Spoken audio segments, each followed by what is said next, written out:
I'll save you. Don't worry. Knock him up. Boom. Yeah, dude. Actually, I'm god handing. I came back.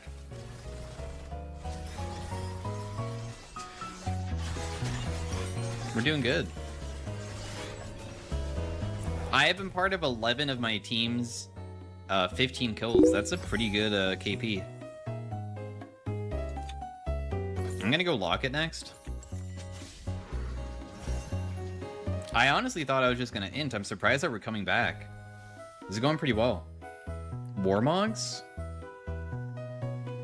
If I look up Blitz's best win rate, is actually Warmogs. Did I just build the wrong item?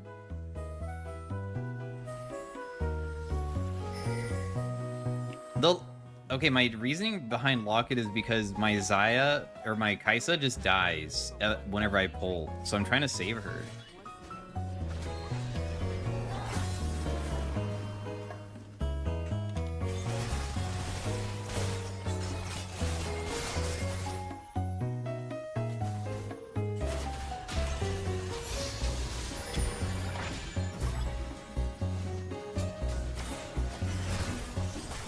I'm gonna ping myself because I'm bad.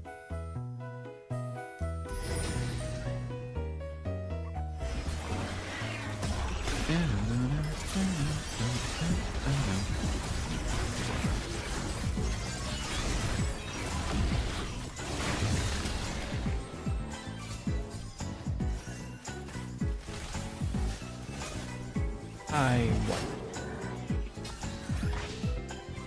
Monkey.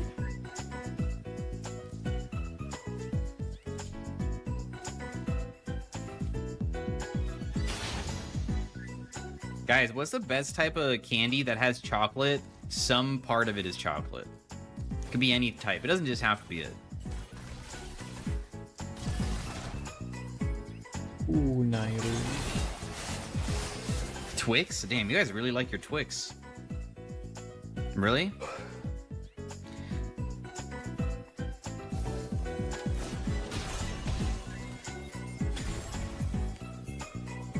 I don't need to know.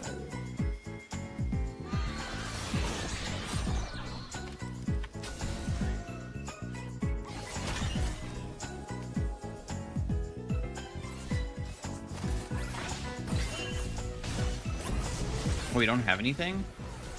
Dude, I just chunked him so hard.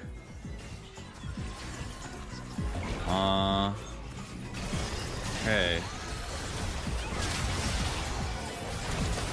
Oh shit, I missed my hook. I let him Q me?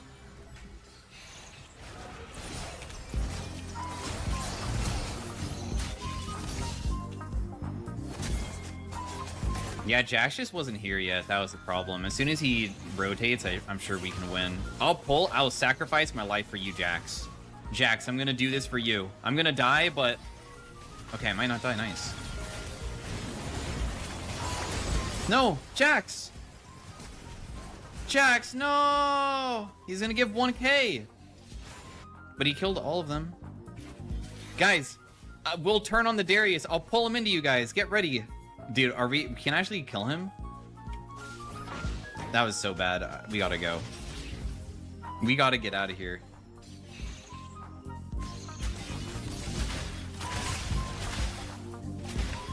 Guys, if I pull the Darius into us, can we kill him? If I pull him... Alright, here we go! Get him! Okay, nice.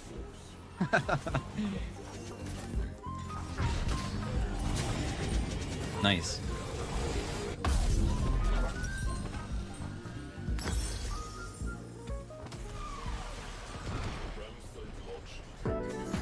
Oh, wait, I just sold my item. I can't undo? Whatever, I'm just commit. I'm not going Warmogs.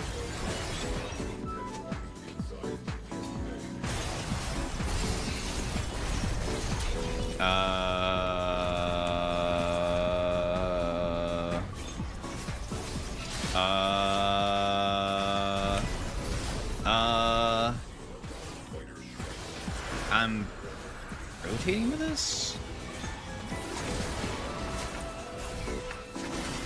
This seems not possible to fight.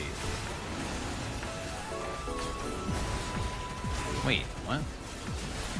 Wait, what?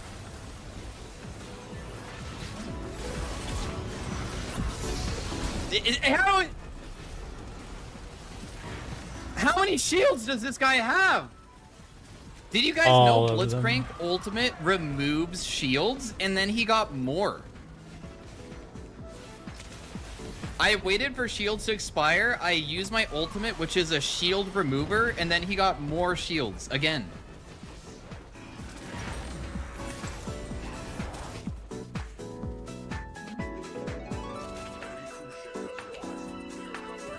Whatever.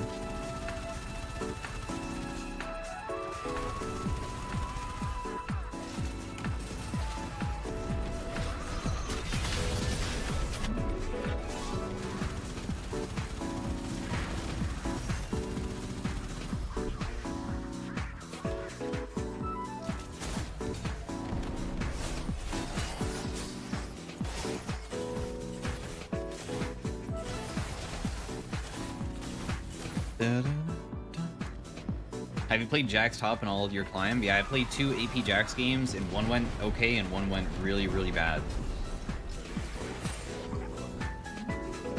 Okay, fighters are down. Can I even kill this guy?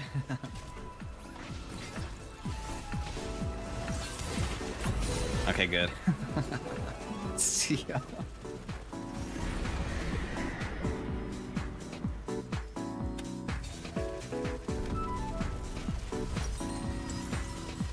Wait, I finished my... Oh, never mind. Dang, we were gonna lose Baron. Dude, I'm just gonna run over. I mean, whatever.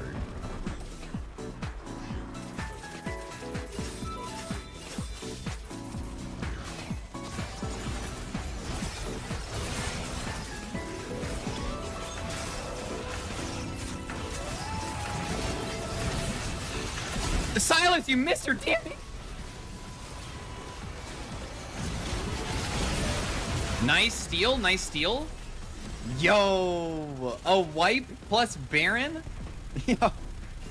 Holy shit.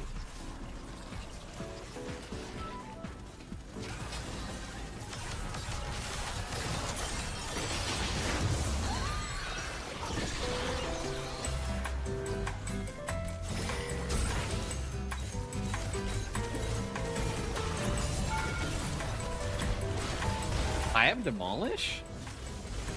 I have Demolish. Energy. Dome charges. We don't have Run! any of that. Run! Okay. Run, run! Yeah! I will go hack it. Get pooped on. Let's go. Knock him I up. gotta hack it anyway. It's Knock him fine. up. Kill him. Yeah. I will kill myself for you. Knocking him up. Silencing. Dead. Dude, I just helped out Kaisa so much there. I did so much.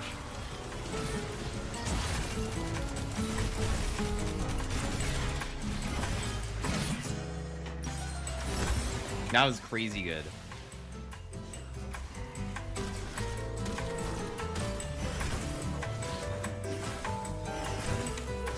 Oh, wow. He kills these guys fast.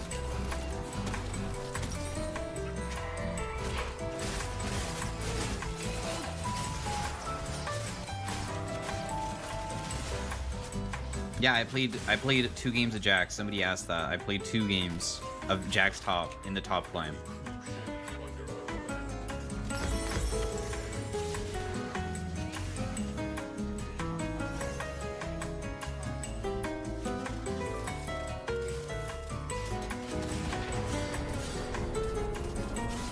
I can't believe this game ended up not being that bad. I really thought it was just completely doomed.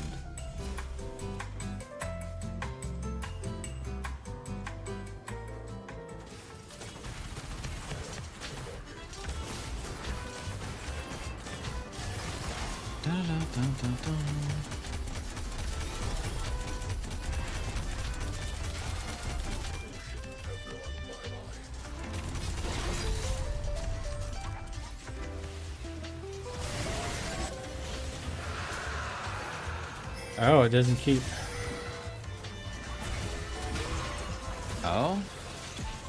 Oh, God.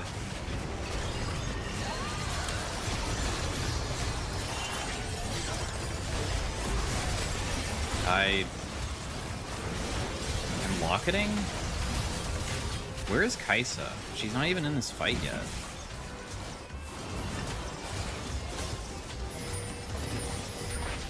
Kaisa, look! Look! Kaisa!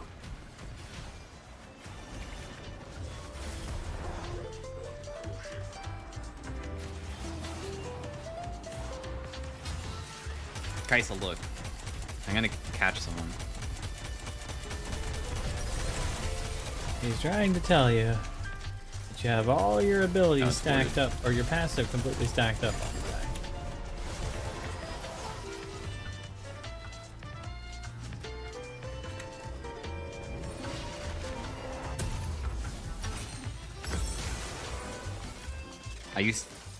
I watched this stream to fall asleep, but now I'm fully awake. That's what Blitzcrank does. Blitzcrank wakes you up. It's just when the guy What do you know is piloting him this? It's screams Master a lot. Tier.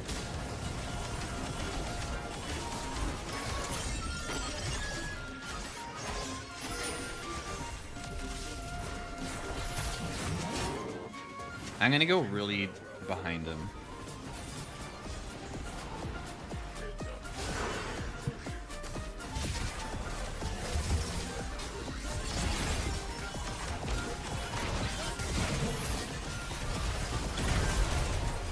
I can't believe I had to use my ultimate to finish.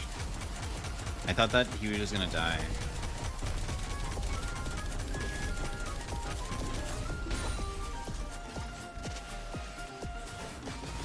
Shield. Who cares about the shield?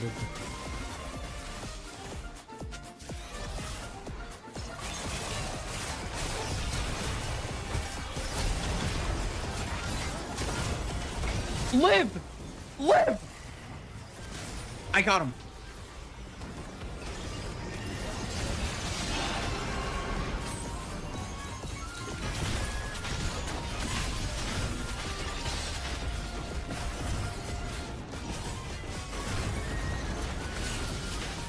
Not doing too bad there, Pekin.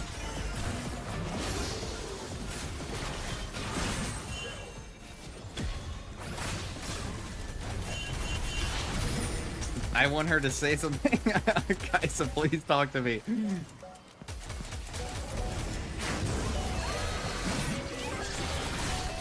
What? Where am I going? Guys, I can't flash ult. Wait, what? What the fuck is going on?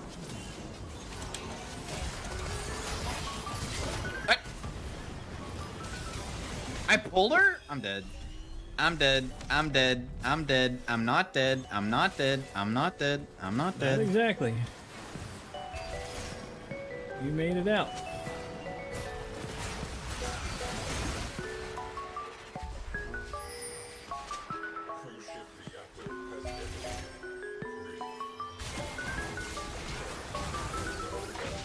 Woo!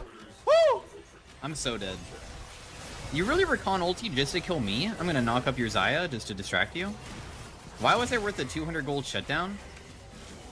That's so crazy. How am I this... I'm smurfing.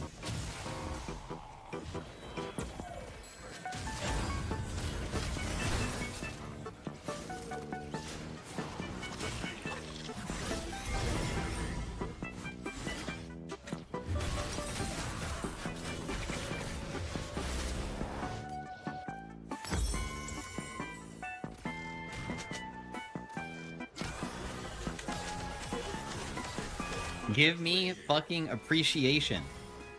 Appreciate me.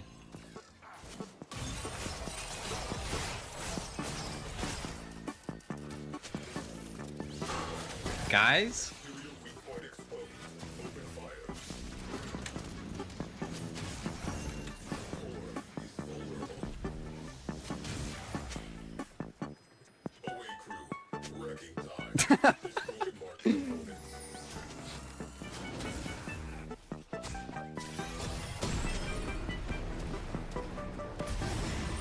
Hello Mr. Roof, love your godhand gameplay.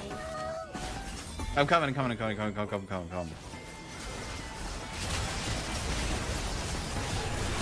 Okay, I think we're just gonna get one shot here. I mean, there's no way that we can possibly fight this type of fight.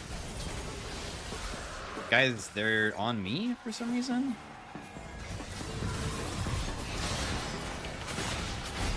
I missed my hook. I'm so fucking bad.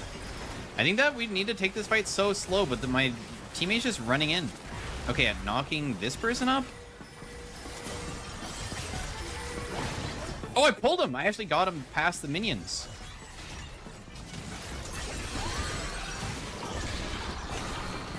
Come here. Fight with me. Hello? Fight. Fight with me. Damage. You got him anyway. I can do it on my own. Hour.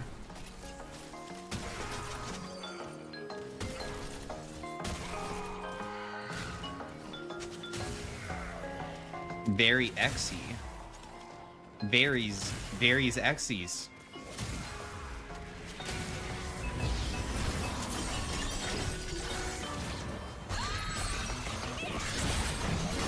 Whoa, the minion just spawned. That's unlucky. I silenced him?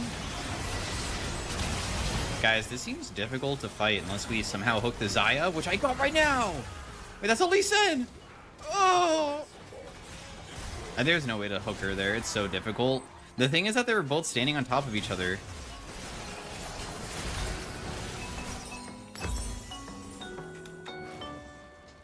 I don't think that we should even try ending there. I mean, Xayah's kind of really strong, and my team's just funneling into her feathers, and Xayah feathers kind of melt. Yeah, they kind of hurt. Why is Kaisa never with the team? She was dead.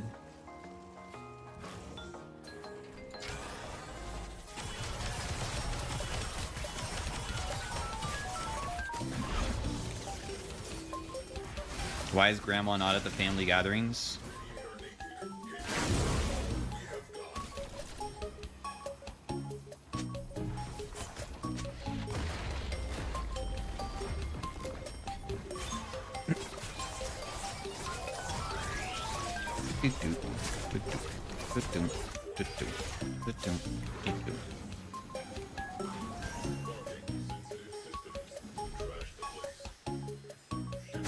One hook is all we need to win, and also one hook is how we lose as well. I really wish we won on that last push, because I actually think that the next fight could be extremely challenging. Just, Xayah can wipe our entire team and solo win the entire game right now. I know she can. Whew.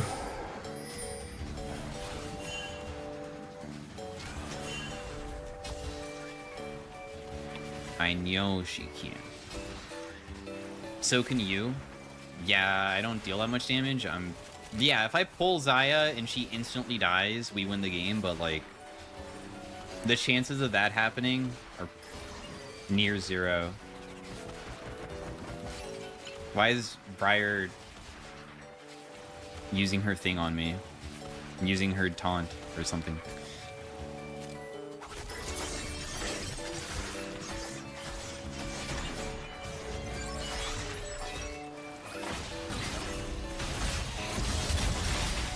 If we one-shot him, it's good, but if we all die, then it's just over. Like, see? My pull was bad somehow. Okay, back to the dock. I need like a caffeine drink. I pulled into two of my teammates, and we can't even one-shot their support. She'll die no matter what. We need to fix the waves. Wait. What? A light caffeine drink. No, I can't save you, dude. It's definitely just something I cannot do.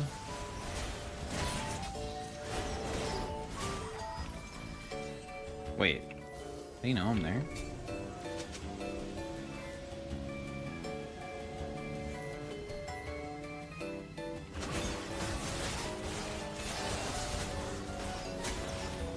Do do do do do do do do do.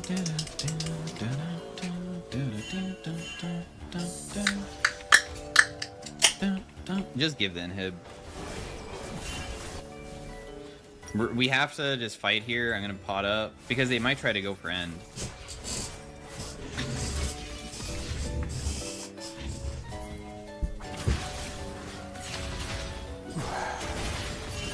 Okay, they're just gonna go for dragon. Okay. That If went I get well. Mal's ultied, I instantly die, so I got scared. If they Mal's ulti anybody, we just lose. We don't have Kaisa with us just yet. The Mal's blocked my thing. Man, after all of that, we lose? Apparently they're picking.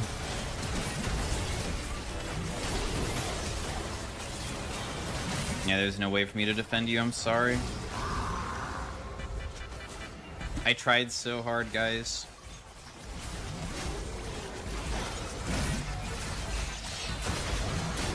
GG. Both mirror defense objectives. Single Trash mission. hooks. 3 times.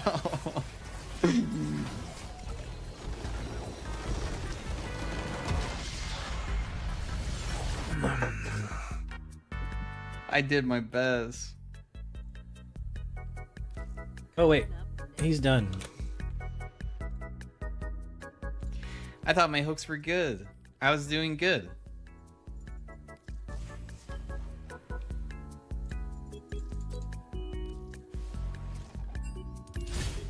Stalker. My damage was actually surprisingly high for playing full tank Blitzcrank.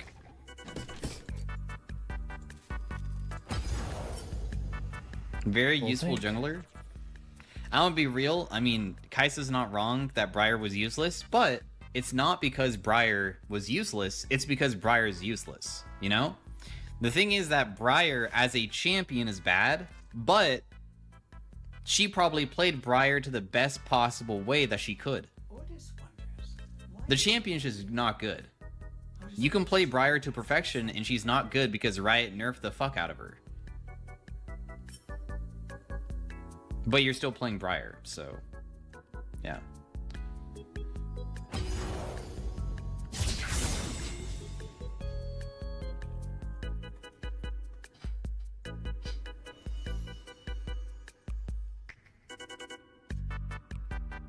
Her feet really carry her. Your feet carry.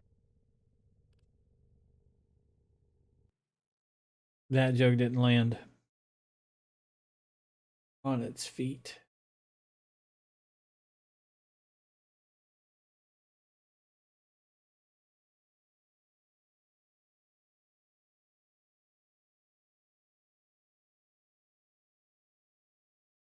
What's this?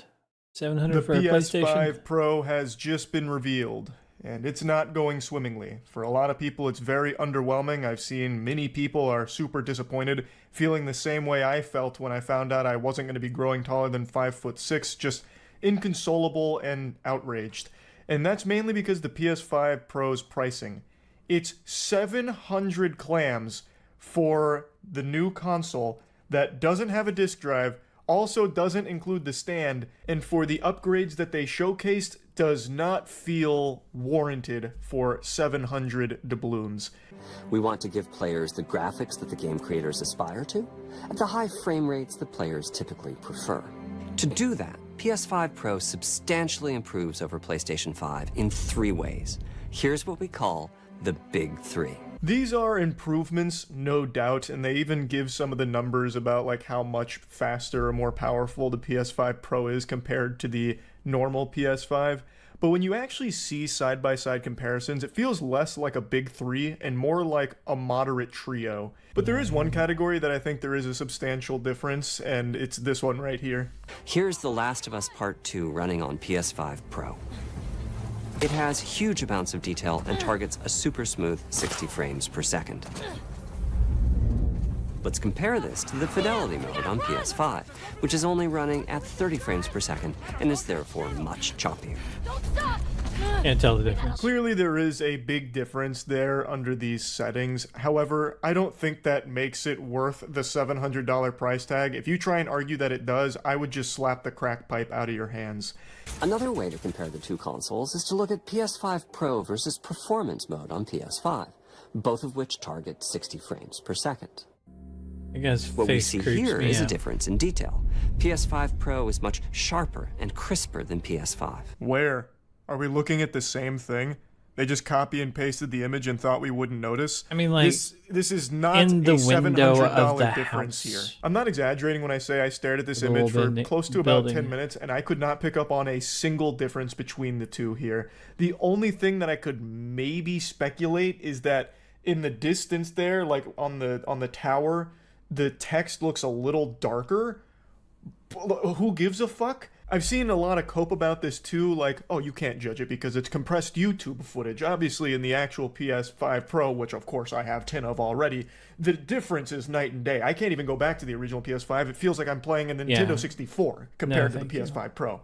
Like, yeah, it's probably sharper and more crisp outside of a YouTube video, but even still, this is a very weak showcase of the PS5's power and justification for the $700 price tag. For this, my favorite is the parade scene from Ratchet & Clank. Distant details are much clearer.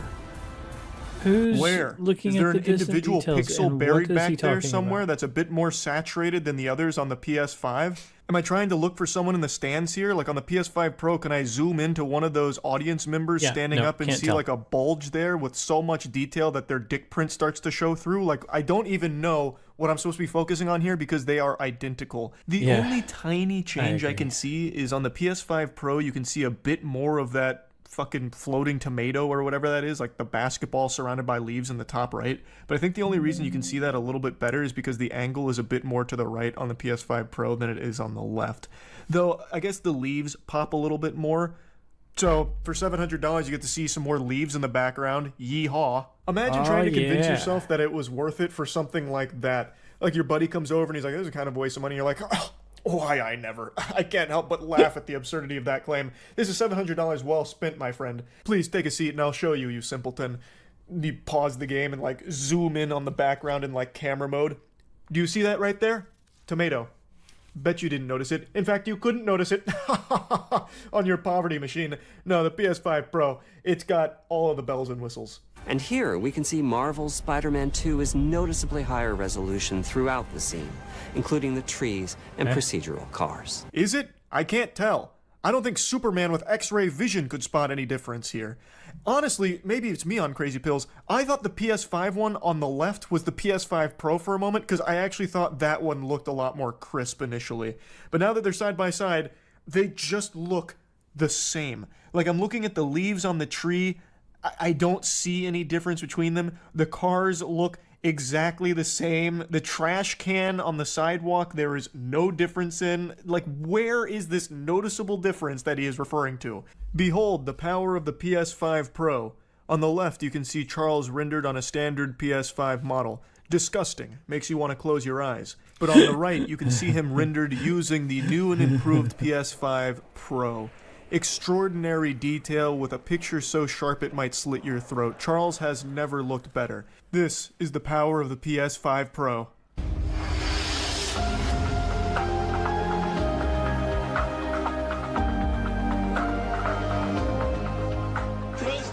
Play has no limits, and neither does money. Everyone's got infinite money, and it's time to play. So fork over $700 or $800 if you want that stand and that pesky disk drive, and then buckle your seatbelt to enjoy some PS4 games. Only possible with the PlayStation 5.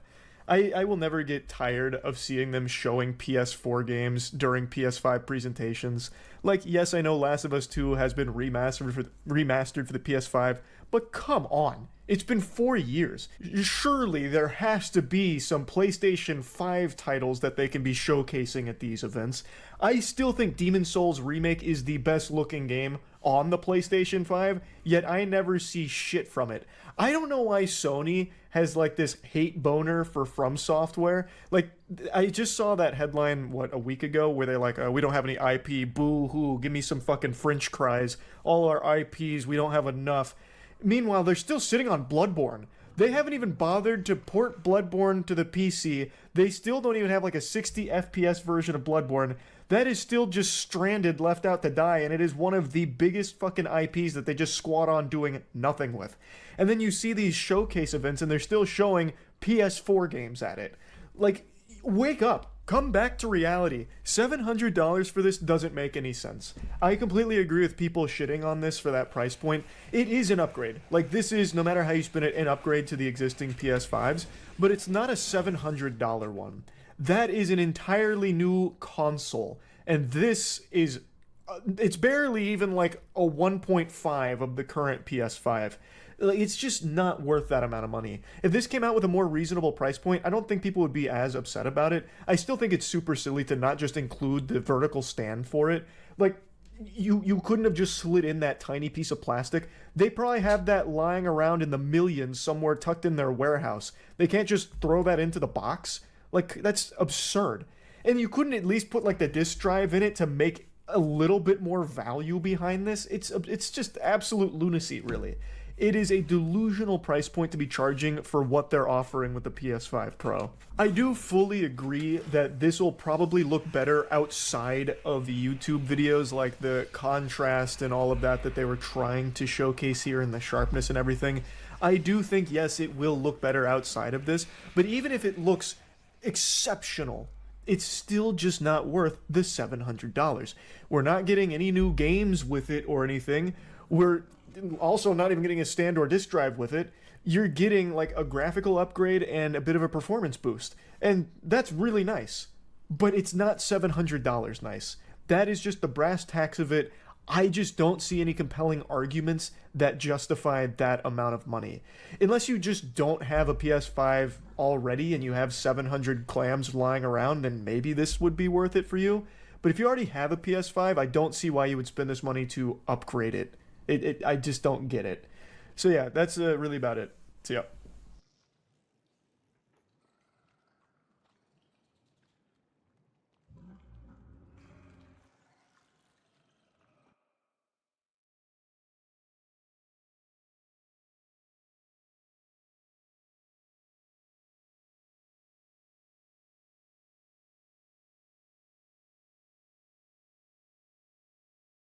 Hey everybody, how's it going? Usually I would hope that you're having a lovely day. Today it just seems, I can't get the words out of my mouth. So on this channel for the last year, I've been talking a lot about the downfall of Amazon. Scott Galloway used to describe Amazon as the death of brands, meaning that when you walk through a standard store, you may be buying products based on brand names that you know are going to be good. When I buy Palmolive dish soap, or I buy a Hoover vacuum, or something like that, you recognize these brand names and you buy them based on the reputation they have, even if that individual product may be garbage. If you don't have access to the internet and you're just walking through a store and you can't Google stuff on your phone, that's how a lot of people used to shop. Whereas with Amazon, even if this product has no marketing budget, no advertising budget whatsoever, has never showed up in some like Consumer Reports like publication or JD Power, when you see that the product has 110,000 reviews at 4.9 out of 5 stars, you could then trust that product and figure, okay, it's not a real brand name. I've never heard of it before, but it may be a good product. And for a long period of time, that was actually the case. Unfortunately, for the past year, and many would argue many years before that, this has been unraveling. Amazon has been becoming the worst of eBay and AliExpress combined.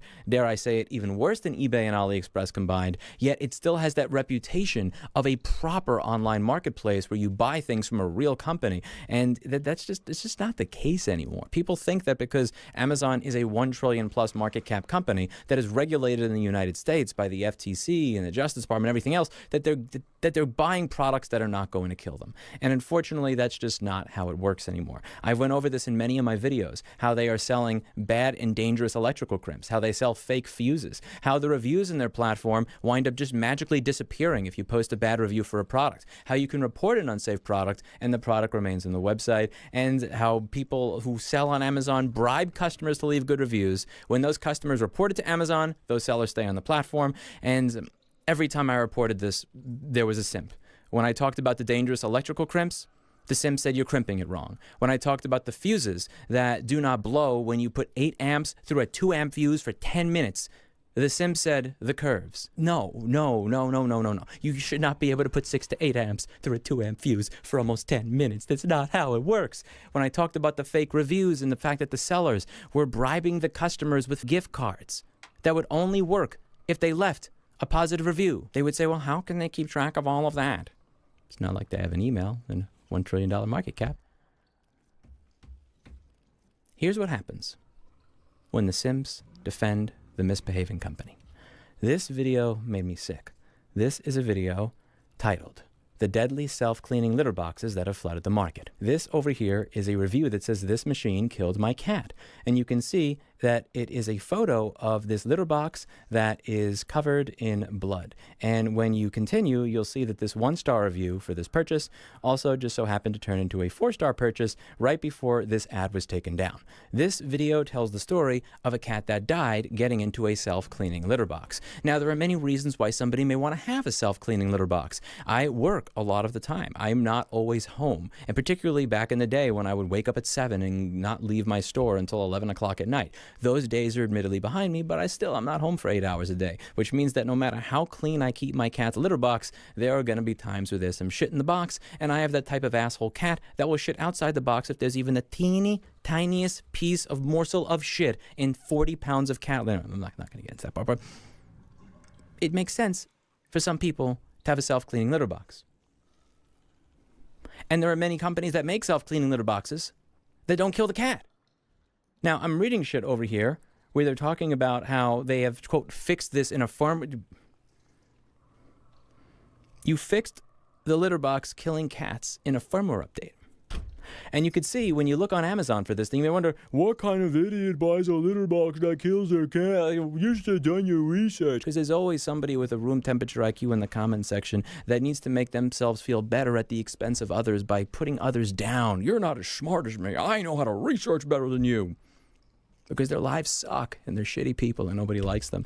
When you take a look on Amazon over here, you'll see this litter box, 5 stars, 25 reviews. 5 stars, 16 reviews. 4.8 stars, 29 reviews from Kigsgoo. Over here, we have 5 stars, 3 reviews from Catlick. Over here, we have, okay, finally, geez, 3 stars, 1 review from Carneta. 3.6 stars, 37 ratings from Cozy Blue. You get the point. In my videos going over fuses and crimps, you have Kizki, Kizber, all these bullshit names, which I wouldn't have a problem with if it wasn't for the fact that this is all, like, they kill a cat.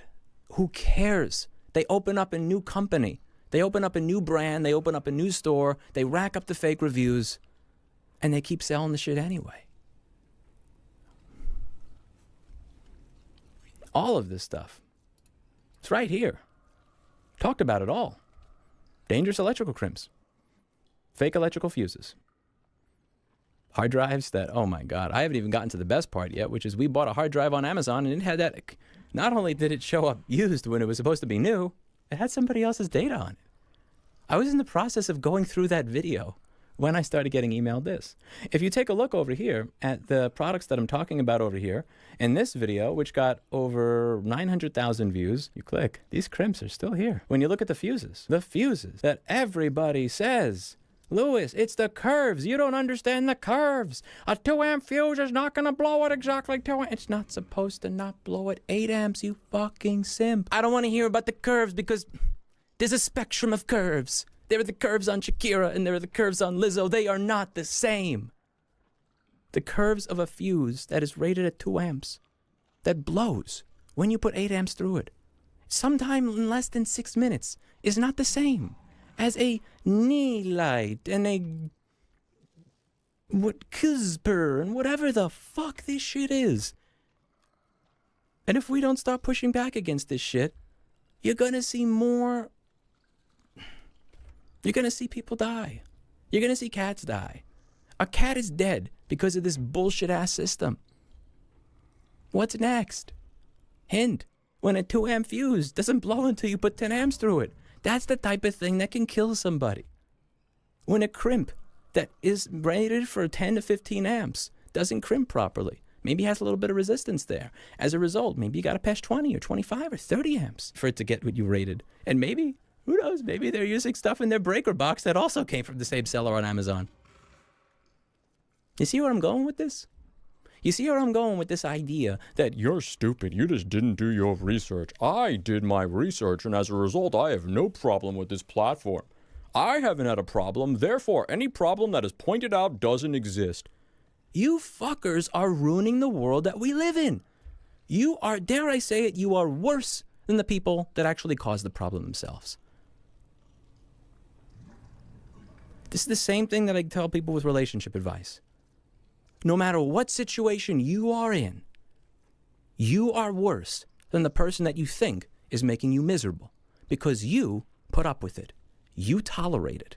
It's on you. We're why this is the way it is. Because we fight amongst each other. We call each other idiots. You're dumb. You're not doing all racial. I'm not so wrong, man. This platform has sellers on it that routinely send out gift cards. And they say, we will activate this when you leave a 5-star review.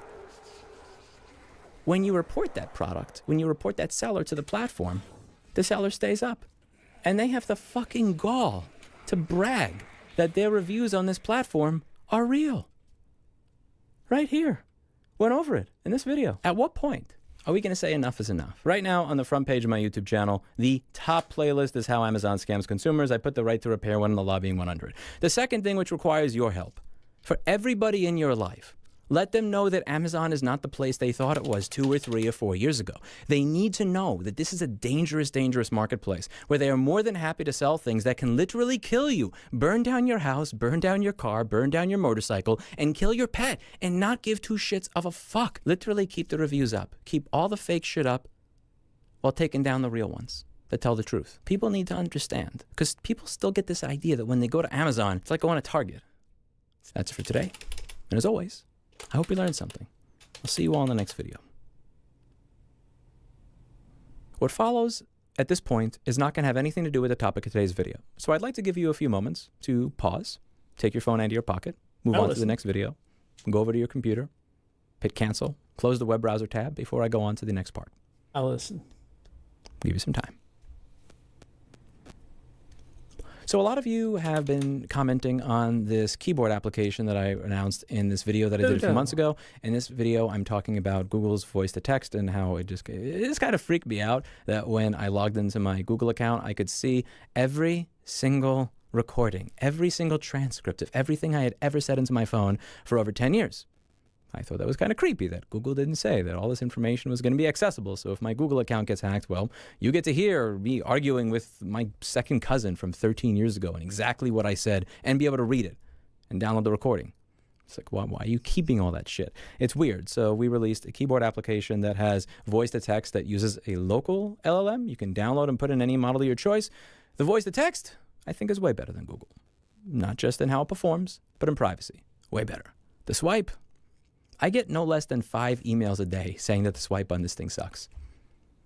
You're right. You're right. I'm not going to bullshit you. The swipe on it is absolute shit. So here's what we've done. We've created a website, swipe.fudo.org. And when you go to this website, it is going to have a message on the screen. And what you do is you're going to swipe the message that you see on the screen. And we would like to figure out how it is people use swipe so that we can use this anonymized data set to figure out how to make the swipe not suck. So we're not asking you to type your messages and upload how you swipe your messages and upload exactly what you're saying. So we're not asking you to type your Hold on, I need to pay more attention how it to is that. people use swipe so that we can use this. You're going to swipe the message that you see on the screen. It is going to have a message on the screen. And what you do is you're going to swipe the message that you see on the screen. And we would like swipe.fudo. You're right. You're right. I'm not going to bullshit you. The swipe on it is absolute shit. So here's what we've done. We've created a website, swipe.fudo.org.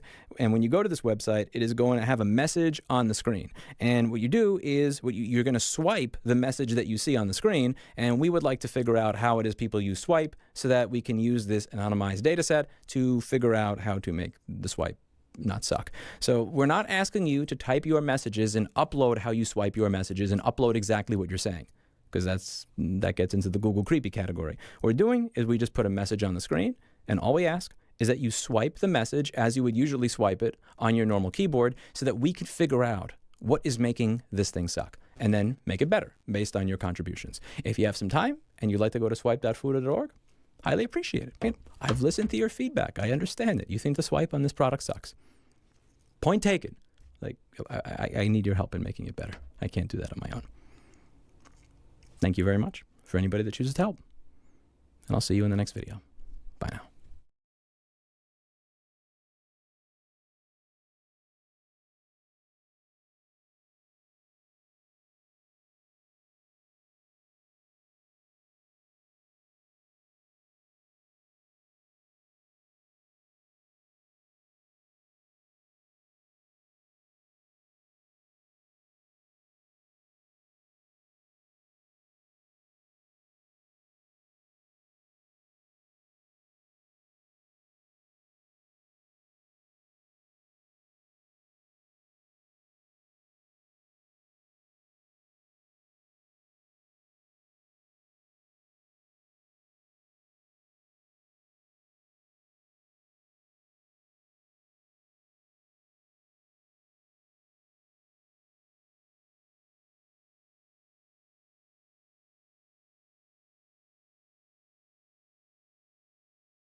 Yo, hydrate my mans. Hello. The fuck was that word? I'm doing a thing. I don't know, it was out of water.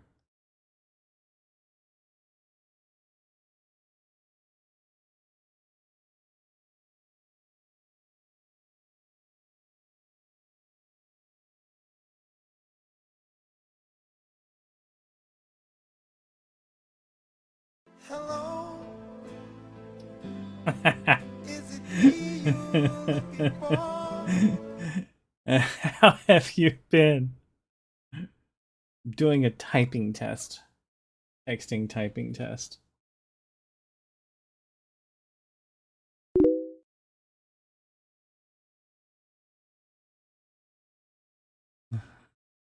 Glad you used that.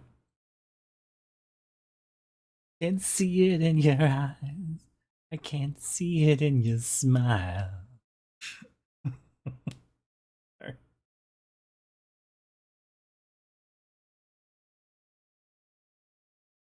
I don't even know what half these words are.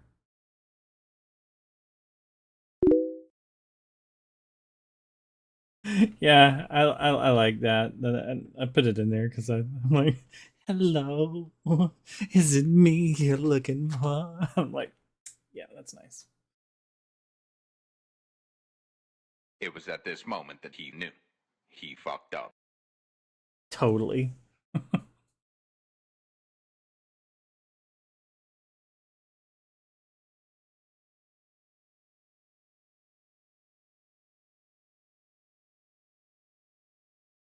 There's more? How many sentences do they want me to type? Man.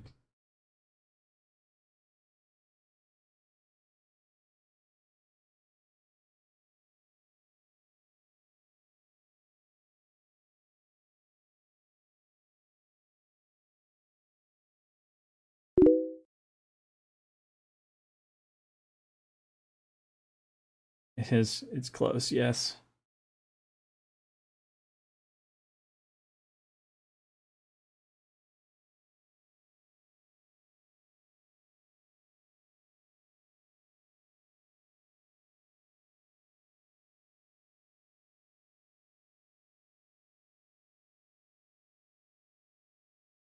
I've swiped 38 words so far.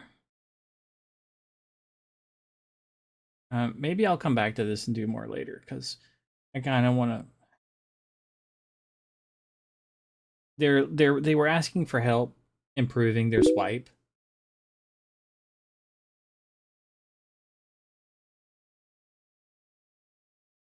It's the light. So I can do this. I think this is the right one. Aha. Oh. Or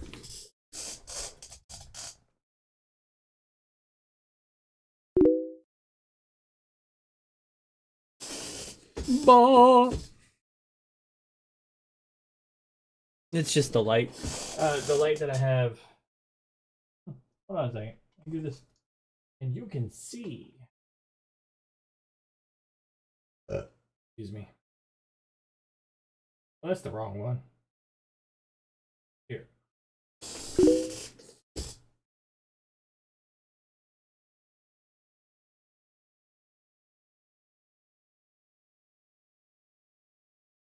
Let's see. I think that one will do it.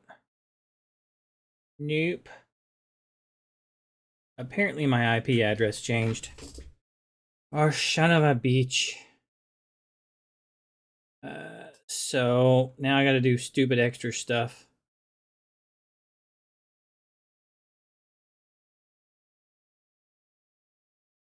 Okay, remote cam. Yes, that's the one that I want.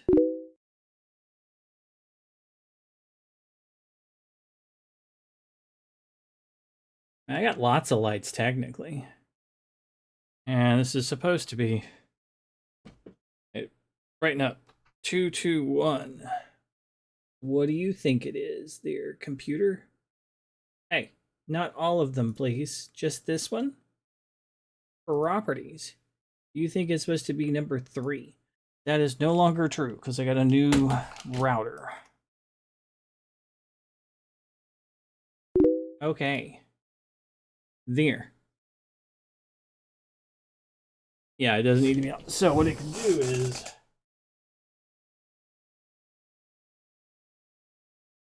I don't know if you can tell the difference in shades.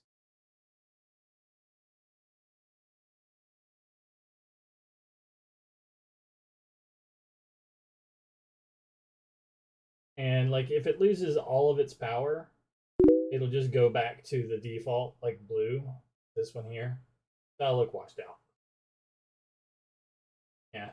But like I have more like here's those. They have filters that I can put on them. But that one's got a filter. That one does not. The filters change the color of these lights. That's for the filters change the color. That's for the, you know, the green screen. Yeah, it's kind of crumpled up at the moment because we just tossed it in here not too long ago. It was in the living room. But she kind of sleeps and she lays down there. I just haven't tucked it. It's supposed to be right here. And then these are like some little blankets and stuff and there's a pillow underneath there too but that's where she like hangs out sometimes. Honestly, she just lays out here on the floor most of the time.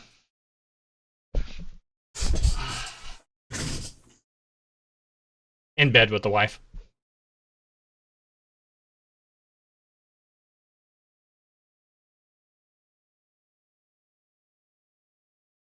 She is in the bedroom with the wife. Sleeping right now.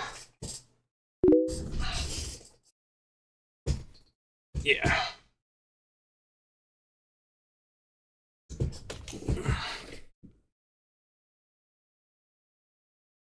But like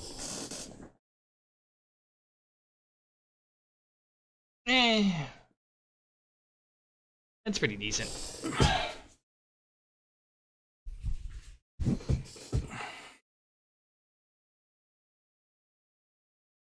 And I can also adjust its brightness and stuff, but I just kind of leave it wherever it is after we lose power or something. I just kind of let it reset to default. I'm not, whatever, it's fine.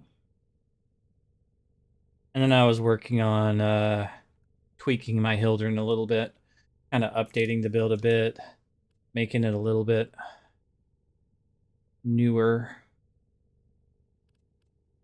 Gave it some more power strength. Kind of deciding what I want to do.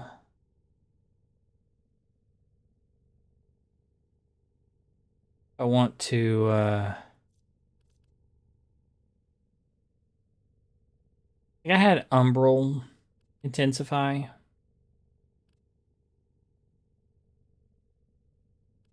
It's kind of like, do I want to go with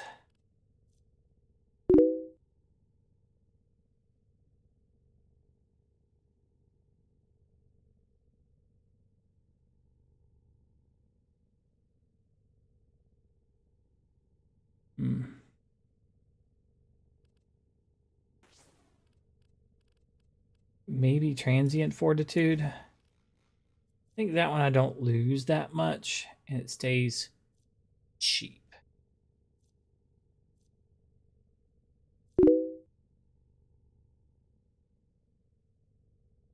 Yeah, it's really good. Like, I have so many broken builds. Like, because I'm always kind of tweaking them and making them more broken. And going, what do I think is wrong with this right now? Is there anything that I can make that better?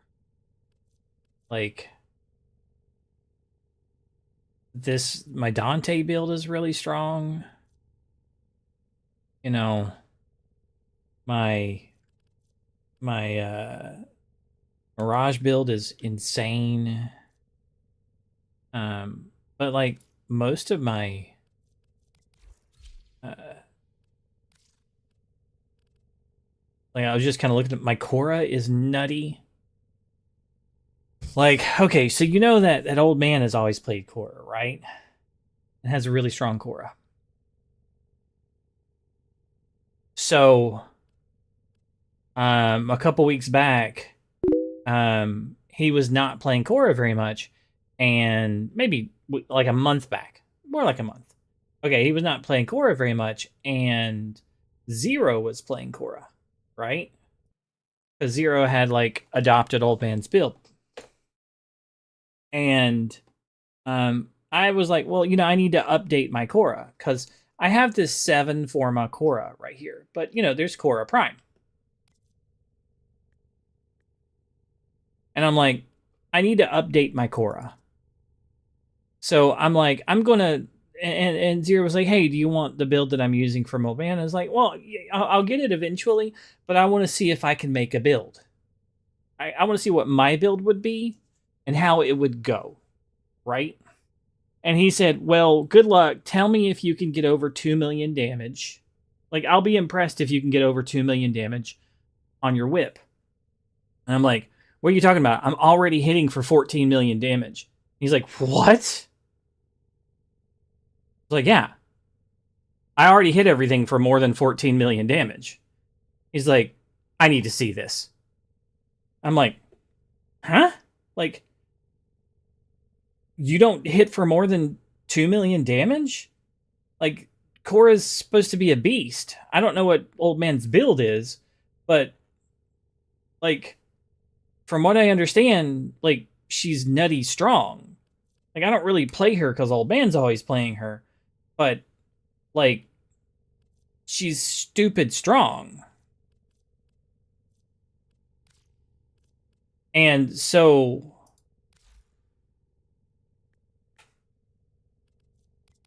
I built this Cora.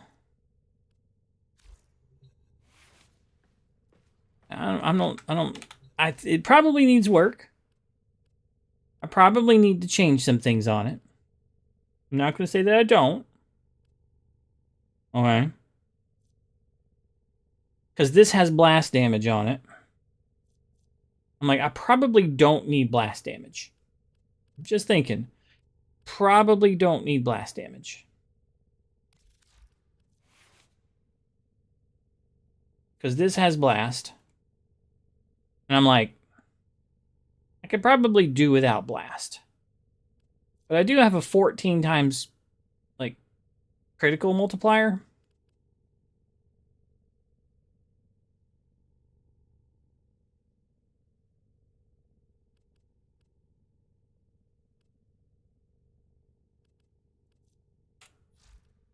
I mean, this might be. I'm like, I see. I think I need to tweak it again. But even with this on blast, it's sort of silly good. Like, what does this do? It just regenerates my shield. So this gives me like, if I kill an enemy with blast damage, which I'm gonna do, it just made. I have the blast damage because it means that I can't like take any. They can't ever take my shield down.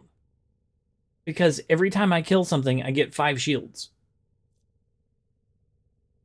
Like, it force gives me back 5 shields every time I kill something. Because of this. But I'm like, I think I can get rid of that. Because I'm already, like, shield gaining from just whipping. Right? Because of... Oh, I'm not. Because of Augur Reach. Every time I whip, I'm getting back a little bit because of Augur Reach.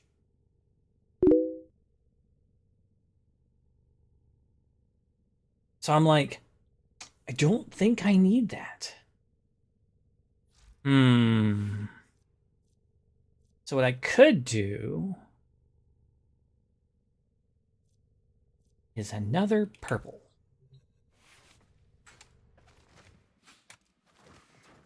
I think I can take that one off and put it on corrosive.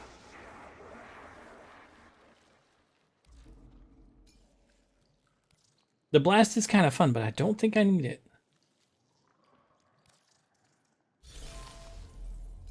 Give me a second.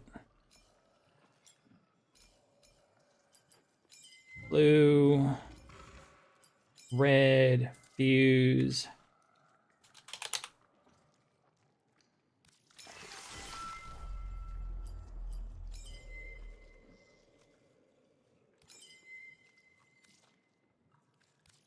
Okay.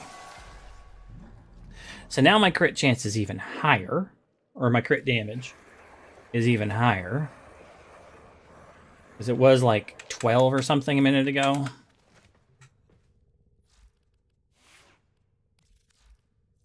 Now it's 15.5. Exposure is important. Oh, I already get corrosive. Oh, I already get corrosive because of this. That's why the blast is on there for the shield stuff. I kind of forgot about that. It's fine. So if I don't want that, then I can go with, instead of blast, I can go with viral. Yeah, that's fine.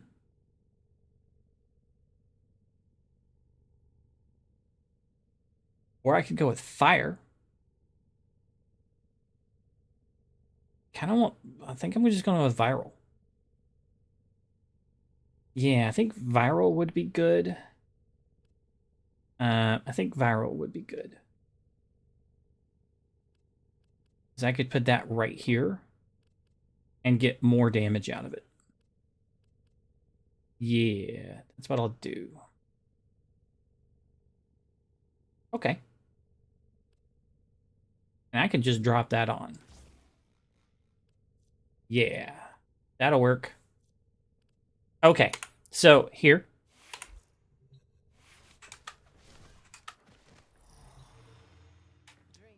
Oh, and I also put a little chair here. So my people kneel down on a little cushion. That's nice. Oh, and let's go.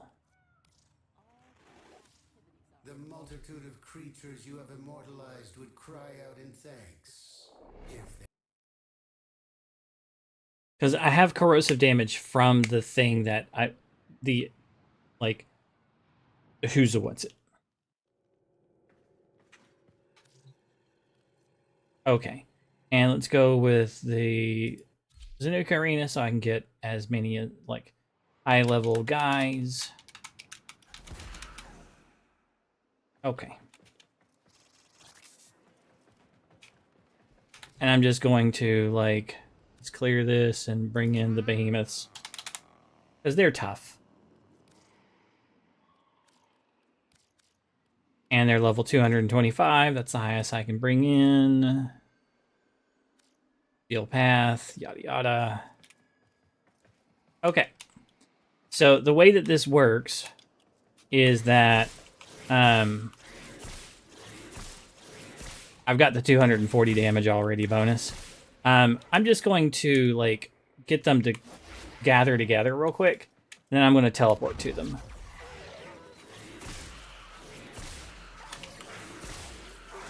Let's see here.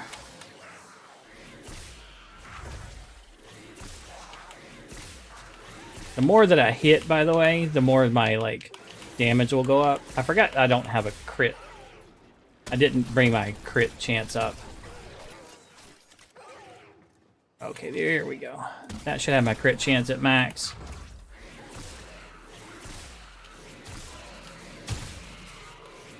I got some kills coming in.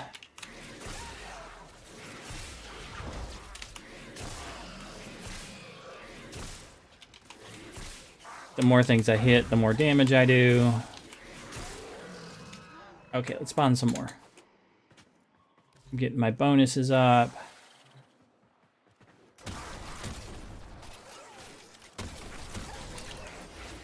Can you go back with your friends? Thank you. See, I'm getting exclamation marks on the end of it.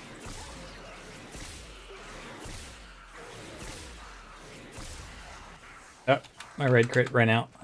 So the way that this works is you teleport, and that gives you red crits.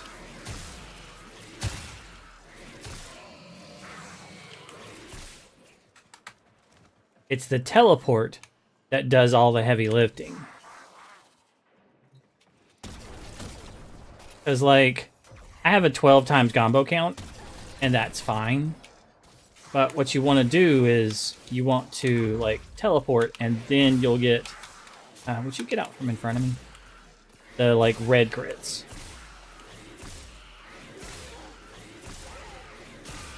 But as soon as you're, like, teleport, it's for 10 seconds. You have that red crit.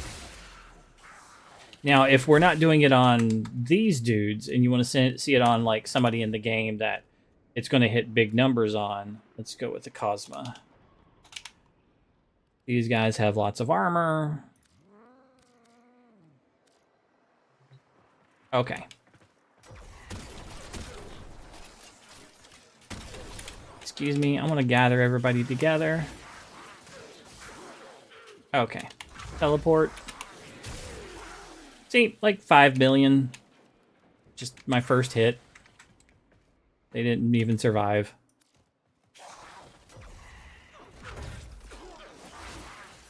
Come on, bring the rest of the people. 4 million each one of them.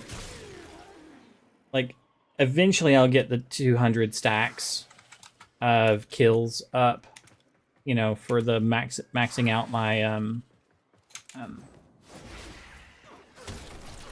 what's my combo count? 12? Yay. See, that was like, I'm hitting like 9 million on a bunch of these guys. I don't even have the red crits up right there. Let me teleport.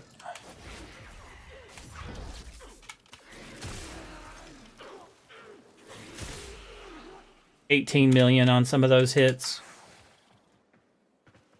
Pretty common thing. If I do treasures.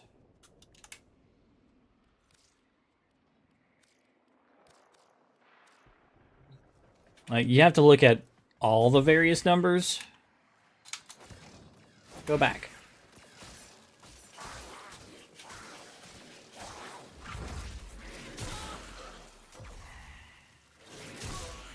One to two tap the treasures. If I bring up, like, normal enemies. Murmur group?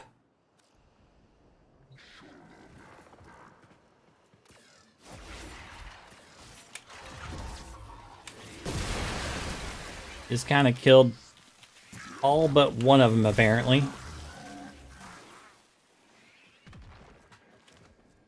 So she's kind of nuts.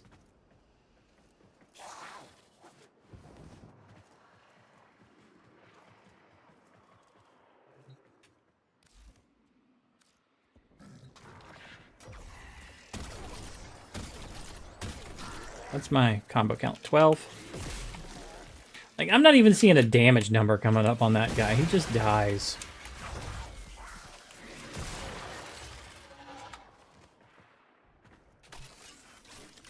These just get ended.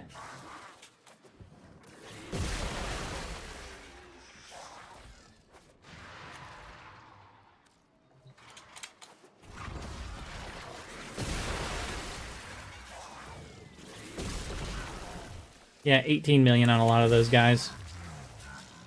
And that guy just ceases to exist.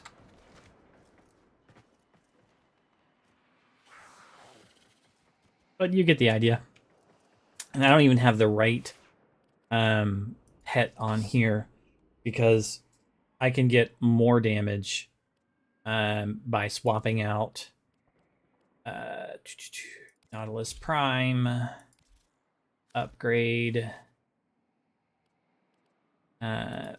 this one here, Tenacious Bond, critical, yes, then swap.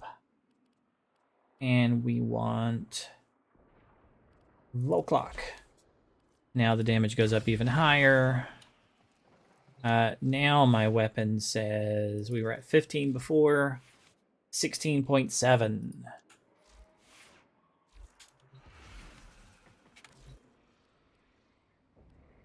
Behemoth. But I'm like, you know what? I'm okay with not having that because, like, I do so much damage.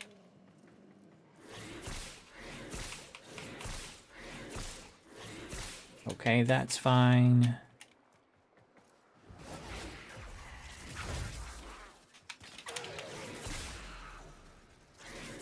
Oh, I forgot to get my combo count.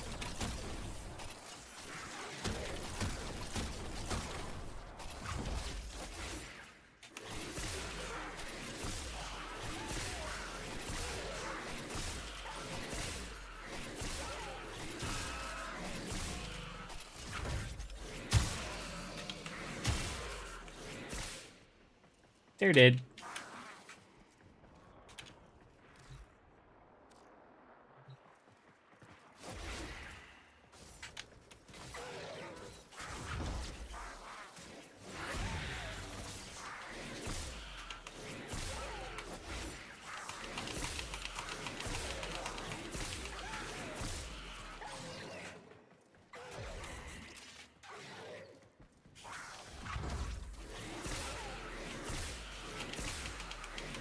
The armor strip's kind of nuts on this. Not really sure why it's stripping so much armor.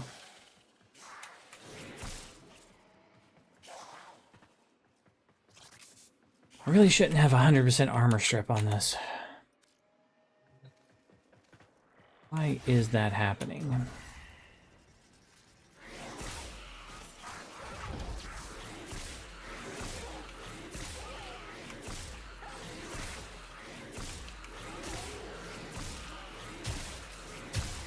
Guessing it's the cat.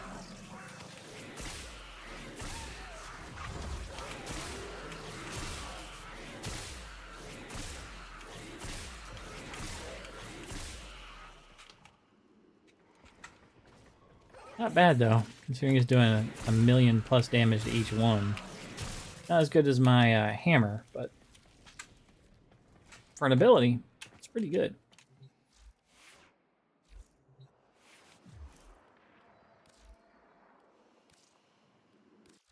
Okay. I'm gonna get me a drink.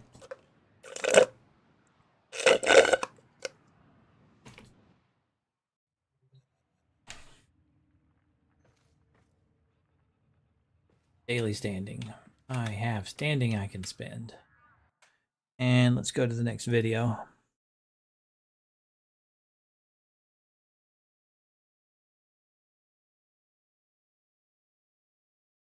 I guess I can wait until the next.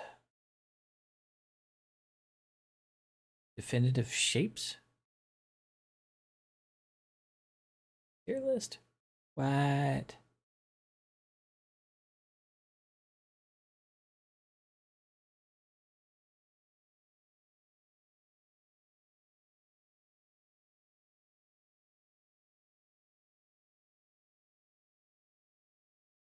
I'm trying to figure out the next video to watch.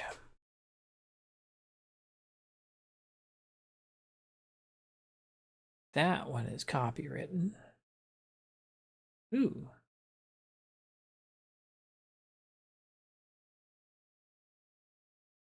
That might be interesting.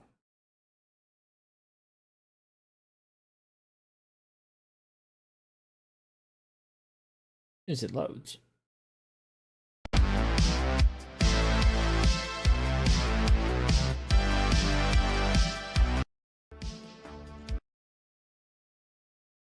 That was fast. There. I'm actually seeing spots in my eyes right now. Okay. Chat, welcome. Look how hairy I am. Unbelievable. Chat, Very welcome. hairy. Welcome to this, a scientific discussion of Alien Romulus. We will be spoiling the movie today. First and foremost, the chat will spoil it, I will spoil it, but today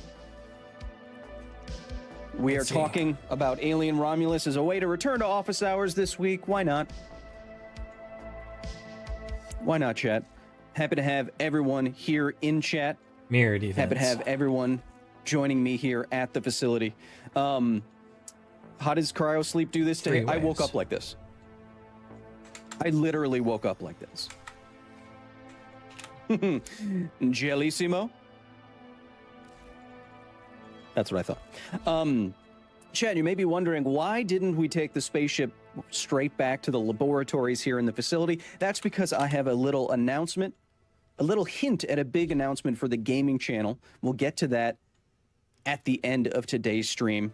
But for today, we're returning to La Facilidad to talk about Alien Romulus and any other general science stuff that you want to talk about for the next hour or so, 90 minutes. I know probably a lot of you will tune out when the debate runs along if you're from Canada's trousers. Of course, if you want to talk to me about Alien Romulus, everything in between, best way to join and support everything we do here at the facility, Okay, like so the debate's buying highlights. I don't these really care fancy that much. monitors that look a little bit different, huh? That's patreon.com/Kyle Hill. Happy to have a lot of newbies here, a lot of old bees. Happy to have everyone here. And of course, if you really want me to say something, see something, you can try Super Chat like Liz at the top there always does. Liz Calvert with the 10. Thank you, Liz. Our official HR manager at the facility. Hey, Cal, Tiny Humans question of the week. Hello, Alex. How do you do fact checks to your videos? Is there a lot involved?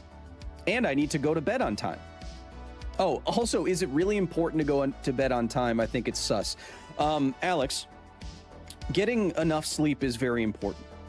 We know from research on your about growing mental health brain, and things. young man, that sleep is the time when your brain kind of recalibrates and goes through all the thoughts and feelings and intentions of the day. And if you don't get enough sleep, you die. So don't do that. For like 11 days. If you weren't to sleep for like 11 or 13 days, you would die. So get some sleep. Kinda pass. What was your other question, Alex? How do I fact check my videos? You go through a lot of my fact checking, you here in the audience. But I've been doing this for like 12 years now, and I've gotten pretty good at fact checking myself as I go along. But yes, chat, today we are talking about Alien Romulus and anything else you want to talk about. Your LCOV, your levelized cost of energy video was chef's kiss. Use Amelia here. Could you do a hypothetical one for Fusion? Terrible or not? Fusion has a lot more problems with it than deploying reactors. And when I say that, I mean that for Fusion, we've only crossed a couple of hurdles, or leaped a couple of hurdles so far. We've shown that fusion is possible in the machines that we have, that we can have a fusion reaction, and that we can get more energy out than we put in. The super hard part that we haven't figured out, which in what video did I say this? Doesn't matter. I've heard fusion described as the most difficult engineering problem that exists. And that's because you have a neutron problem. The neutrons come out of the fusion reaction, deuterium and tritium forced together in some sort of way, inertial confinement or some other sort of thing. Neutrons come out and they hit the walls of the reactor, the blanket of the reactor. This heats up the walls, get the walls all hot. We use that heat to make steam, energy, just like we do with everything else. The problem is that with that many neutrons, you start activating the metal. And I've activated casual mode on my chair right here. You start activating the metal, which is to say that you make the metal itself radioactive by cramming more neutrons into the metal atoms than the nuclei of those atoms, more than they would otherwise have. And that makes them unstable and makes them radioactive. That's called activation. And so you would make, in theory, the walls of a fusion reactor so radioactive that it would have to be replaced pretty often. And dealing with that waste is non-trivial. Where I think, I'd have to double check this number, but I think like every 2 years you would have a reactor vessel as radioactive as all the radiation released by Chernobyl. That is non-trivial. John the Beard, welcome.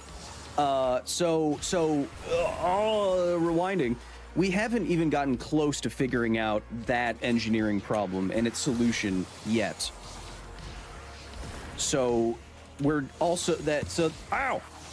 I hit my microphone. So we're also not near the levelized cost of energy, discussions about deploying fusion reactors at scale in decent timelines with decent budgets, because we don't even have a reactor yet. Hey Kyle, I stabbed my thumb with a utility knife. I can feel the inside of my thumb. Thoughts? Go to the hospital. Well, your username is Katie Blade, so I feel like skill issue?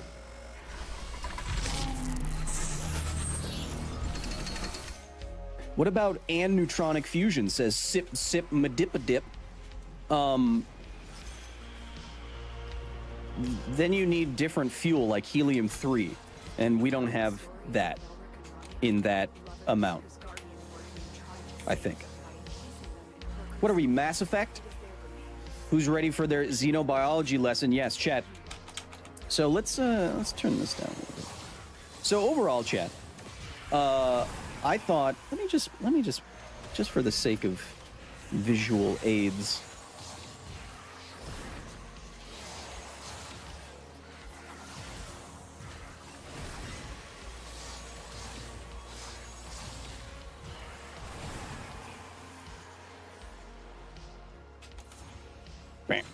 Chat, I thought Alien Romulus was a good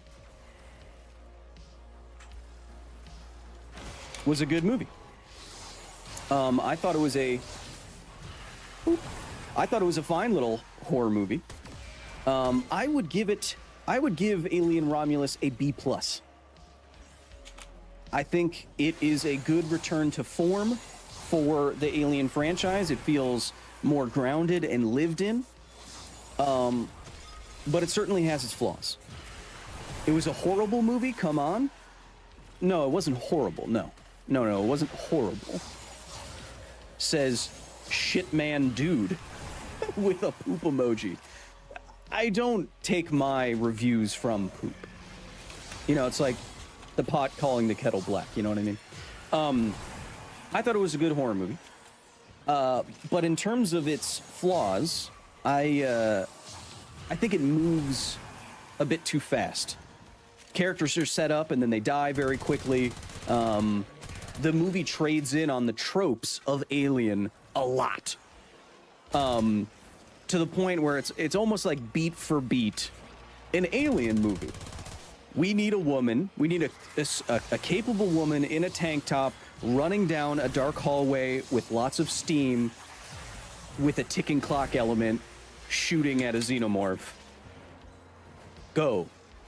Like, it even made me think that, like, Ridley Scott has an outline of a Alien movie, and whenever they want a new one, he's like, let me just take this out. Okay, we need this and that and this and that. It didn't really do anything new. But I will say, so you have to know a lot about the Alien universe for a lot of the beats to hit. I thought the world building was excellent. The introduction to the colony and what a kind of a hellish experience that might be on a colony 65 light years away. I thought that I would have preferred a movie that took place all in that colony, to be honest. Terrible movie. Worse than The Force Awakens, says United We Stand. Okay. The acting was very good. A lot of the young actors, the actor who played Andy and the actor who played Rain, were really, really good. I thought they had great performances. And by the end of the movie, you're basically playing through the video game Dead Space, which obviously I love. But again, it was too much of an Alien movie. Do you know what I mean? where it's exactly what you would expect. Face huggers, alien, chasing them, scanner, pulse rifle, But overall, I thought it was a good movie. It's definitely better than some other Alien movies, in my mind. I liked the acting. I thought it was good. The one big thing is there's an instance of deep fakery because one of the original actors from the original Alien has passed away, I was informed. And they bring him back, and it looks terrible. Gaston Castro Vivoda is saying exactly what I'm saying at the moment. Biblion, thank you for the 10. Isabel, welcome. The cocoons were familiar looking, says Jay. Yeah, they're supposed to look like vaginas. That was Giger's whole thing. H.R. Giger wanted to make a sexual, mechanical, disturbing vision that I think he executed perfectly. The cocoons supposed to look like vaginas. The face huggers are supposed to represent, sexual assault and that kind of thing. So, yeah, it's supposed to be that. But I think it's great. His idea of that space between comfort and arousal and fear, I think that's a really dark, weird place to inhabit, and I think it's really good. Oh yeah, so the deep fake was really, really bad. The animatronics and everything else was so good, as Chompy's pointing out, that the deep fake was super, super bad. They didn't need him. No, I agree, Ryan Thomas. I think the cameo from that actor, Science Officer Rook, makes sense narratively. It was just really distracting. Jay Faith, you didn't know that? Oh, yeah. So you might be a lot younger than me, I guess. But yeah, so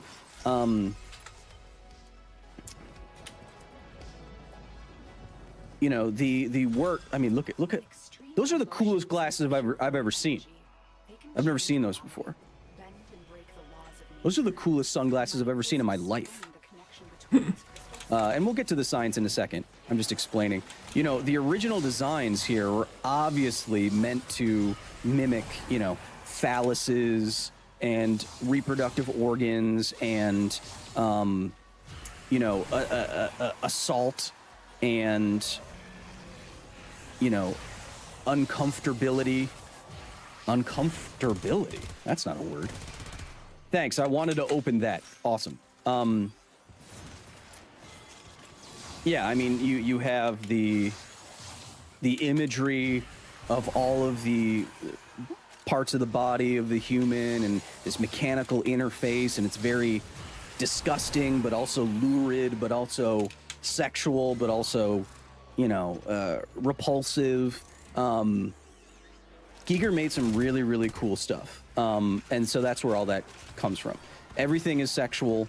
It's the combination of this fusion of sexual and mechanical with the idea that the original screenwriters had of making the xenomorphs basically parasitic wasps, and the discomfort that comes along with feeling violated like that. I mean, one of the scariest things you can imagine really is, being prey of a parasitoid wasp, planting something in you and then eating you from the inside out. It's absolutely terrifying.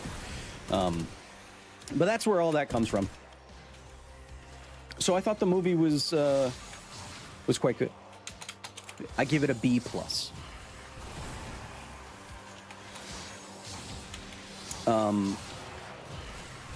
And the ending of the movie is very on the nose with that fear.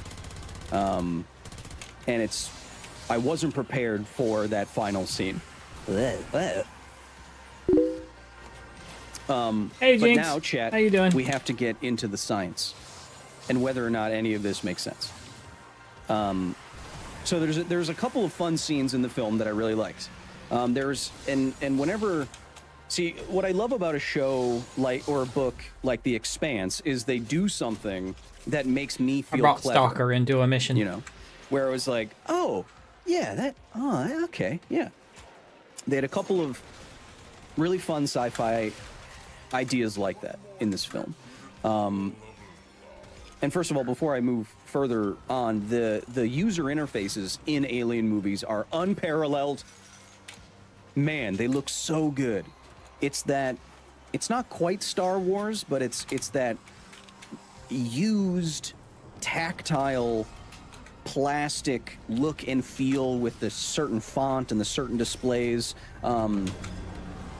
Those are absolutely awesome. How bad are the spoilers going to be? I'm going to say everything that I saw in the movie.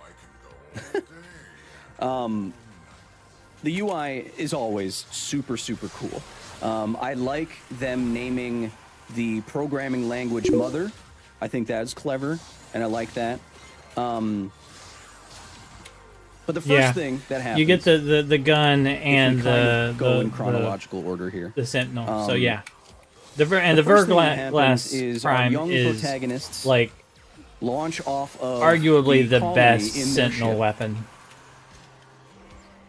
And they go to the Romulus station. Spoil me, science daddy. Okay. First of all, calm down. Eric Pipp has been very angry about the ice rings this whole time in chat. Eric, we will get to the ice rings. And that isn't what's happening, by the way. The colony planet was my favorite part. But the normal so one they is move up so good outside and the kills atmosphere, like everything. And the pilot goes, "Here comes the and crush." then the Prime is just which a I little like. bit It's an idea better. for increasing the amount of gravity. So it's like, Chet, that's the one way to mimic gravity in space. Yeah. And that is to thrust in the direction opposite of the weight you want to feel. That's super easy. You thrust this way at 9.81 meters per second. That's 1g. That's what we normally feel our weight as. And the floor will come up to meet us, and we will have a reactionary force that will make us feel our normal weight. If you accelerate any faster than that, like a crush, you will feel a weight that is multiplicative of the acceleration. Okay, so if you're accelerating at 20 meters per second, you will feel twice as heavy. And on a scale, you would literally be twice as heavy. Now, that was kind of cool. But as Jocko was saying in the chat, he was smoking a J, and that was kind of funny. Yeah, so the first thing that pulled me out, we'll get to some cool stuff, but the first thing that pulled me out of the movie was that during this crush moment, the guy who's like talking like this, ain't he, bruv? He takes a joint, and first of all, when there's increased gravity What am I on the doing? ship, he takes a lighter and he It's the and he- night and he wave activates to the lighter, protect this crystal and the for 3 flame rounds. extends higher than you'd expect. Now, why does that happen? I don't know. And I'm Increased listening to a gravity, podcast or from accelerating Kyle Hill on at a rate higher Alien than Romulus. 9.81 or whatever would not elongate a flame, which is the new Alien movie. right? The atmosphere in the ship is not changing. I mean, I can turn off the podcast Everything on the thing. ship would get heavier. Yes. Flame elongation? I have no idea. He's a Walmart Thor. The second thing that he does, no oxygen, right? Well, then how are they breathing, Justin? No, because the flame is constant. No, guys, you're missing the point. The flame would not extend That's in the one of his atmosphere jokes like too, that. by the way. A spaceship, if you have humans in it, is going to be Mainly moving because at of like the max 1 hair G and of the beard. acceleration with 1 atmosphere of pressure. I've watched him for a long Right. time. He used to So, be on no, Kieran, the a pressure wouldn't channel increase. called It Beyond, wouldn't called increase. Science, Air pressure at the floor of the ship would increase. but had a falling out with management, I guess. Extremely small effect. is a science communicator. Acceleration affects convection to the point where air is whooshing around? No. We would see that happen when astronauts take off in the capsules. You'd see like things fluttering around. So I usually like listen to. But then the I listen to a lot of like tilts his head down, pop-ish and science-ish things. and then he seems to inhale his joint at a crazy rate, implying that this is a little bit of both. The acceleration is somehow forcing more of the joint smoke into his mouth than is otherwise possible. It's about a sci-fi Again, movie. I don't know why this happens. And he's talking the about atmosphere a inside of the ship is drug not smoking changing. scene right now. Increased oxygen and the science content? of that scene. How does that make sense? So I'm half paying In attention zero to G, the game fire that is I'm spherical. playing. This is true. Increased gravity would logically make the flame extend. Why? What's your logic on that? I've seen flames in zero G. They're just round balls, man. No, Mahmood. That's what I said. So it's implied that when he is smoking the J, while the ship is accelerating, it's forcing itself into his mouth. Now, this I don't need to go any this further. could make sense if the atmosphere on the ship was suddenly super increased, but it wouldn't be. Is the ship atmosphere 100% oxygen? No. You wouldn't feel a bunch of air moving when a plane takes off. The air moves with you. Both mirror objectives 3 times. So I don't know why. I don't know why either of those things happened. I don't. Now, what would be a what would Now I have the to flame is moving at the delete same that speed as everything person else, that so it wouldn't sent move. a message. Now, what would be a cool way to show the increase in gravity? See, now I would take something like your lighter or your J or something like that, and I would show how it got heavier somehow. Maybe, before you take off, you have a scene where he's like trying to balance his lighter on his finger or something, or trying to balance his joint on his finger. Like, you can see how hard it would be to balance, something that is very light like this. Maybe he's trying to balance Spam, something. scams, and but then bots. once he gets in space, or once the I have to do it once the all gravity the time. Like, substantially it's increases, quite maybe surprising. it becomes so heavy. How often? Hold on. Sorry. I Maybe it want becomes so one with a heavy, there's timestamp cat on hair it. all over it, that Do it you just have a stays in timestamp? place because suddenly the pen is like effectively 10 pounds or I something. want this one then. Chatty has a timestamp on Instead it. of being all wobbly. I don't know. Some way to show the increase in gravity. You know what I mean? Spam. Random question. What is fire? It's a bot. Next. It's paste. Burning. Block user. Close. So I would show something like that. And Some then kind of let's increased go ahead gravity. and time them out. To demonstrate that effect. Now, before we continue, do you think that you That's can prove weird. the existence Has of it a already higher been, like- intelligence using fractal mathematics as Terry Tibbs? Is Terry Tibbs short for Terrence?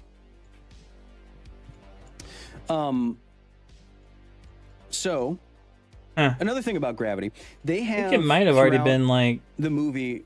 They create artificial gravity on the Romulus station, and they I have think that user has they set up already for been later on gravity kicked or purges, something. which is a way of showing that the gravity turns on and as off. I go This to bring is a up mistake. the It's a interface scientifically for them. inaccurate thing that I know Ridley Scott or whoever just kind of pushes aside because you get to use it in a fun way later on. But there's no such thing. The account is suspended or as deactivated. As They've already artificial been gravity banned. that you can just turn on and off with some button. Just goes. Woo. There's no force that we know of. There's no material that we know of that can generate anti-gravity or gravity like that. The only reliable way we know how to do it is with some force pushing up against your feet. Yeah. as I And went to we do that. like The easiest report way to them do and that in all, space is with they rotation were or thrust. like I So got a when weird you're like on a spaceship, the interface didn't come up right, if the so I spaceship's had to use a different thrusters account. are oriented this way, And it was like, oh, that you that have a account's floor already like this, suspended and and you deactivated. stand on it on the floors, and as the ship accelerates, you're pushing yourself. These bots, You I'm are telling pushing you. into the floor, and if you push into the All right, hold floor on. at a I'm certain, gonna pause that and just hang out with you a bit more instead of listening to it. All right, I think that's got all the Nightwave stuff done. That's a cool looking skin. That's all we have time for. Operator, I've run diagnostic regressions. All systems nominal. Railjack. Oh, I swapped. Default. Let's go look at this skin. Pan it. Appearance. Which do I like better? That one or this one?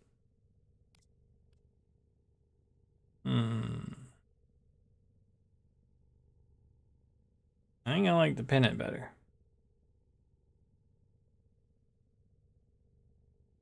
I don't like the matte coloring on this.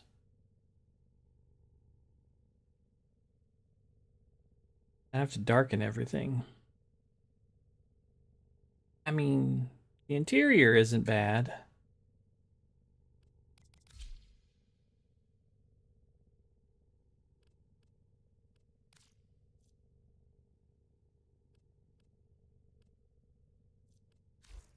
Operator, you Bah. remembered well how the Tenno arm themselves.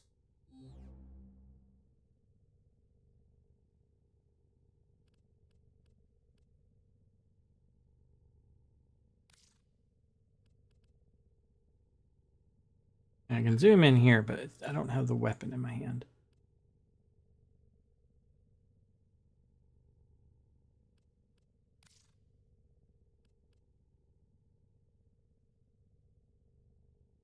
I don't know.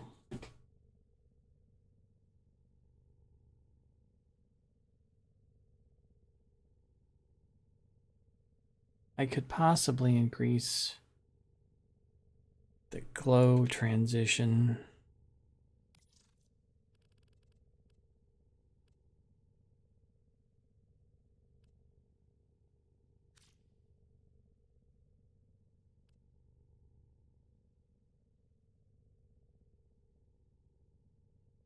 Have some more yellow and green.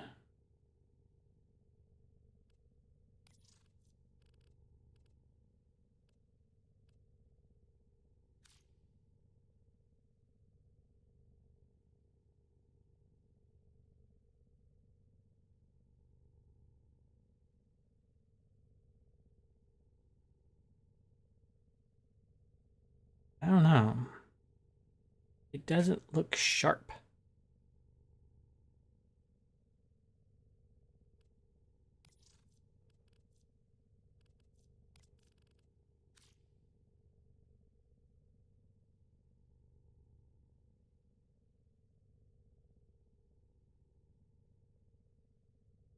Hmm.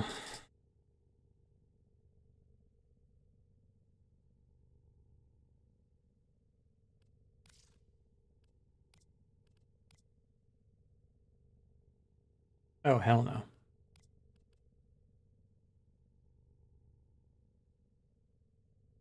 I mean, that's much better.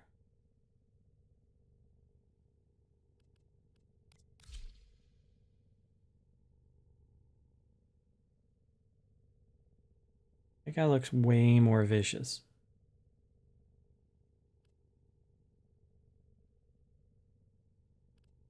Okay, that's fine. I'm just not going to use that skin.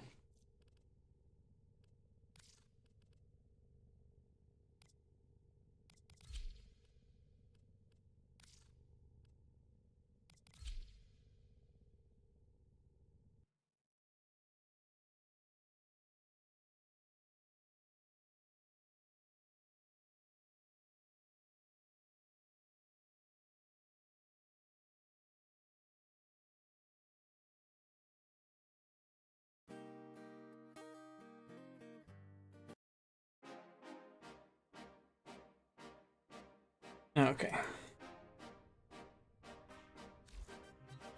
Now it's time to do some of the steel path. And let's see, how are we doing this evening for... I only have 8K left on that. It'll be tomorrow then.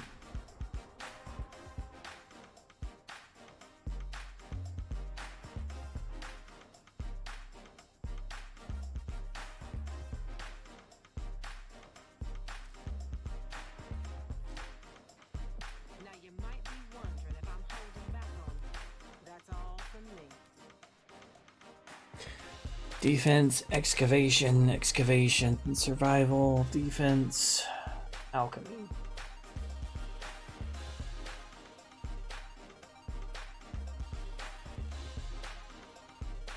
Four Vauban missions.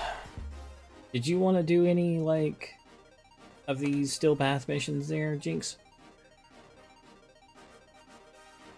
I need water.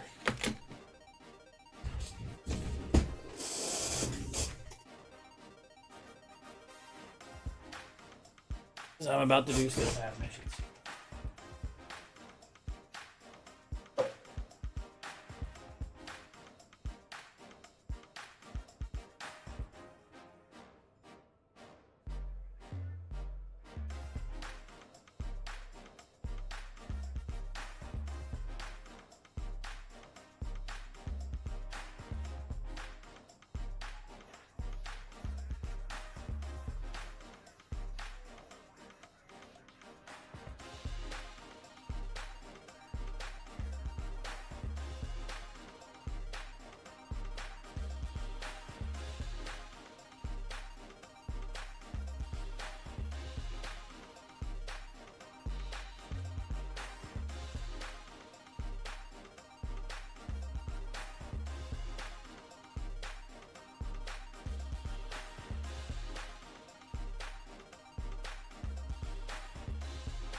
See what's the date on this?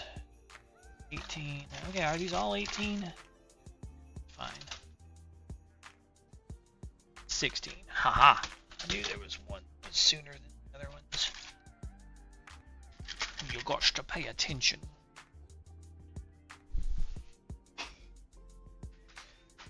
Get me some fruit. Get me a drink. And we'll see if Jinx wants to do the steel path.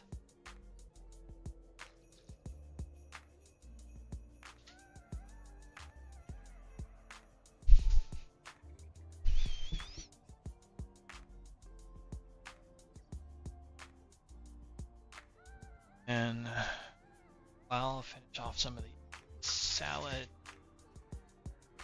sandwich.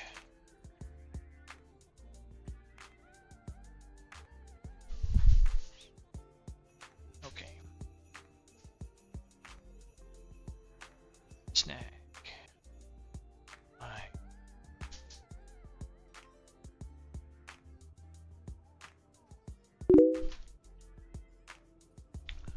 See, what did you say? Nope. You can go. You're here though. Cool. And I will go without you.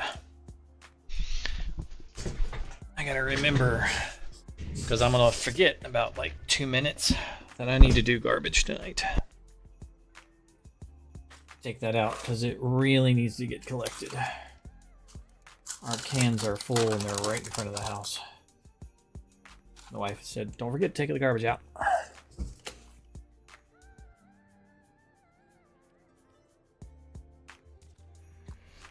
I haven't done it so far.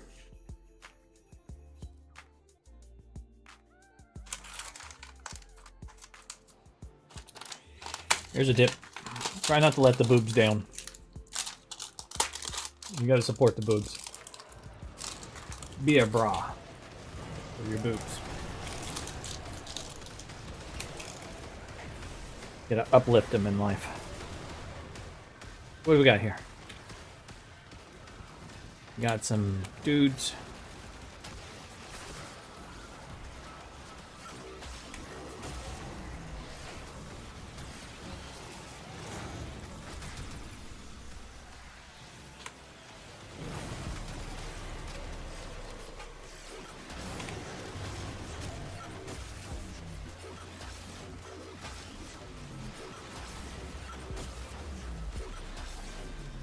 Be the uplifting force you want to see in the world.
Hey Jinx, what kind of music do you listen to?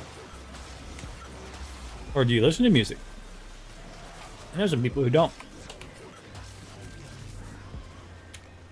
Which is wild if you ask me.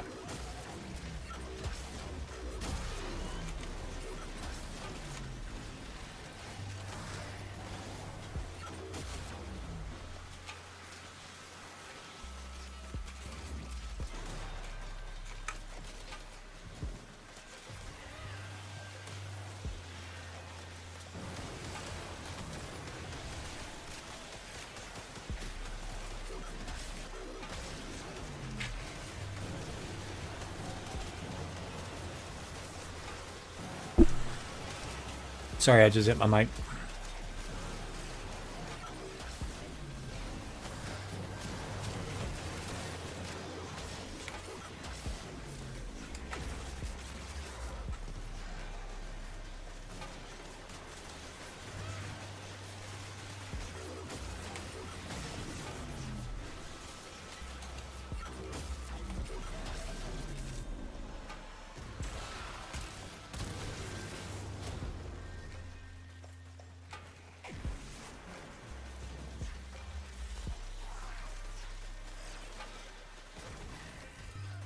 Haven't shot my gun yet.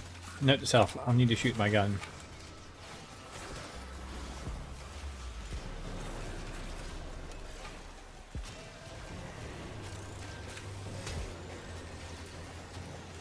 I have shot my gun.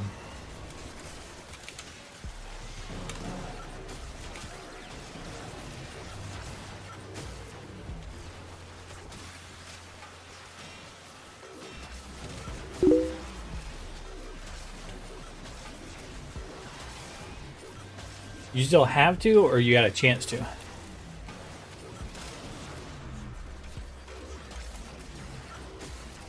Like, you need to?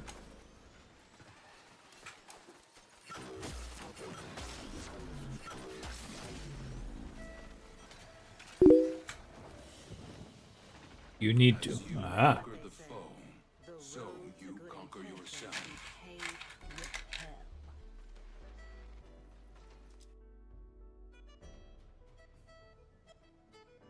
You only need to do normal circuit up to 5, right?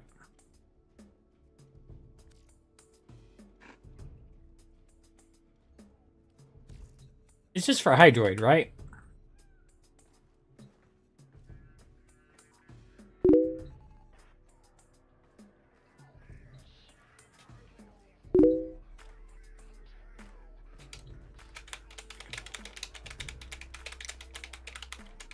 Considering which is easier. Is going and fighting the boss for Hydroid or the circuit? You get the whole frame.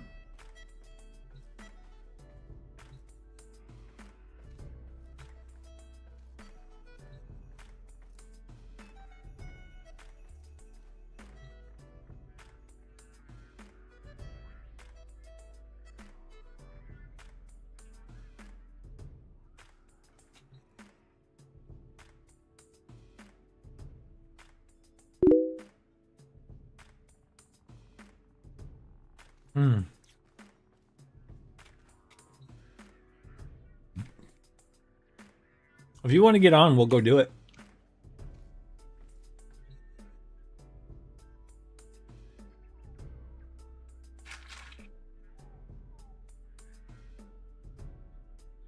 Operator, are you enjoying the view?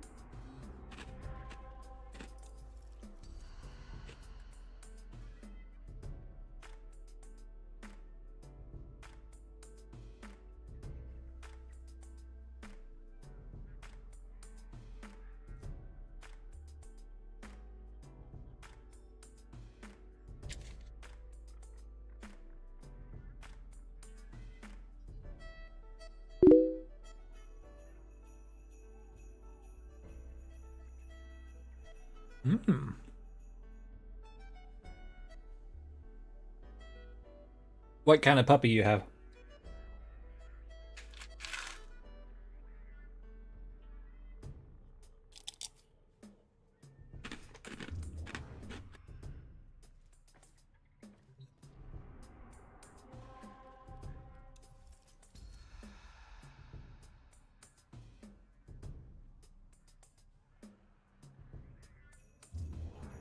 Archiplasmor and Okina.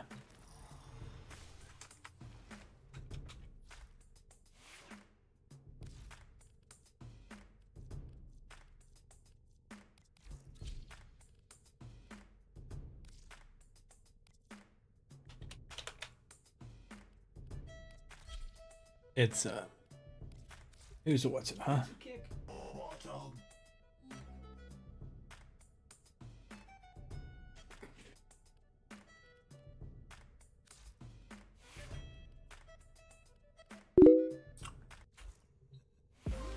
What's a weenie?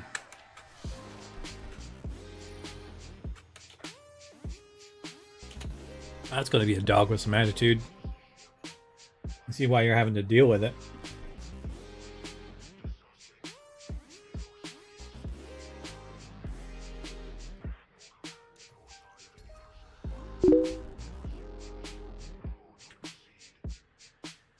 Because you're her people. And her makes it better.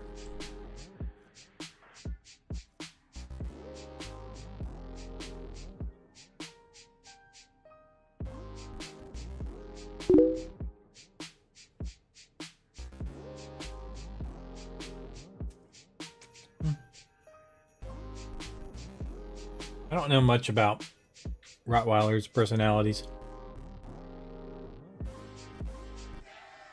Most of them seem decent to me.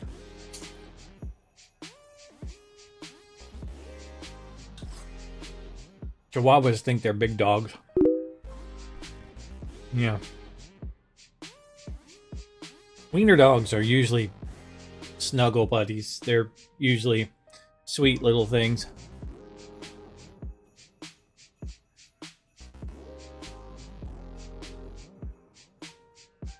But I haven't known a Chihuahua that wasn't like overly possessive and overly like defensive of its people. She's more like the wiener.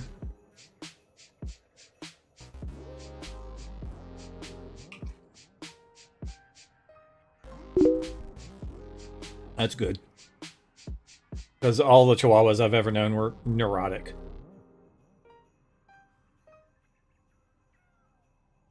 Not to say that they're not decent to its people. That's just like a dog sit a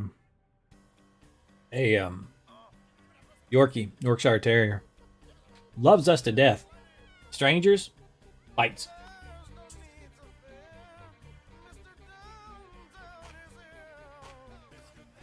He's toothless too. When he had teeth, he drew blood on people. He doesn't have teeth anymore, so he gums them. Still tries to bite them though.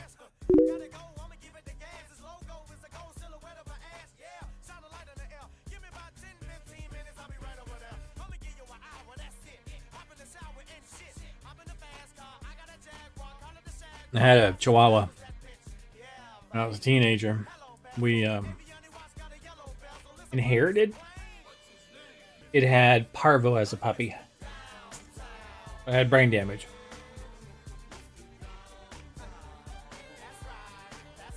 There used to be a song by, I think, Pinkard and Bowden. And the song was, "Don't pet the dog." And that was the rule. If the dog is on the couch where you want to sit, sit on him. It'll be fine. Barney, that was the name of the dog. But don't address the dog. Don't look at the dog. Don't pet the dog. Don't acknowledge that the dog exists. Because the moment you do that, he's going to get upset and aggressive. If you never acknowledge the dog, you're fine. And that's the way he worked. If he was in your way, sit on him. He'll wiggle out from underneath you and crawl out. And I'm like, that doesn't mean you're fine. Don't pet him. Don't try to pet him. Because that'll acknowledge that he exists, and then you're in trouble. If you just ignore him, you're fine. And that's how he worked. But the moment that you looked at him, the moment that you reach for him, oh, it's on. He's trying to bite you.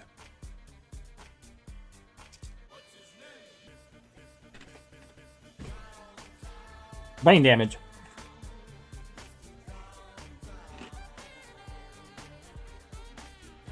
Me and my mom were the only two people that could pick that dog up. And it was touch and go with me. He was still stiff, with me. But I could pick him up and hold him to me and move him around. And once I held him to me, he'd calm down and would relax. And I could pet him. But reaching for him, he was on guard and was shaking, and I just had to go slow. Anybody else though, he'd attack.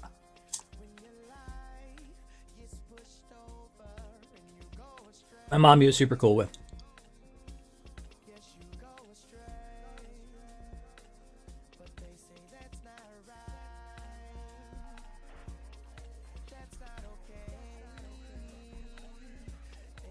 He didn't come from a good household either. His previous owner would hit him with brooms and stuff because she didn't want to deal with him. No problem. I'll go ahead and play the next another Still Path mission. And when you're ready, let me know.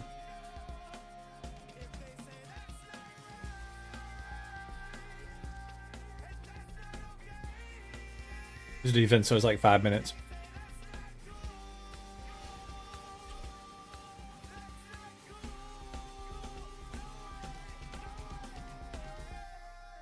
Really? You can't find a Hydron mission?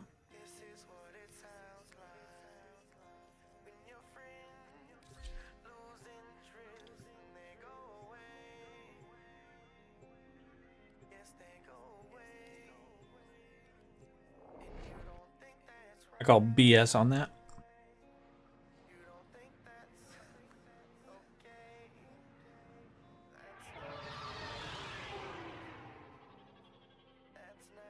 Too many people are traumatized by Hydron at this point in the game.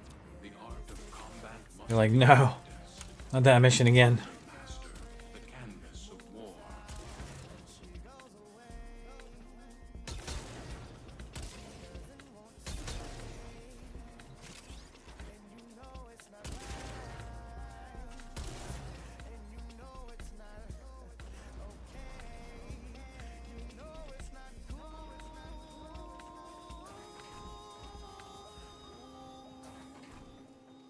Fine, I'll solo it, game. We are readying reinforcements. Keep fighting, Tenno. It's really hard to believe. There we go.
Let's see how my Vauban does against the other Vauban.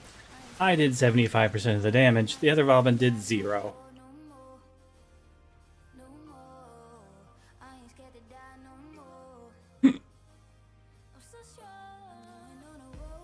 I had 22,000% accuracy. Vauban.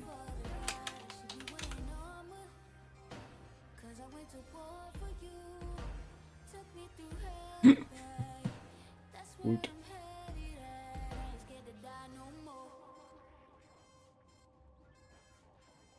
That's the guy that's still in the party.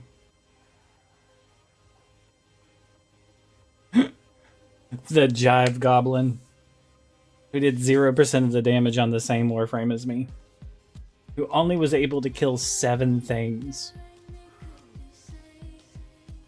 He had a Tenant Tetra, a Redeemer Prime, and a kit gun of some sort.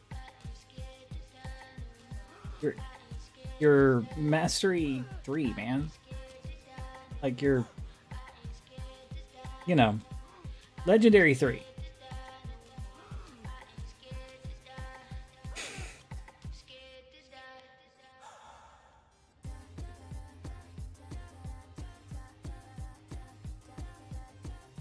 I mean, this guy Ember used 103 abilities and only did 9% of the damage.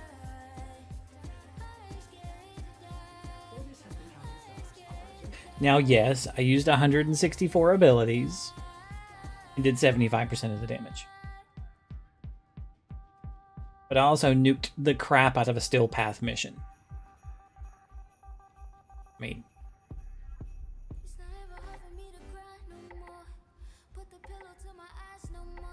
I still say that most people play Vauban wrong.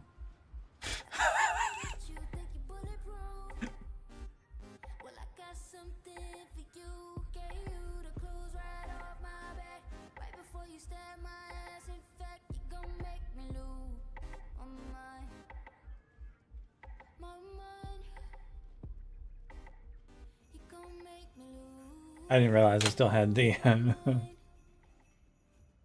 weird things on. I didn't switch to my main Vauban build for this, that I was just on regular Vauban. Wow.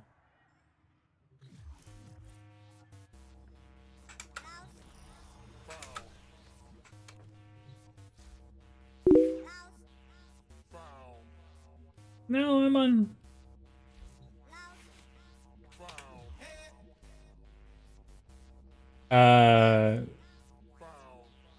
Oh, I think we're doing the actual thing. That's mission results. How come it showed me on tenants? I don't have the tenant on.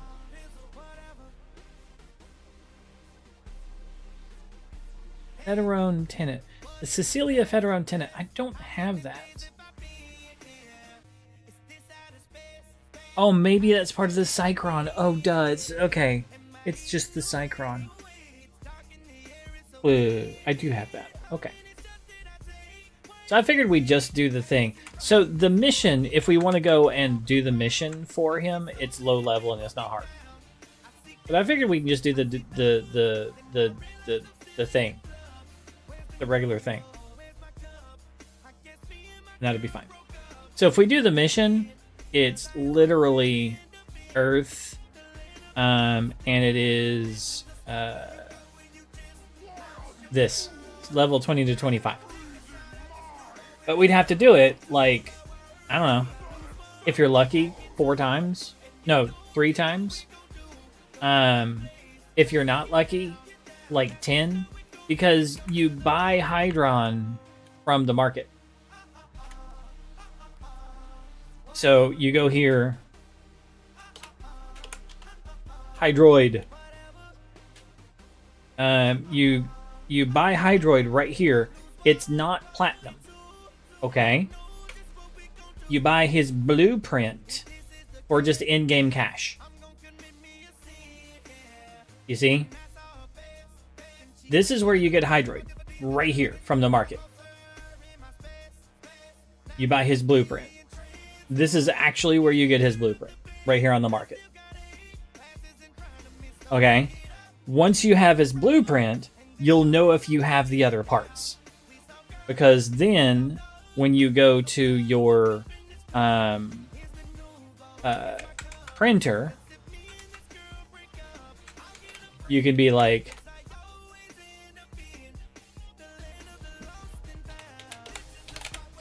Hydroid, do I have a helmet to build? Do I have a system? Do I have a chassis? Now I have 17 chassis, 12 helmets, and 7 systems. Because I've fought this guy a couple times. Right? Now, that's for the regular Hydroid, so you can feed him to your chair. And that's what I would do. Because there's a Hydroid Prime. And that's one you actually want to, like, you know, actually run on. But you do want to, like, level up the basic version and feed him to your chair for mastery fodder. And that's the gist of that. But you only need those 3 parts from the boss who drops him, which is Vahek, which is an AFK fight on Octavia. You don't even have to do anything to him. He'll kill himself.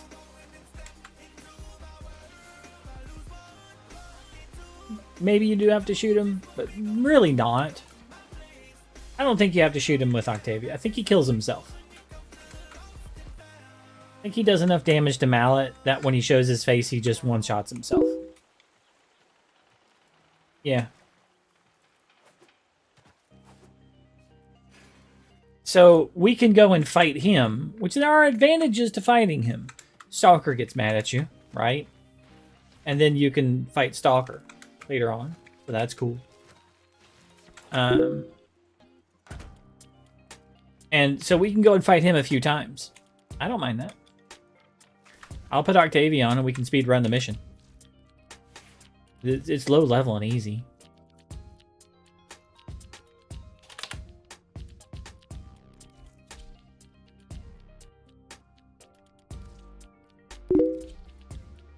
Sure. And I will send you an invite. And, like, if we get tired of this, we can go do the other one. Just for fun. After like, Stalker's pissed off. You know? Why not?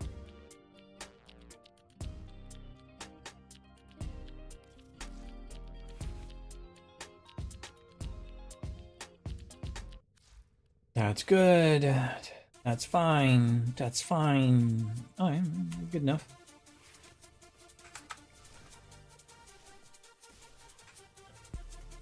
Here, I'm gonna do even better. There. Okay. I'm gonna put it on Fran.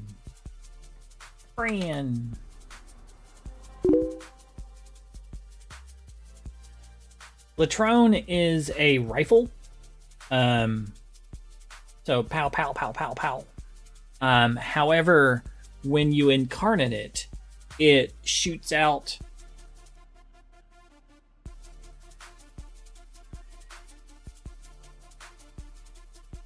bouncy balls of explode. It kind of shoots out glaives, but not. It shoots out a projectile that wherever it hits, it explodes. But then it bounces and seeks out somebody else, and where it hits there, it explodes, and it bounces and seeks out somebody else, and where it hits, it explodes, and where it, you get the idea. So it goes, and those explosions do a lot of damage. So it's, yeah, and you can send out multiple shots because it's a rifle that are doing these bouncy explosions, which do a lot of damage. So it does a ton of damage. And they're like red crits. And they kind of kill everything. So it's a ton of damage. And if there's not another enemy nearby, it will seek out the same enemy, another body part. So it will travel up like big enemies. Like you shoot somebody and it'll just like travel down them, so it hits them multiple times with those explosions. So it kills like everything. It'll clear rooms, just like the gun that I'm using now. But with the Latron, you have to hit a headshot to charge it up. So I switched off to my Torrid because you just have to hit something to charge it up. You don't have to hit a headshot. And then it's like a beam weapon that does like red crits and does a whole lot of damage. So it doesn't matter if it's like, it'll just like link to different places and do tons of damage. So it's, and then once it's wore out, you just have to shoot something. It doesn't matter where. Where the Latron, you have to charge it up with headshots. And that's a little bit aimy. And I don't always like to aim at things. So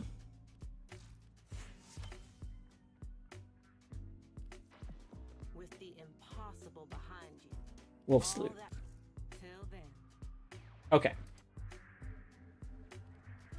So let's go.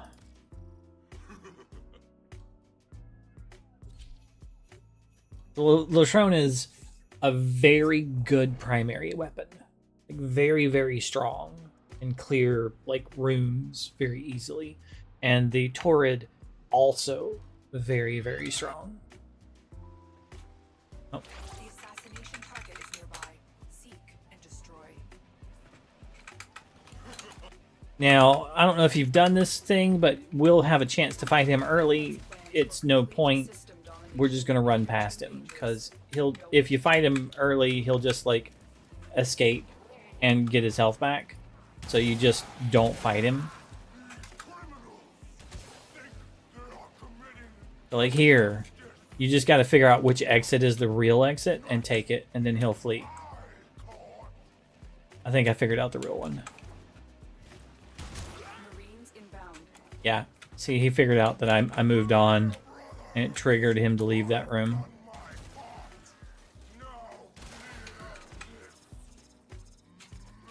On to the next room. So the question is, which one's the real one? I'm gonna guess it's the one in the back corner. I think I'm right. Yes. My air.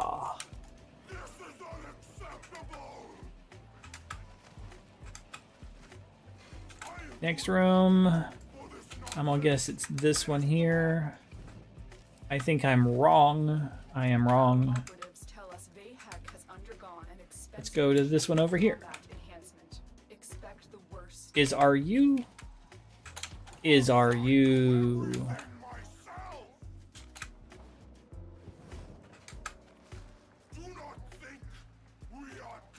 And in the pipe.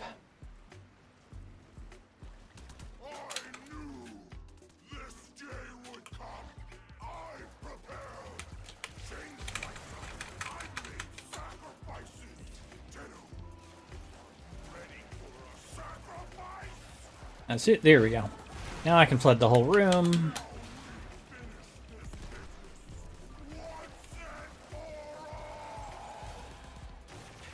And just come over here and squat. Just squat a whole bunch and you'll go invisible. And he'll kill himself.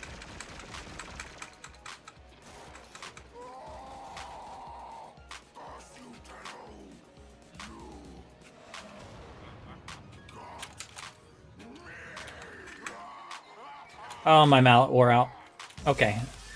Here we go. If my mallet hadn't worn out at that exact moment, he would have died instantly. And we're done. And we head out. Thank you, Tenno. It should be a long time before we hear Vayhek's ugly voice again. Now get to extraction. You've earned it. See, you have to shoot him in the face. Okay? But mallet hits everything that can see it, and he looks at mallet.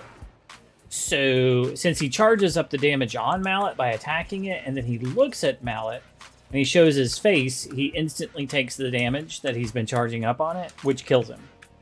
And then, the only problem is if people are visible, he'll look at them. Right? So that's why if everybody's invisible, he'll just look at mallet and kill himself. Good luck. You'll get a piece. So you got the headpiece. Woo! You got some head from an ugly mechanical chicken. Congratulations. You now have bird flu. You might want to get that checked out.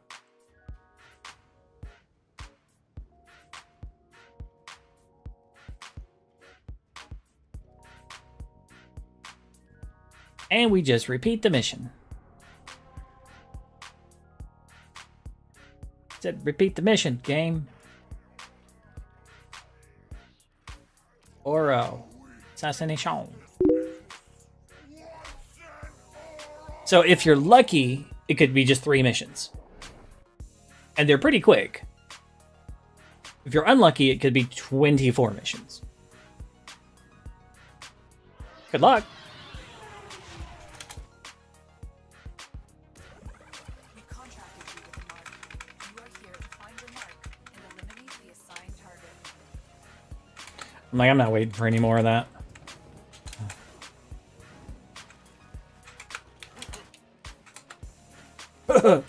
Bayhex plans for complete system domination. Grinning weirdo. Too dangerous. You know what to do.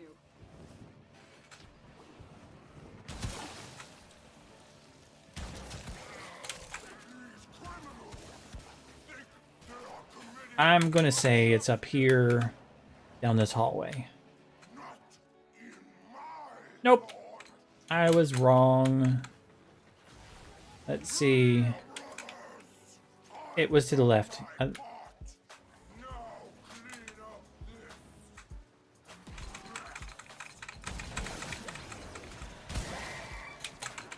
Bayhex rose to power by eliminating his enemies on the green. Get off of the thing. He now has near Not that complete way. control, which makes him one of the most influential Grenier.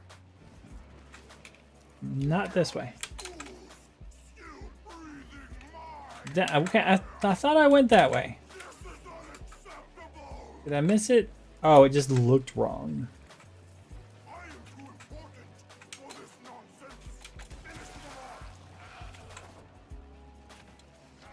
Counselor Bayhex rose to power by eliminating his enemies on the Grenier Council. He now has near complete control. I think it's... Nope. Ah, man, I'm just guessing all the wrong directions this time.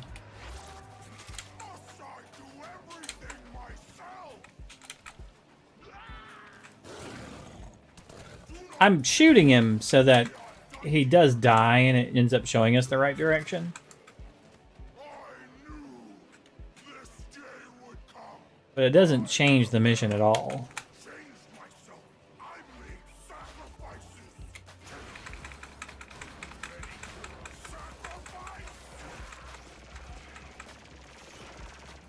Come be invisible.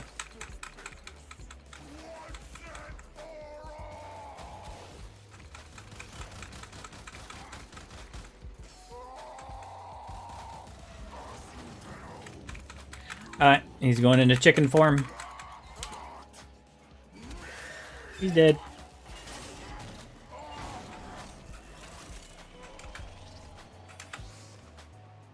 And we out of here. It should be a long time before we hear Bayhex's ugly voice again. Now get to extraction. You've earned it.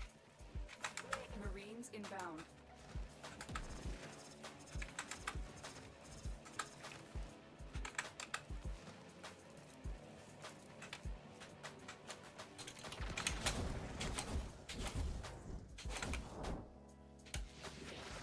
If you don't know, there is a secret here at this exit. It is down in the water.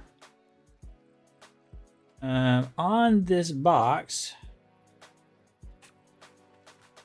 Here.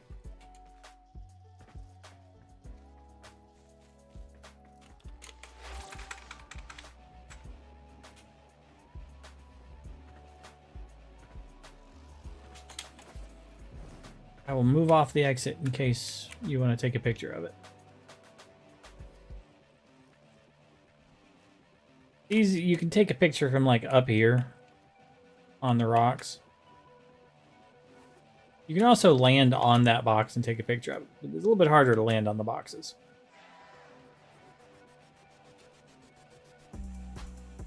Can't land in the water though.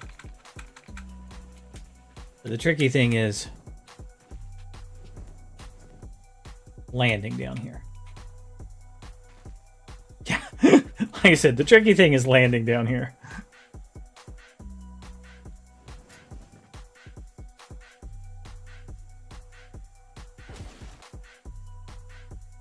Yeah, it's tricky landing down here.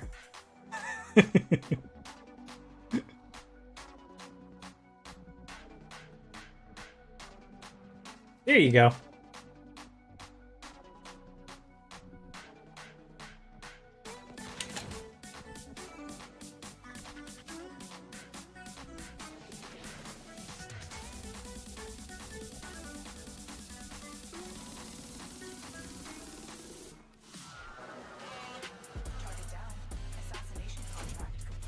Hey, systems! Ah, we're 2/3 of the way there. Let's see if you're lucky. So far.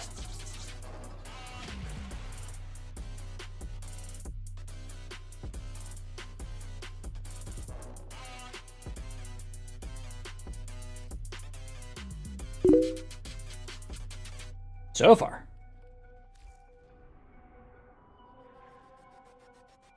Oh, come on, game. I tell it to repeat the mission. It's like, no, we will not.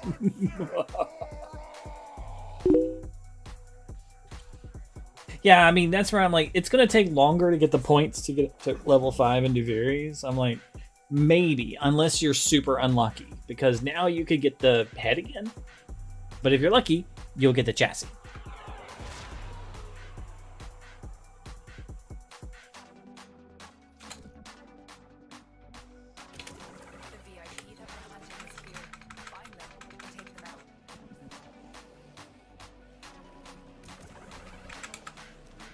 Let's go.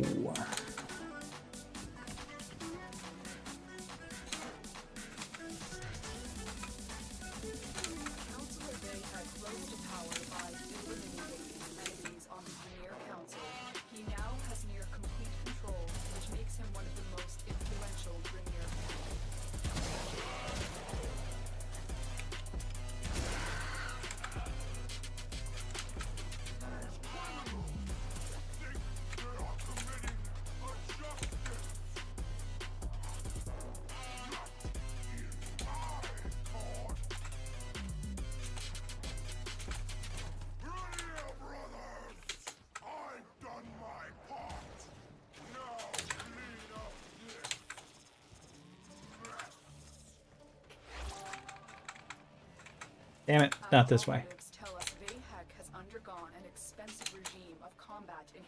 I swear I looked down this way and it didn't look like it was here, but it always gets me when there's a lot of shit and it's supposed to be going through the pipes because it looks like it's not an exit. Your face is unacceptable.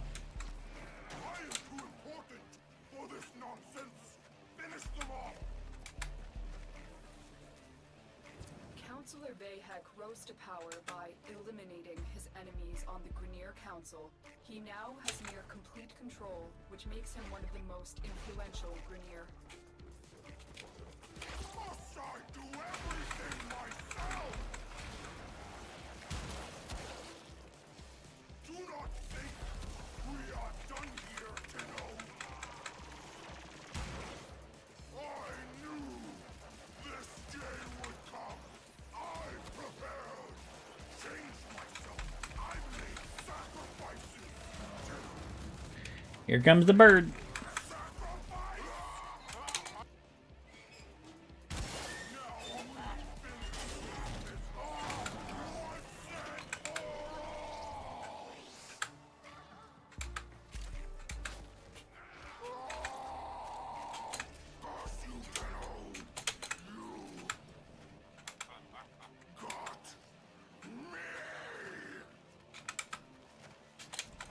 Thank you, Tenno. It should be a long time before we hear Vahek's ugly voice again. Good luck. Now get to extraction. You've earned it. I'm detecting a large security force heading your way. It's the Grineer.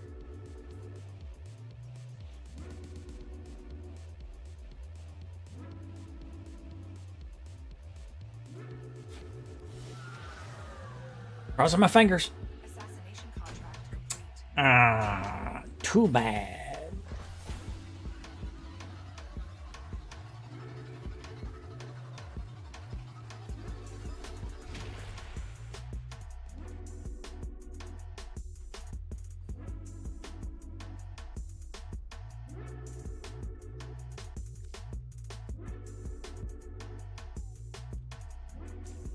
I'm not gonna tell it to repeat again. I'm just gonna go back in and click it because it's not doing great.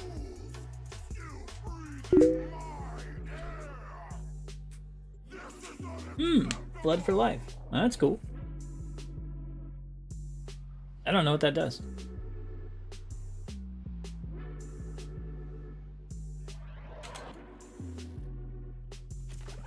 The VIP that we're hunting is here. Find them and take them out. Yeah, it's new. We'll find out later, though. B. Hard landing. Our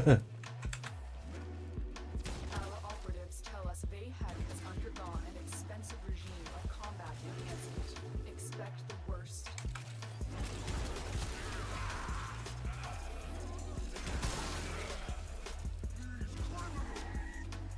And my weapon's charged.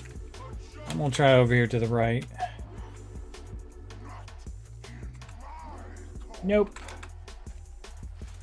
Wrong way. Where would it be then? Is it up here? To the right? Probably is. Yes. It totally was.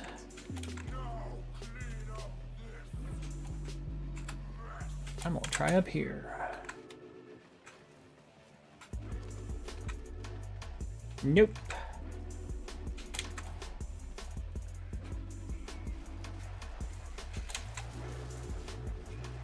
Vayhek's plans for complete system domination. I didn't realize I had my cat on. You know what to do. Huh. Whoop. Well, I jumped into the water.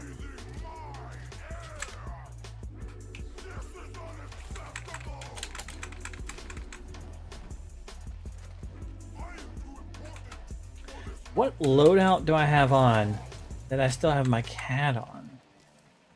Our operatives How tell us bizarre, how Vayhek bizarre. has undergone an expensive regime of combat enhancement. Expect the worst. My cat's name is TTV Aurelius.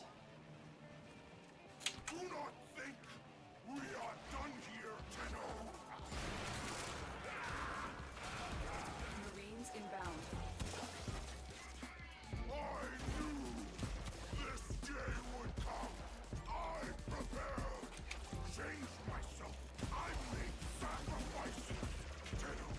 Alright.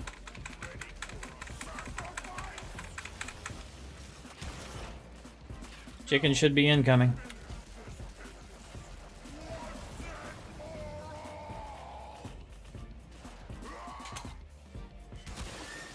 Chicken's dead. Oh, I hit the...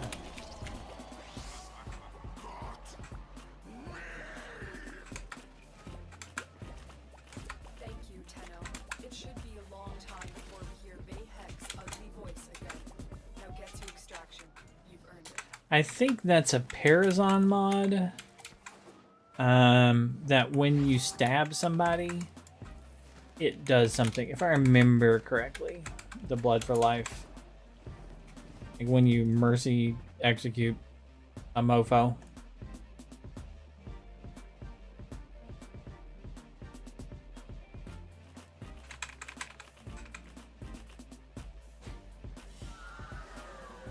They won't be bothering us anymore. Let's get out of here. Their optics again, man.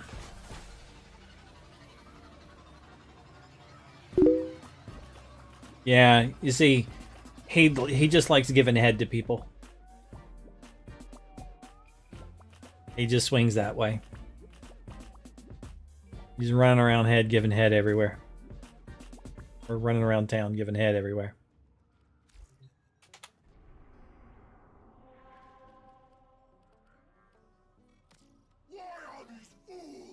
I mean, that's all he really is, if you think about it. He is just one big head. And then a robot chicken behind him.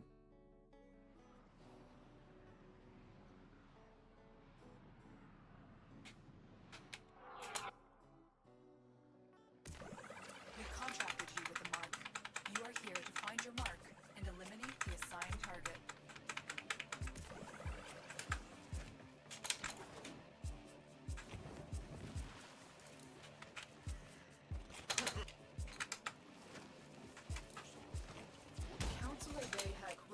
That's bull. Eliminating his enemies on the Grenier Council, he now has near complete control, which makes him one of the most Bull. influential Grenier.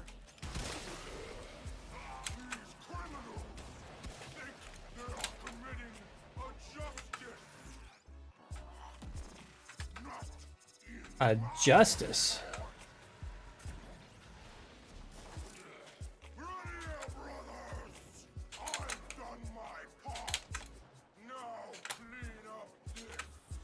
Nope.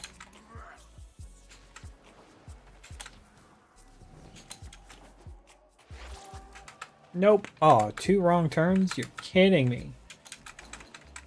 That means it's got to be this way. Vahek's plans for complete system domination make him too dangerous. You know what to do. It's like come in the room, immediate right turn.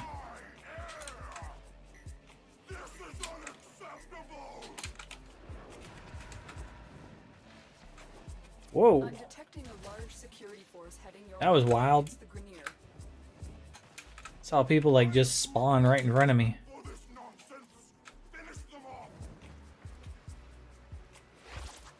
Councillor Vahek rose to power by eliminating his enemies on the Grenier Council. He now has near complete control, which makes him one of the most influential Grenier.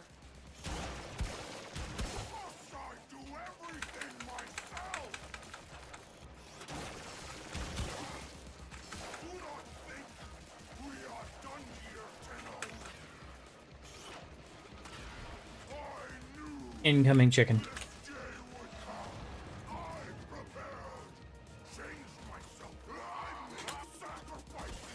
Dead chicken.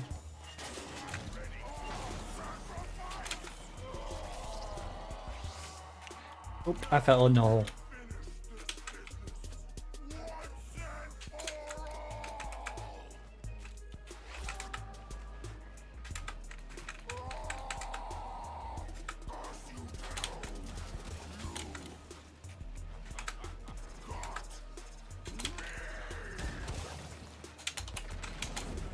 Thank you, Tenno. It should be a long time before we hear Vahek's ugly voice again. Now get to extraction. You've earned it.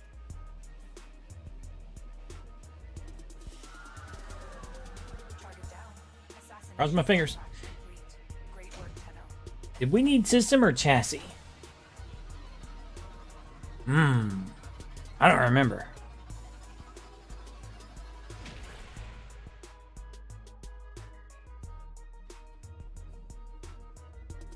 I think it was chassis, but it could have been systems. I know it was not neuroptics. You go look. Yeah. I don't remember either. You'll have to check. I'll stand here and shake my thing.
Operator, are you enjoying the view?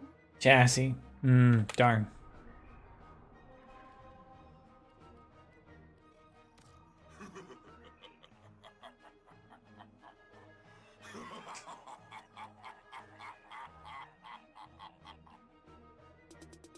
So now we know that we need chassis. Will we remember that we need chassis? I don't know. I don't know.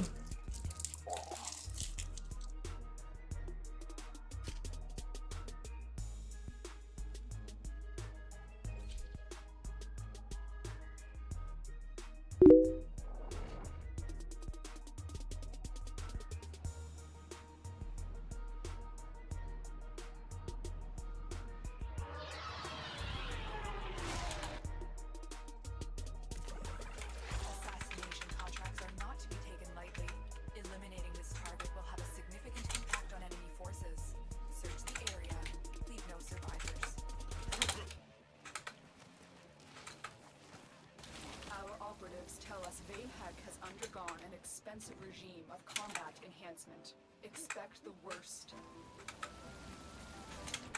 These criminals think they are committing a justice. A justice.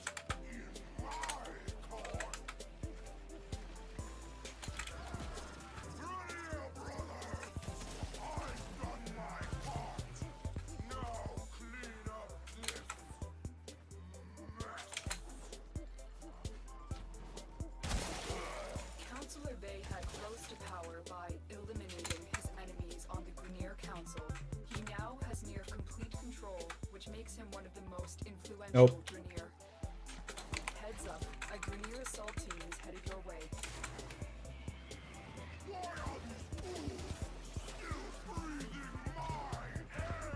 Oh, it's definitely this way. Your face is unacceptable. It's not that way. Oh, wow.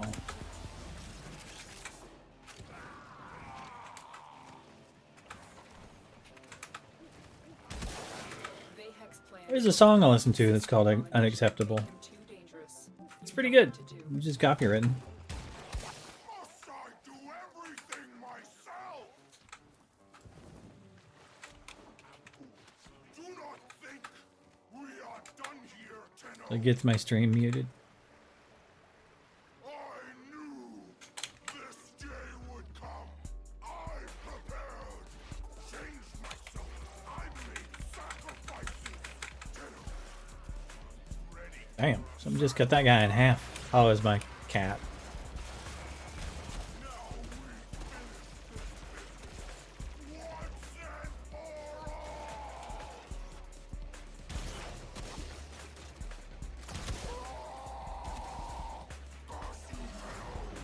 Alright. Incoming chicken. He did. I kind of want to hang out for the drop, see what it gets, but I think that's it. Yeah, I got a crowd thingamabobber. Bayhek's ugly voice again. Now get to extraction. You've earned it. I missed a hole.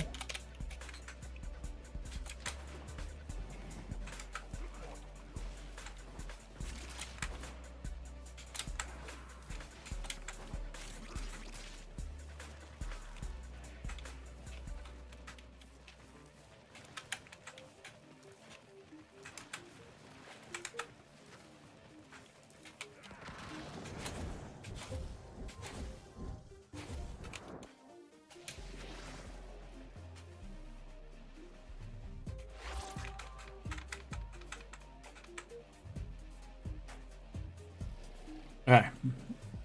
Got my fingers crossed. Cross some toes. I'll save crossing my eyes for the future. They won't be bothering us anymore. Let's get out of No, here. that didn't work.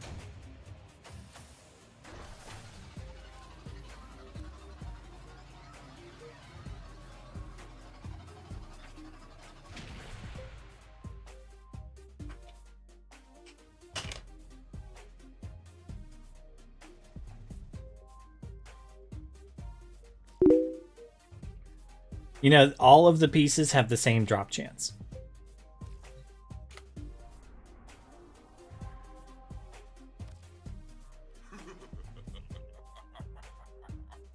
They have equal drop chance.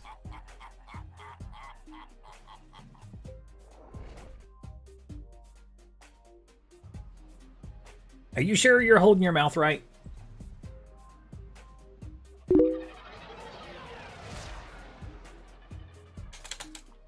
I mean, it's definitely better. We're getting in and out of the missions.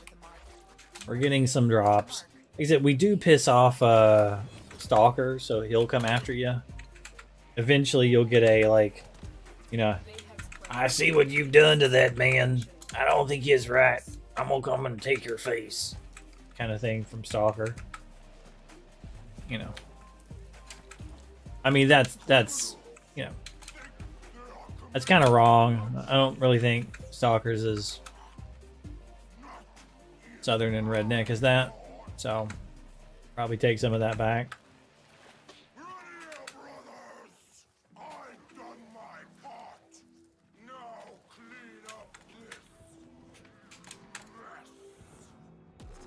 That's a little bit mean to Stalker, you know. Counselor Vahek rose to power by eliminating his enemies. Man, I got stuck on a wall. He now has near complete control, which makes him one of the most influential Grineer. Still breathing my air.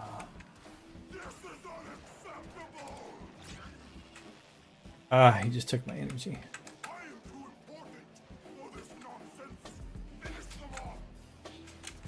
I have to drop an energy pad over here. Our operatives tell us Vahek has undergone an expensive regime of combat enhancement. Expect the worst.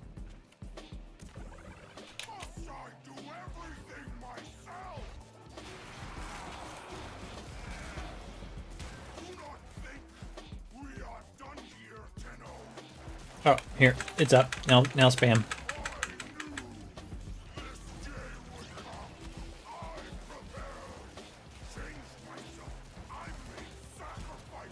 Alright, he's transforming now.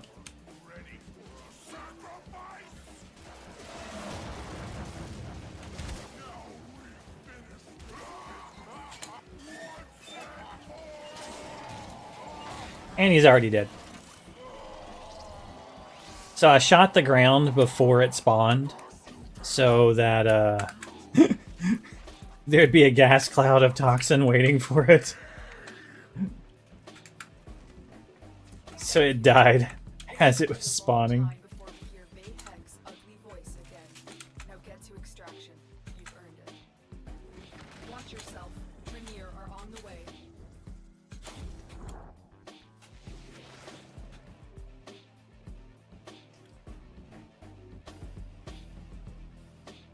Like, wait, I can preload the danger zone. They won't be bothering us anymore. Let's get out of here. Why?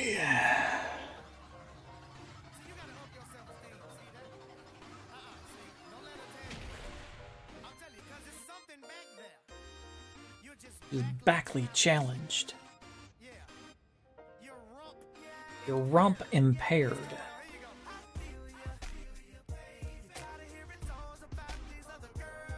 I had to apologize to a girl one time because of that. Friends with a girl. And I thought she had a cute rear, but it wasn't oversized or anything.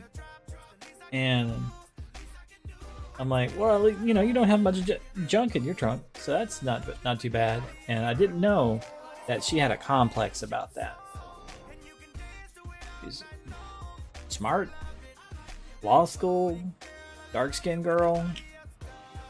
But I had a friend of mine explain to me is that you don't ever make comments about a sister's booty unless it's a positive thing, like about how great it is, just in general.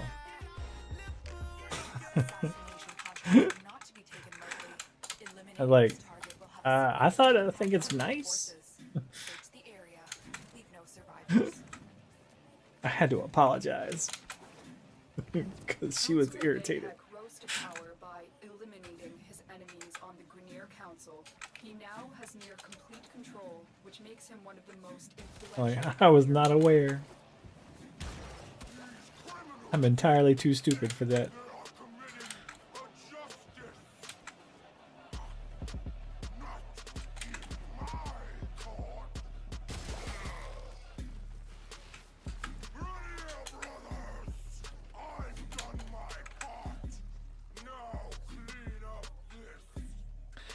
Oh, it is the right way this time. Woo! Counselor Vahek rose to power by eliminating his enemies on the Grineer Council. He now has near complete control, which makes him one of the most influential Grineer.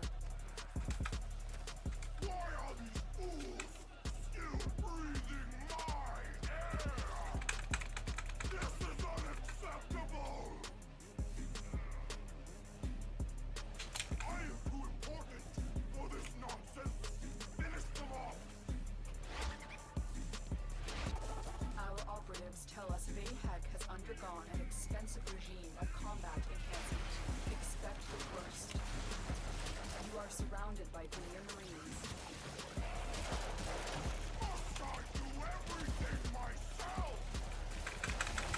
You turn invisible. Oh, he's dead.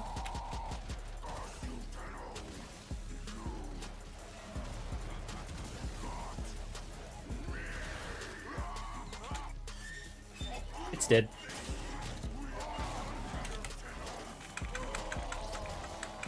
The drop's out here yet? There it is. It should be a long time before we hear Bayhek's ugly voice again. Now get to extraction. You've earned it.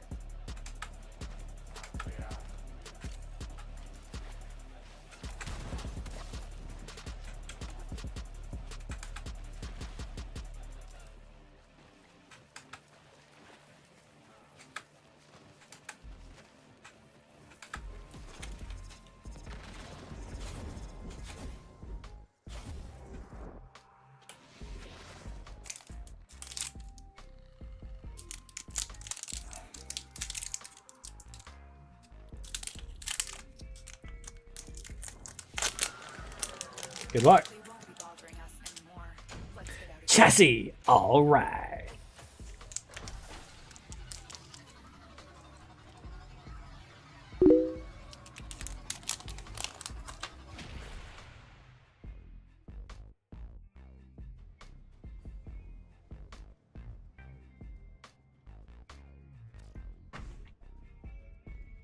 Now you build it.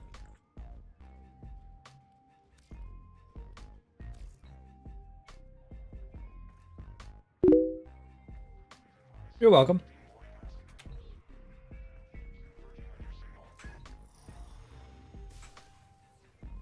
Not like I've not done it before for people.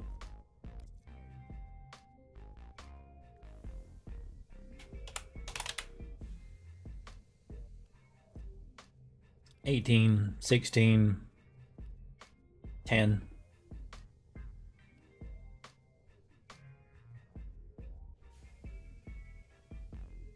I'd say I've done that at least 5 times, hunted him. Maybe more.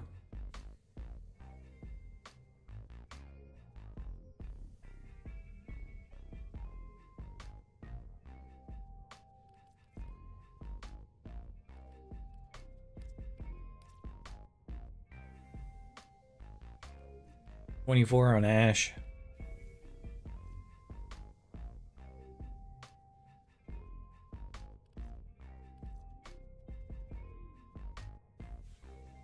Only have 7 sets of Atlas. Borges finds it odd that humans only get a few years Sure. to live, yet spend most of that time Doing everything wrong.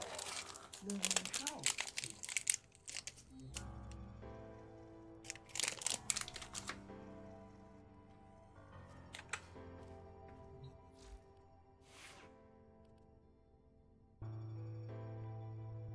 Wild.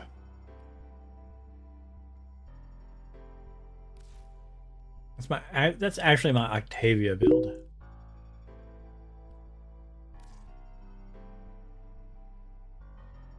Maybe. I can find out.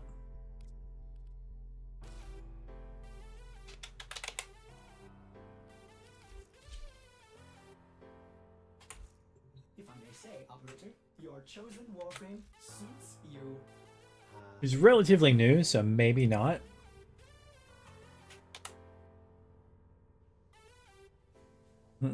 I don't have a full set. All I have is Hydroid Prime himself, the blueprint at the moment.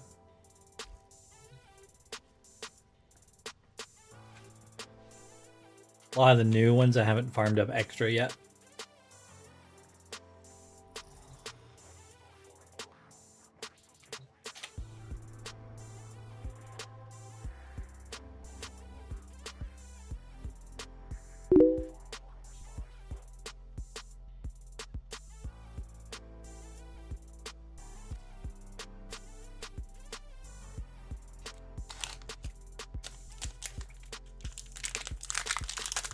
Two decent missions for these.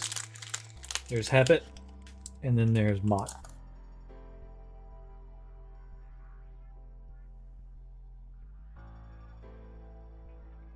I'm like 50-50.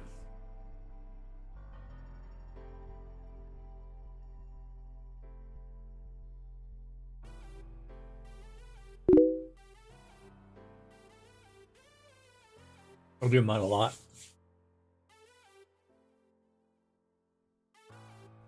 So I'm about 50-50 on him.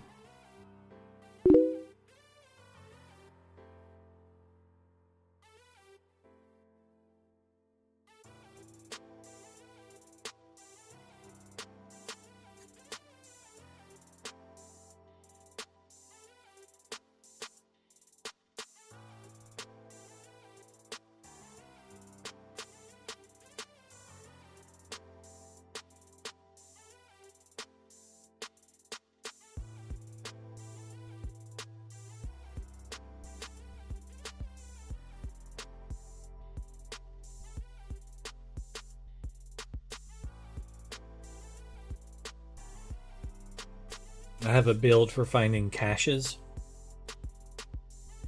because of a platinum making thing that I do sometimes.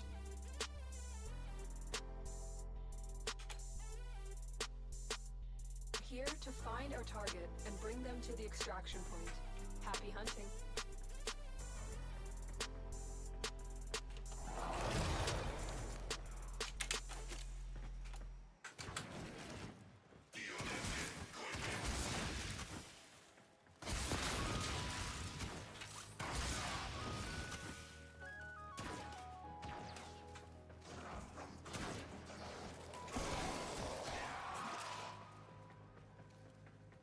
So I can see like treasure boxes a long ways away. Track them down quickly.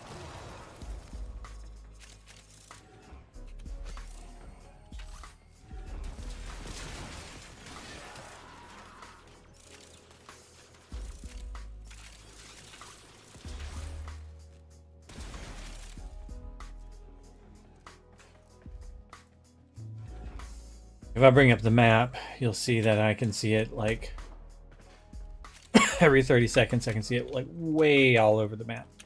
Rooms and rooms and rooms away. You found a target. Capture them quickly before they escape.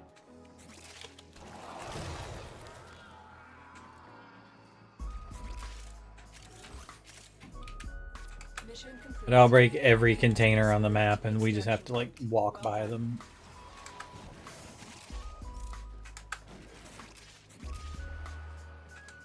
Stay focused. There's a heavy unit approaching.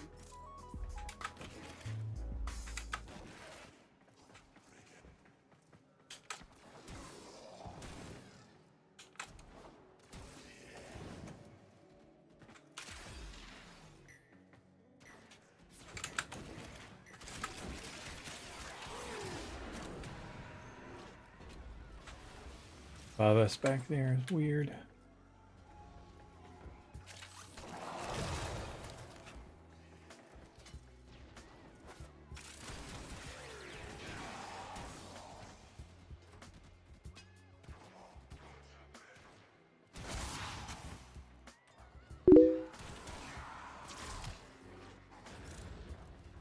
Yeah, I see it.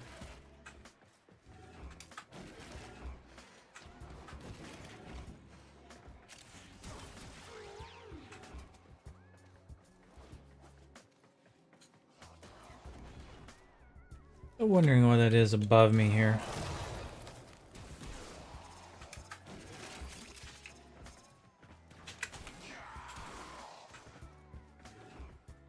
Oh, it's in here. That makes sense. Already have it. While I'm at it, there's something here.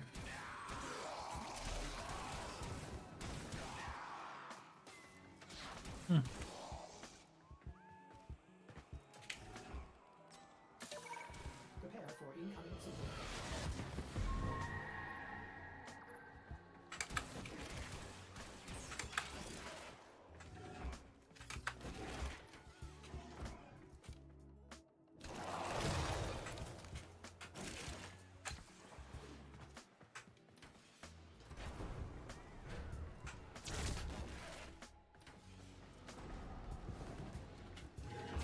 I'm trying.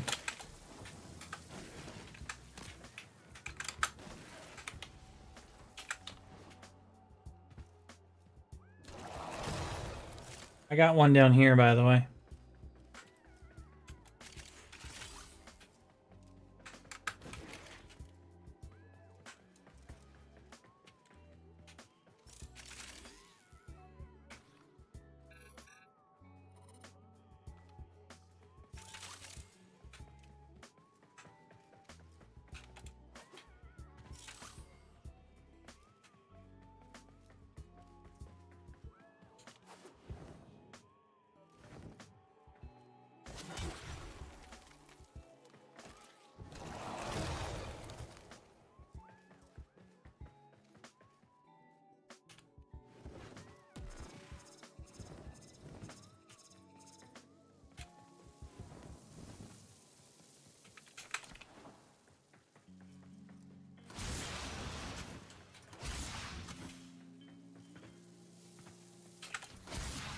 Stay focused. There's a heavy unit approaching. Yeah, it's this direction. If you want to get the one that's over here.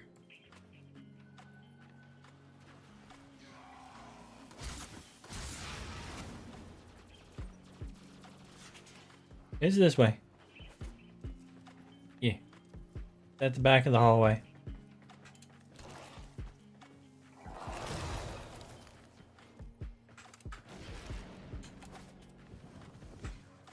All the way back here and to the left.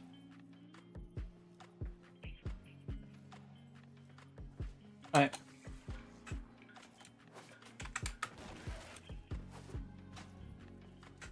Go gather some other goodies.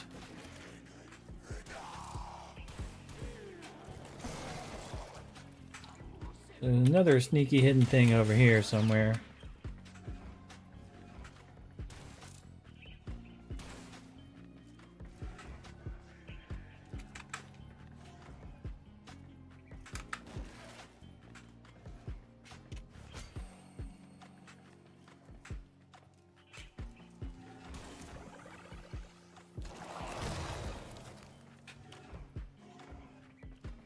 Can't get whatever that is for some reason.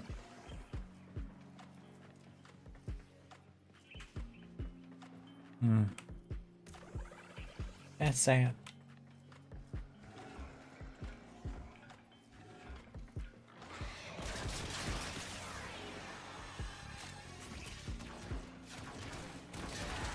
Area's barren.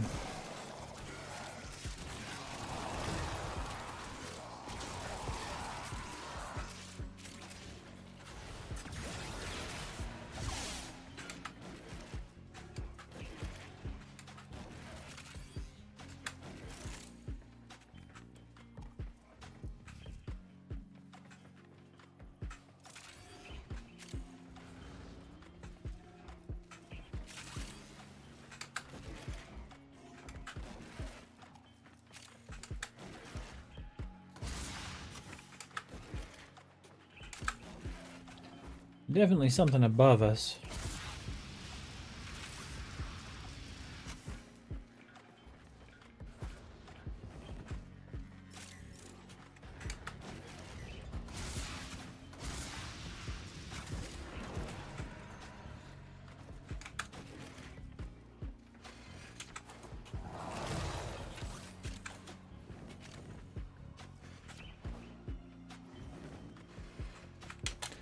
Another one.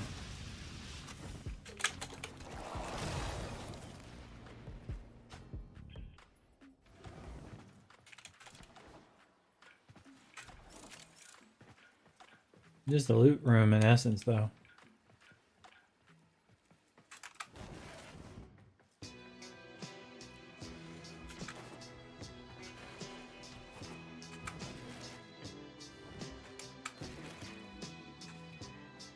Okay, we're gonna head upstairs. And there's, up here, there's another loot room.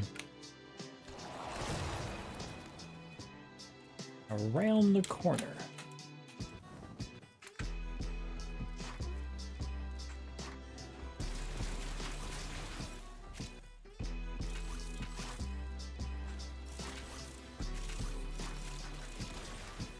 None in it though.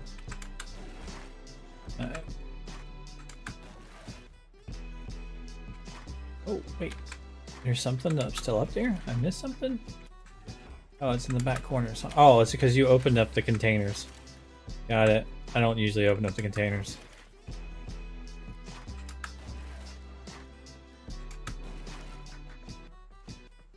I just break everything. Ooh, there's a bunch of stuff in this direction. Up above. Again, around the corner. Ooh, just got another one.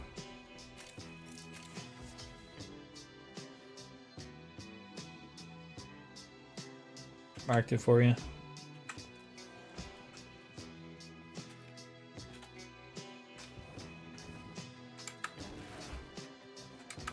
Hey, I found his escape point. There's like never anything past it.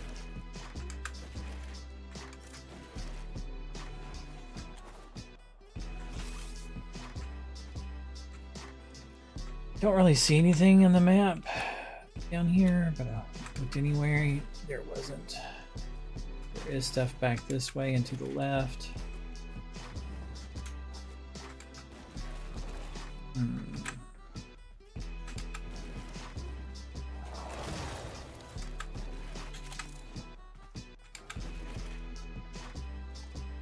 The area is still barren.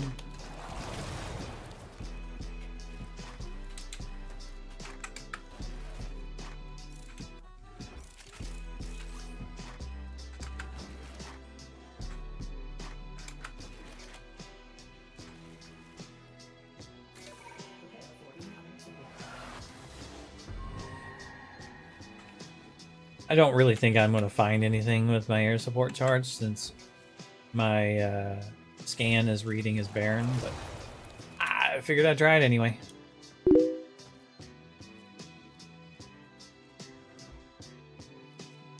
I've got one more over here. Two, it says, actually. There's two right here. Hey, I think I got you. Got you taken care of.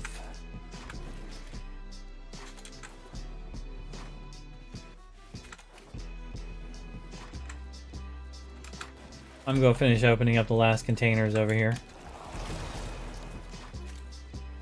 Doesn't look like any more though.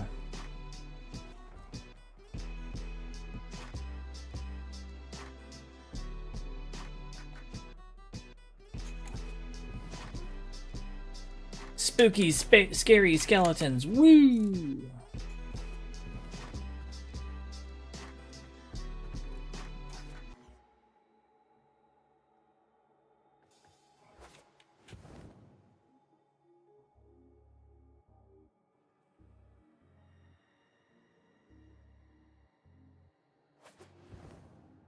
Here's an argument that you can start with people you want to... This way. Turn around and go the other direction. I got you on the map.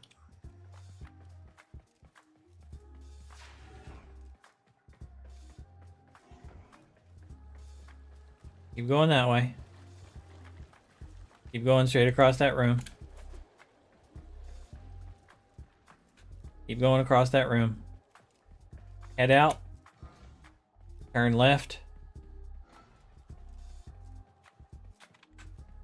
Hi, how's it going?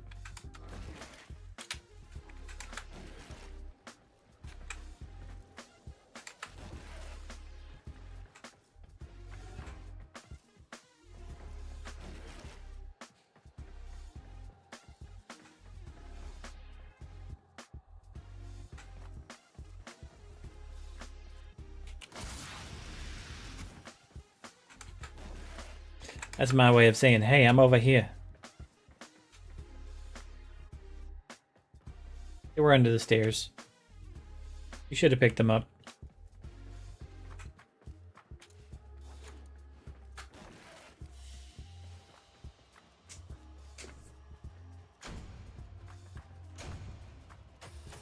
Way to start an argument with some people who play Warframe? Ask him if Zaku's a boy or a girl.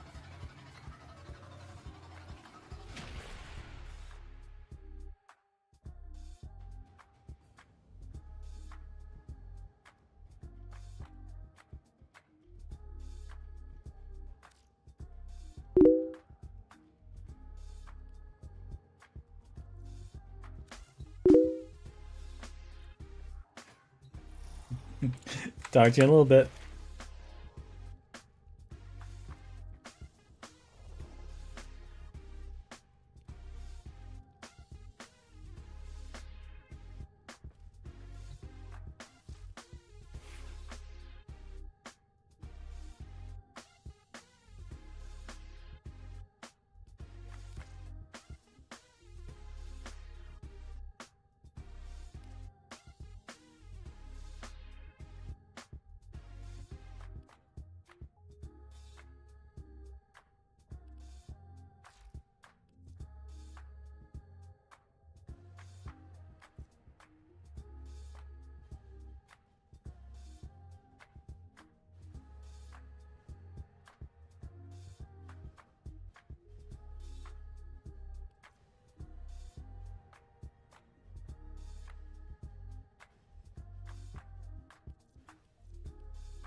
Operator, I run diagnostic regressions.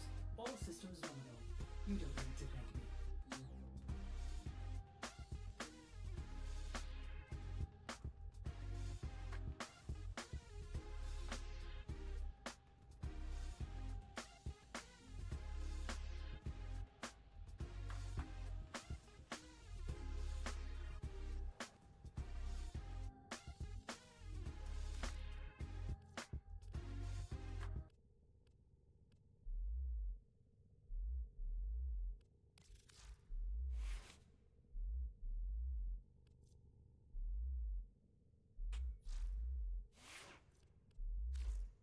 All set. Service your weapons. My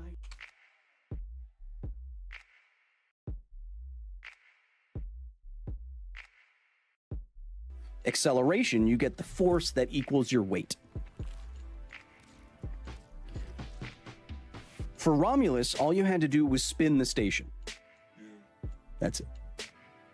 Because you get an acceleration outwards from the point of rotation when you rotate something. You get, so, you know, when you spin a rock on a string or a ball on a string, you can feel the tension in the string. That's because there's acceleration and a force pointing outwards away from the string. So if you put someone's feet on the outside edge of that rotation, they feel that rotation as weight. There is no such thing as artificial anti-gravity plates, inertia dampers, that kind of thing. You wouldn't have it. You don't. So you don't have to do that. And later on, when they turn gravity on and off to cool effect, they could just stop rotating the station. If the station stops rotating, everything.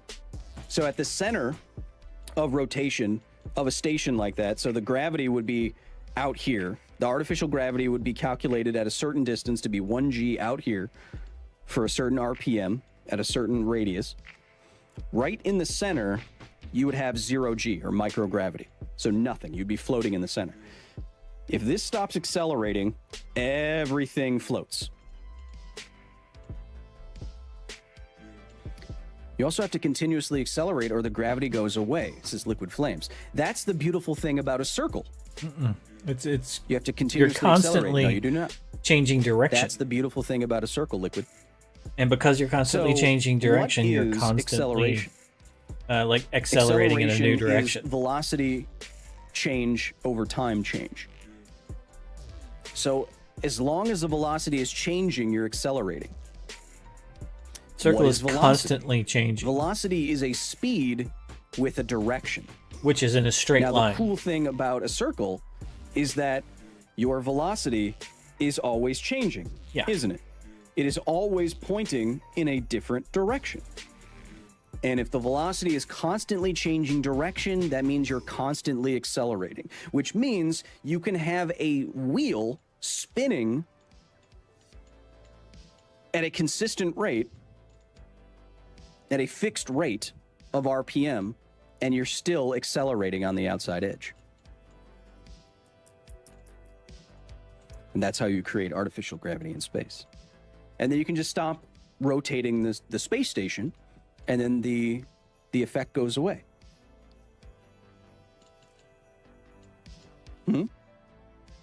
Well, okay. So, what actually happens is you have to decelerate the space station, not stop. So you have to decelerate it so that it comes to a stop. Now, in that, the people on the inside, when the deceleration starts, they get kind of thrown forwards because they're not really attached. So they're still continuing at the same rate. So as soon as you turn on the engines to counteract the force of the current spin of your space station, then the people are going to feel that deceleration, because all deceleration is acceleration in an opposite direction. That's all it is. Whenever you put on the brakes on your car, you're accelerating in the opposite direction, which is weird. Physics. Talking to a recording. He'll probably kind explain of cool that. sciencey thing was I liked very much that the main character Rain was a smart, capable protagonist. She had a lot of good ideas, like using a cryogenic fluid, which is, I think cryogenicity is like starts at like -180 C, maybe? Something like that? I don't know. Anyway, finally coming up with a way to get a facehugger's tail off of your face. You know, by freezing it. And I don't know if they ever pointed this out before, but maybe this is the first time I noticed. I really liked that they had it so these sacs here on the facehugger synchronize the breathing with the host to keep them alive. Like it was using its own lungs to make her lungs continue to function. That was pretty cool. I was like, oh yeah, that's a smart cool. I know they moved, but I didn't know why before. To be fair, I haven't seen an Alien movie in a long time, but I thought that was a cool. It did that in Alien. Yeah, well, I forgot. It's been like, okay, everyone shut up.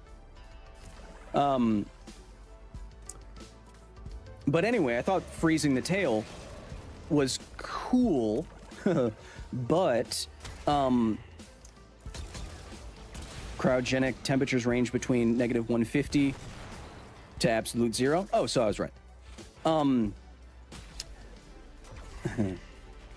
But having something frozen would still seriously hurt the tail. Without, I mean, I guess the acid wouldn't come out, but it would still hurt the animal. And I would suspect that the animal would still coil up and try to hurt the host, you know? But I don't know. It was a fun little idea. Because you can flash freeze something. And the benefit of flash freezing something is that you don't burst the cells that are full of water. That happens when ice crystals slowly form and they poke the cell, and the cell dies because it's poked. And that's what freezer burn is. But when you freeze something really quickly, those ice crystals don't have time to form, and then you don't get freezer burn. That's how the food industry works.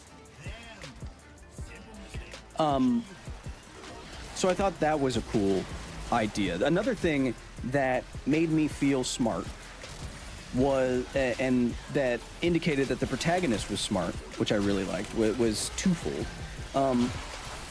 First, when Rain has the idea, well, Andy says that the facehugger's vision is partially influenced by infrared, which means they have some sort of sensor, some sort of IR, infrared radiation sensitive cells. Your retinas are visible light radiation sensitive, but other animals like snakes, like pit vipers, have pits with cells that are IR or heat sensitive.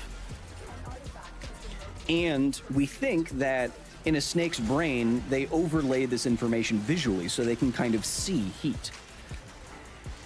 So that makes sense. And we also know that, I don't know if they got this directly, but when you see the facehuggers like changing direction with their legs raised, and they're looking for heat signatures, that's also something that ticks do. You can move heat sources in front of ticks, and they will do the same thing. And they'll hold their legs up because they're ready to latch onto something. And so to make themselves invisible to that heat sensing, Rain suggests making the room the same temperature as their body temperature, which I thought was smart, and made me feel kind of cool. Now, that wasn't as good as the next one that I'll mention, but that was a cool little science-y thing for people maybe that aren't as sciencey. And it's further validated by, when do snakes hunt in the desert, for example? They don't hunt during the daytime. I mean, it's also super hot, but they don't hunt during the daytime because at nighttime, the difference between the background near freezing temperatures of the desert and the body temperature of like a mouse is super distinct. You can imagine it like shining a bright light at night, and it makes it much easier to hunt, right? So that'd be cool. So that was a fun little addition that I liked, and I thought that was smart. I like having a capable protagonist that's not stupid, and obviously, that's alluding to like a Ripley character, right?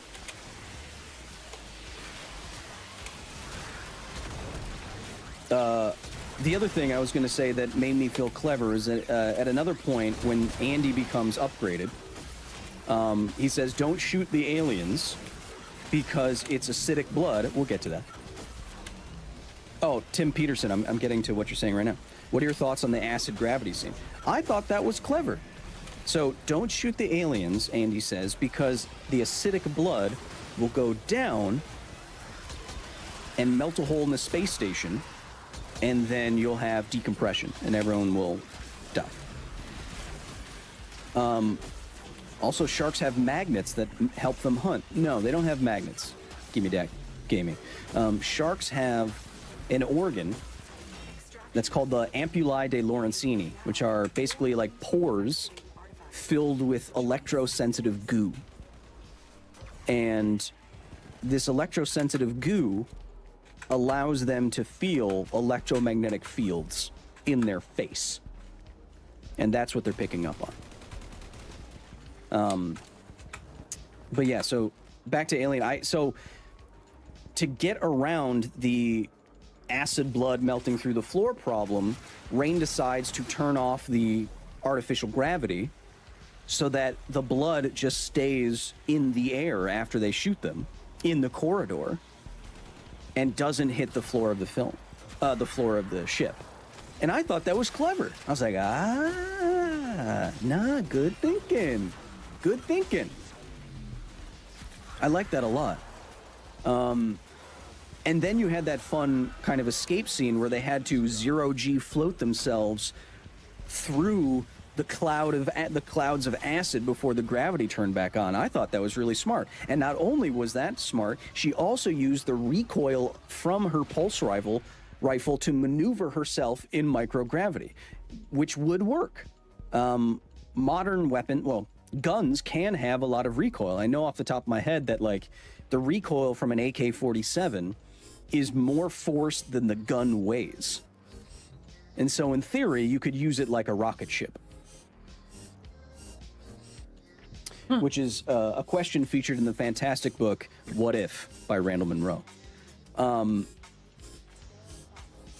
But I thought that whole scene was well done and really cool, and it made me feel clever. You don't have to make me feel like super clever, but when you do little things, you're like, oh yeah, that makes sense.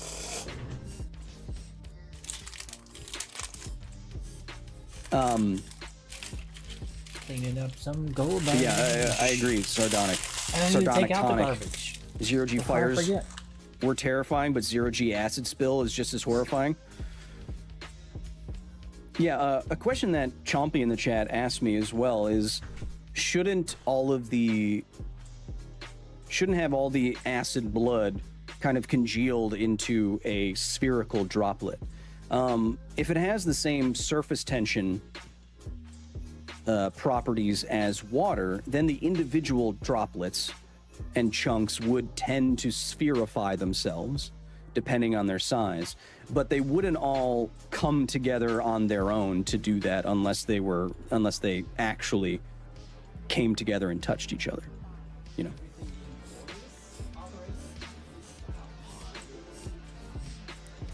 Which brings me to acid blood, I believe.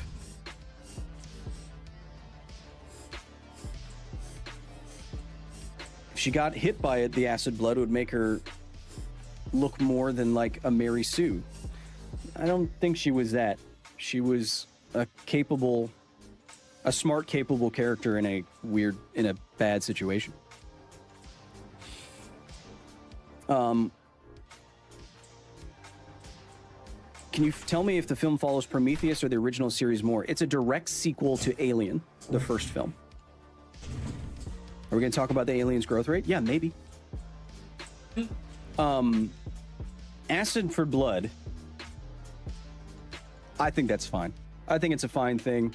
I like the idea. I like the concept. Your blood is slightly basic. Your blood is not acidic. It is slightly over 7 in the pH scale. And if the pH of your blood changes, oh, you're dead. So what is the acidic blood and how do acids work? Well, it's probably acids that are really scary have very electronegative elements in them, which is to say they have elements in them that want to bind with basically everything. So chlorine is very electronegative. You have hydrochloric acid in your stomach. That's what helps you digest food. They say in the movie that the blood was HCl and HF mixed together. Or did they say it was like that? Brendan. Doesn't matter. But so you just mentioned HCl, which you have in your stomach, hydrochloric acid. And then there's hydrofluoric acid. Now, fluorine is even more electronegative than chlorine. Which means in solution, when it contacts other stuff, that fluorine is going to want to bind with other stuff even more strongly than chlorine does, which could make it a dangerous acid. Now, how do acids melt stuff in the first place? Well, basically, think of what's happening on an atomic level.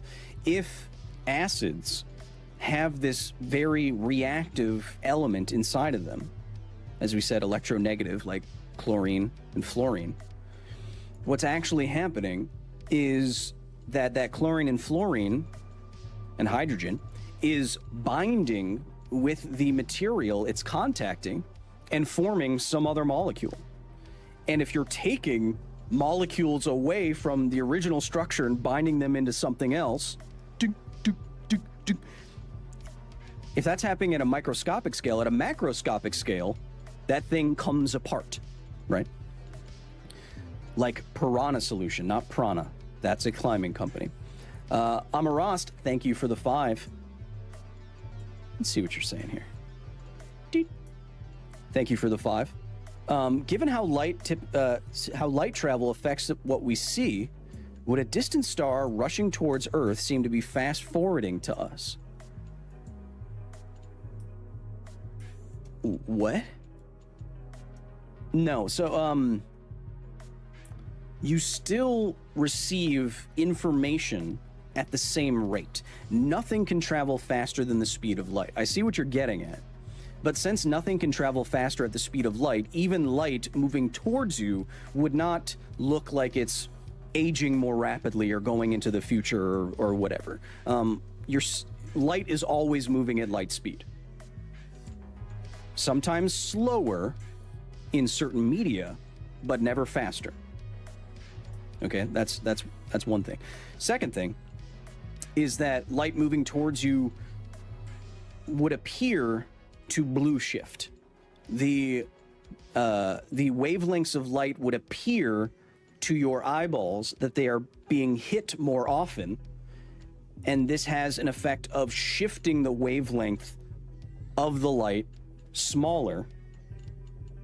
It's like, which makes it appear bluer, because towards the BIV side of the rainbow, Roy, red, orange, yellow, is longer wavelengths, and then they get shorter as you get towards blue.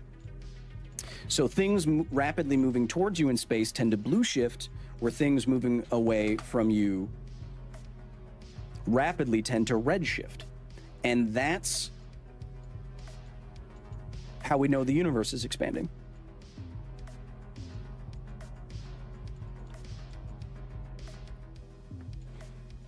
Sulfuric and hydrofluoric acid, according to the transcript of the movie. Got it. A lot of people asking about the rings. Yeah, so I hadn't, did I have the rings thing written down? Yeah, I did. So let's get to that a little bit. So some of you were annoyed with the rings thing, saying, why did the rings pull the ship down or something like that? That's not what was happening. My interpretation of the scene was basically, you have... So, just have to take the garbage to the road. I'll be right back. I gotta take the garbage. This is our planet.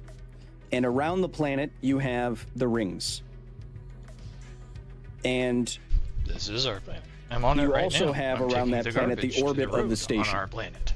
Now, if those two things were on the same plane, they wouldn't hit each other, right? But my interpretation of what was happening when they synchronized their orbits or whatever was that the ship suddenly, because of the explosion, had a axial tilt, which Andy says in the film, that made it so, our orbits aren't going to cross for 36 hours, but just a slight shift in degree could make it so those orbits intersected a lot faster, like 45 minutes. So what was happening there wasn't the rings attracting I'm currently anything. at the road. It was two intersecting orbits. You should react to the debate, Kyle? No. No.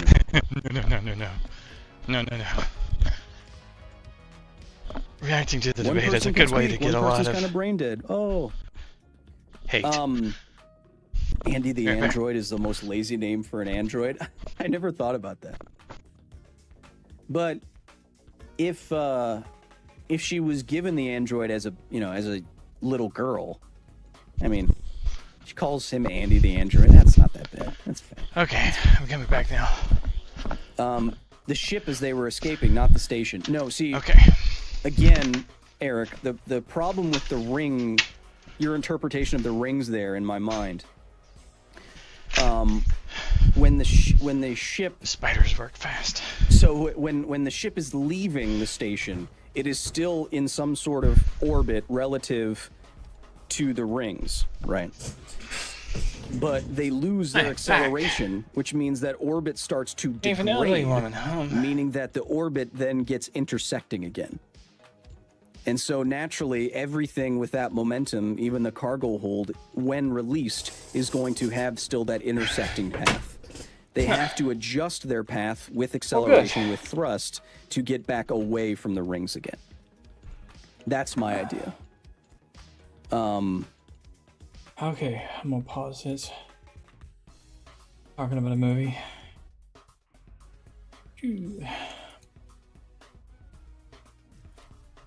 Did another 2 excavations.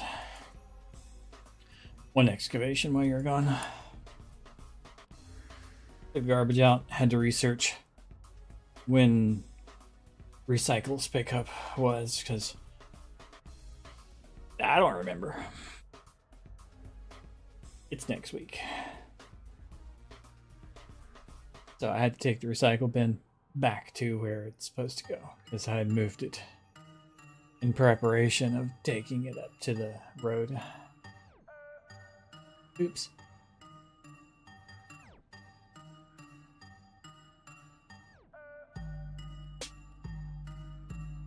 I don't know if we were doing anything else, so I'll just do the other excavation.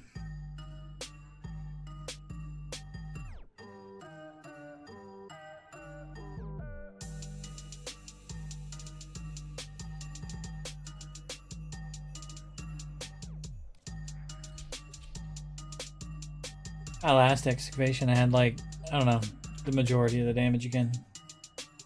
I swear most people do Bobbin wrong.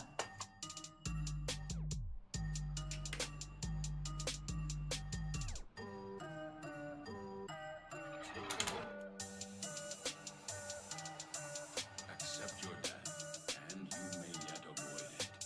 Trust in your training.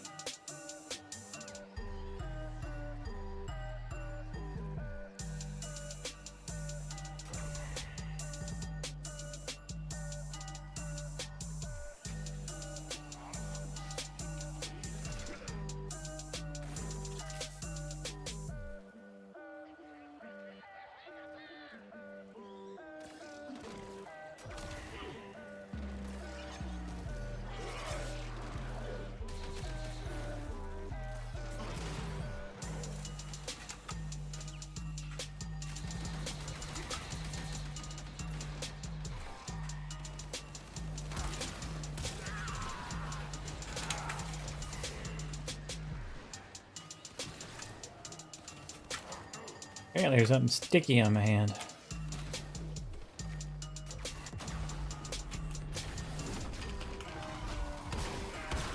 Don't appreciate that, guys.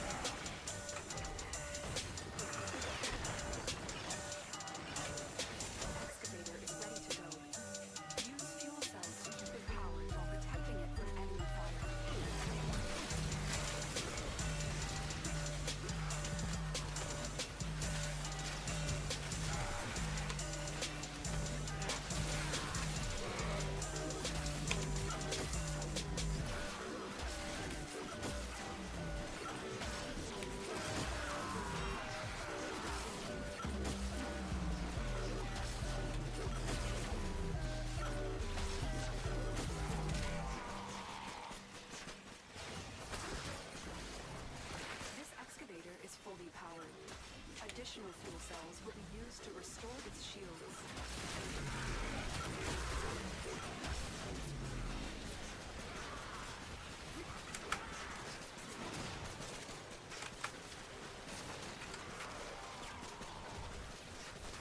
An artifact has been located.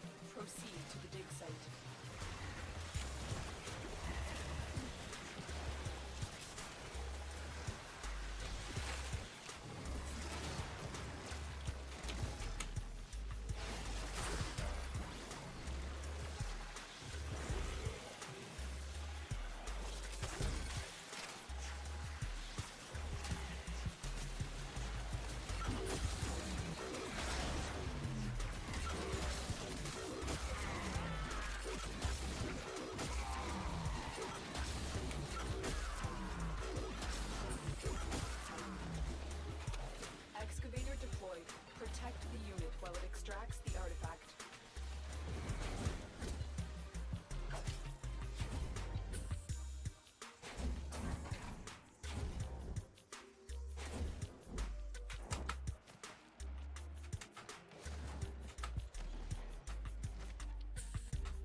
Always the exit.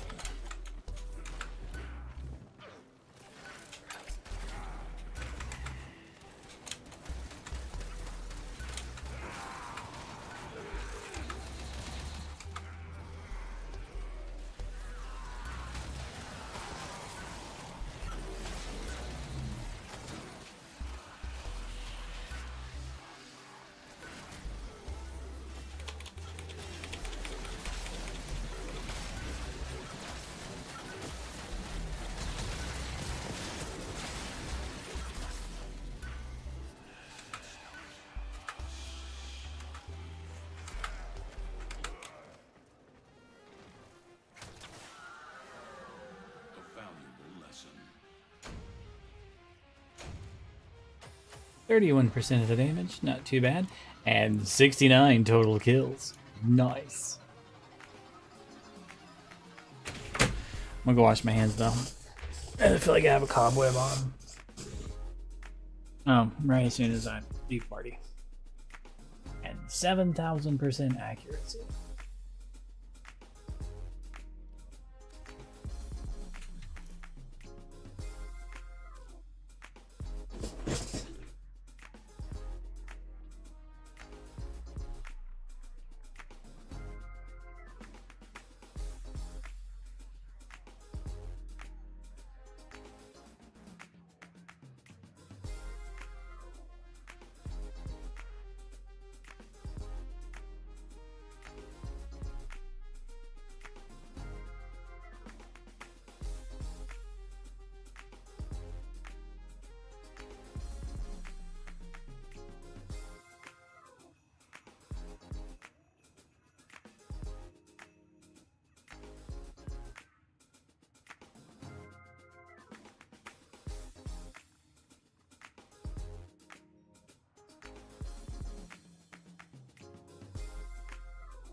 I'm also going to grab a sandwich.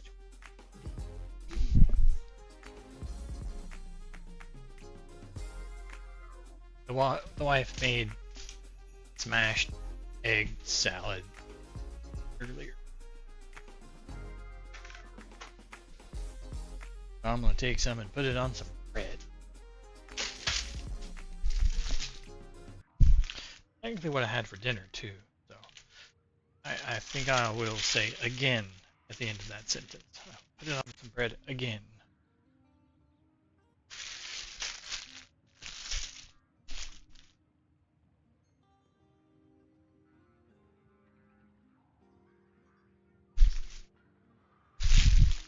Some nights I will just eat. Tonight's going to be one of those nights. Bowl. Had the fruit a little while ago.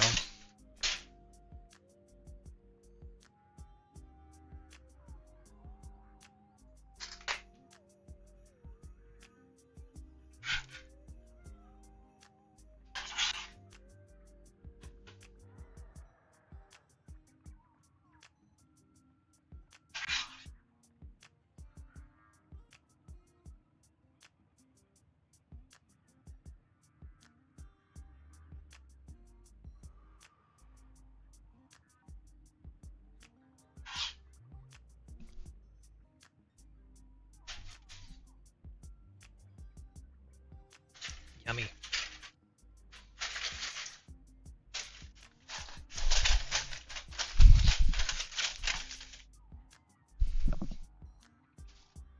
little bit of hot sauce with that. I think it's perfect. I don't have any though.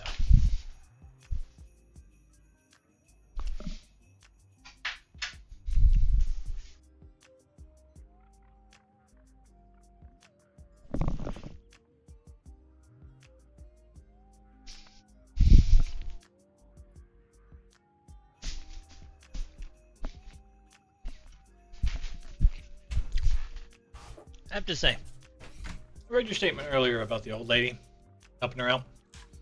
I don't know what you did, though.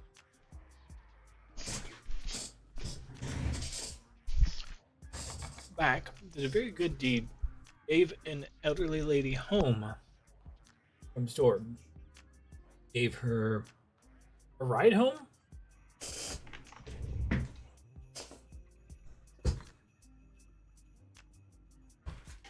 That's what I'm thinking. You gave her a lift, like a ride home.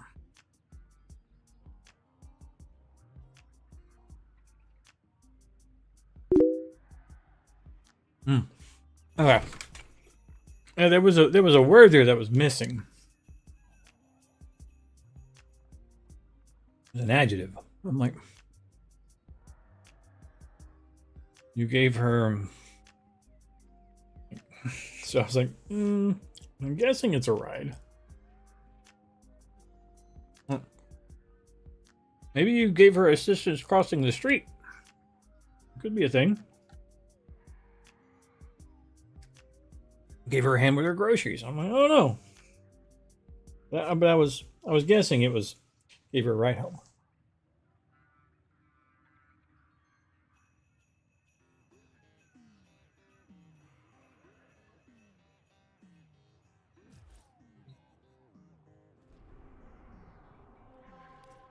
That's what I thought.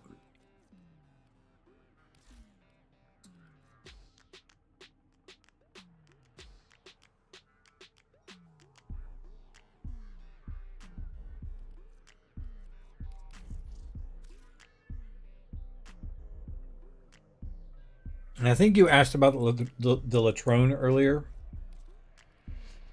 I'll show you what it does.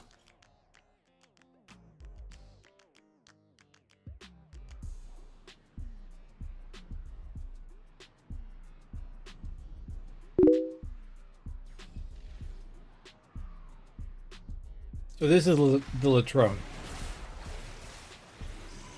So that's it right there. All right. It has a gun. It shoots. Does pretty good damage. All right. 26k. That's Veneri.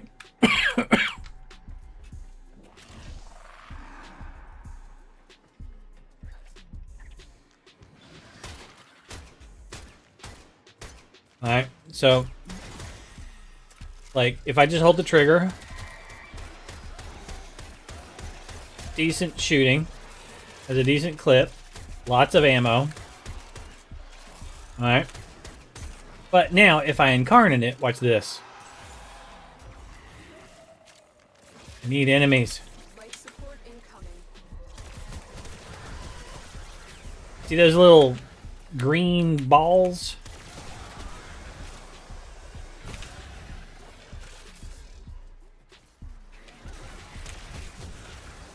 See it flying around there? Every time it bounces, it does an explosion. Every time it does an explosion, it does a lot of damage. So I need to find enemies. Unfortunately, it'll clean out the enemies. Okay, there's some coming down this pipe. Okay, they're all dead now. So 89,000 damage is what it did to those on every bounce. And it will seek out enemies, and it'll bounce off walls.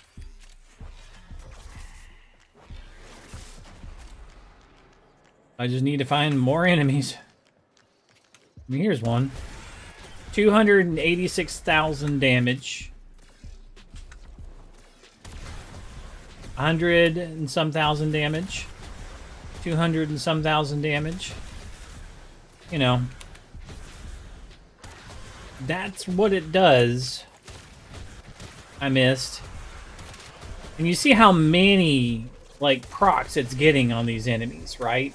Because it's bouncing around them and hitting them multiple times. And it's still bouncing near me, right? Because it's bouncing, like, up and down in that room there. So it'll hit the same enemy like multiple times. So it kills things because it'll take down their shield gating and then kill them with the next shot. I got a red crit on one of those guys. But that's what it does. It's like, you don't have to be super accurate.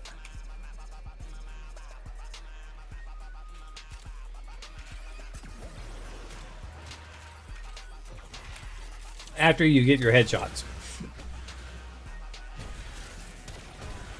Because you can just aim near the enemies. And he's going to bounce.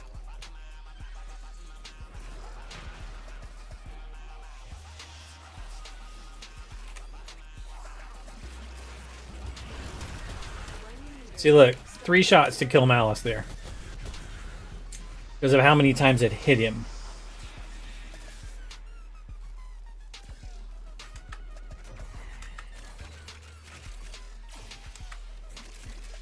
So it's a good primary weapon. It's very hard. Hits a lot of times.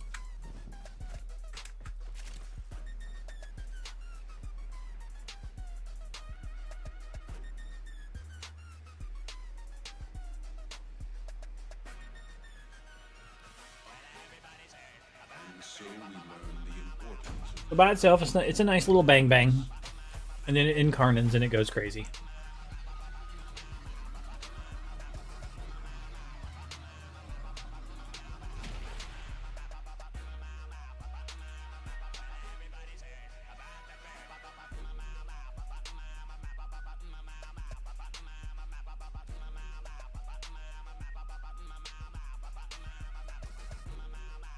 Alright, that one's done.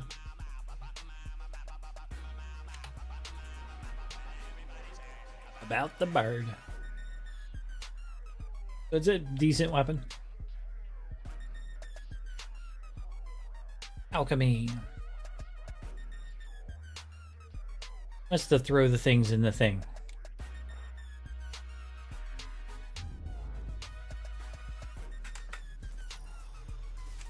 I think I'm gonna go Dante.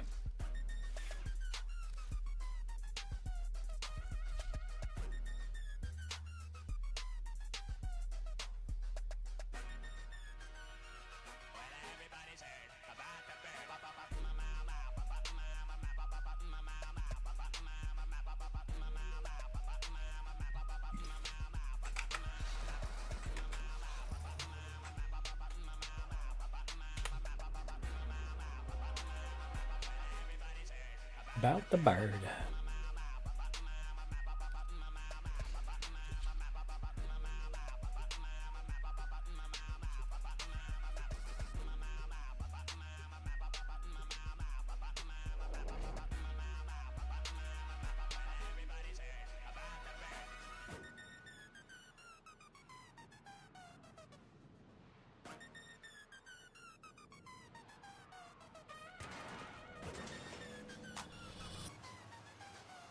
Heat, cold, toxin, and electricity. The elemental forces that create our universe. To wield them, Papa invented the crucibles. Incredible devices capable of fusing these elements into the complex elemental forces. Forces we require to complete Papa's vision. I have brought you crucibles. Go there now.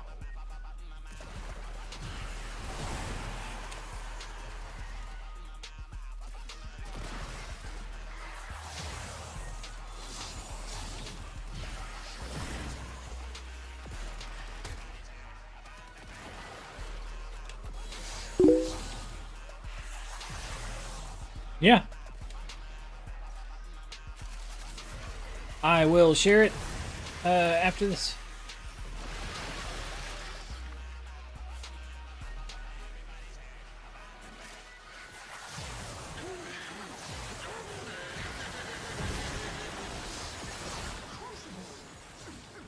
You must feed it the correct ampoules. Capsules of elemental forces compressed to a near impossible density. Volatile enough to be used as a grenade, should the need present itself.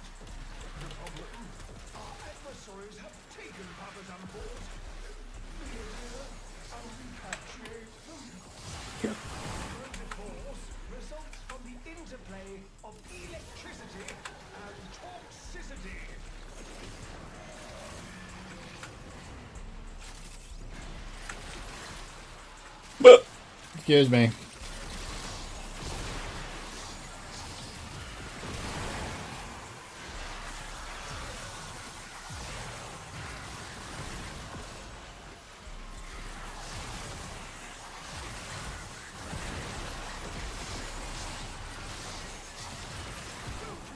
there!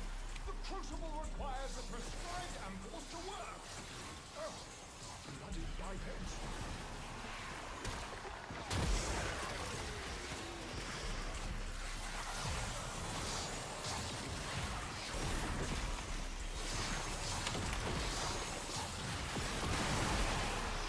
One of the tricks if you're going to play Dante is spin.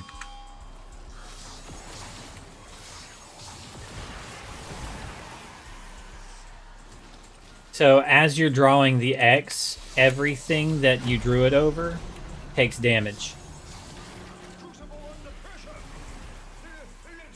And anything that has it stacked on it, when you press the last button, explodes. So just spin. And you'll hit everything on the map.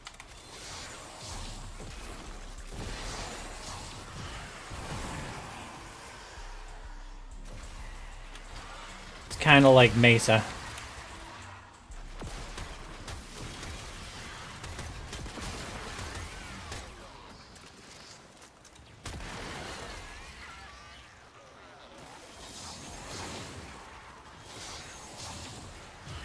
We have a new pressure target. Should pressure exceed mandated tolerances, your work shall be for naught. Hit the release valve.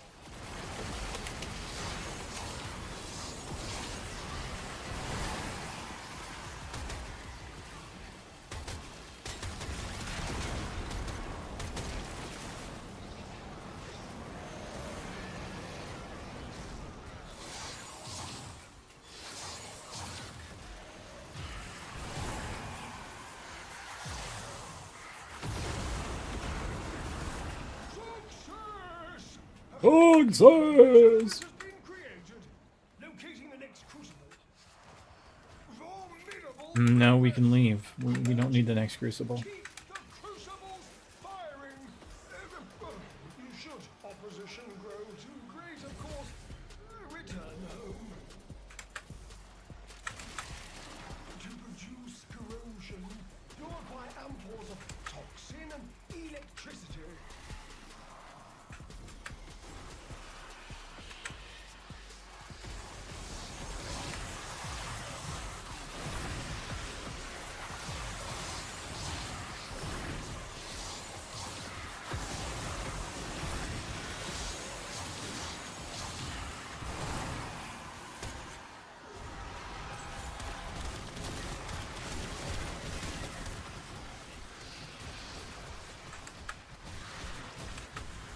He did.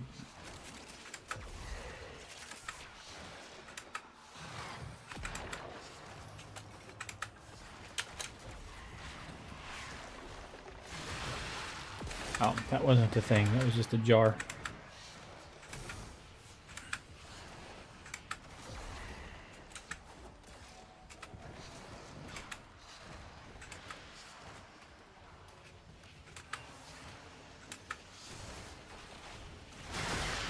I like my pink birdies.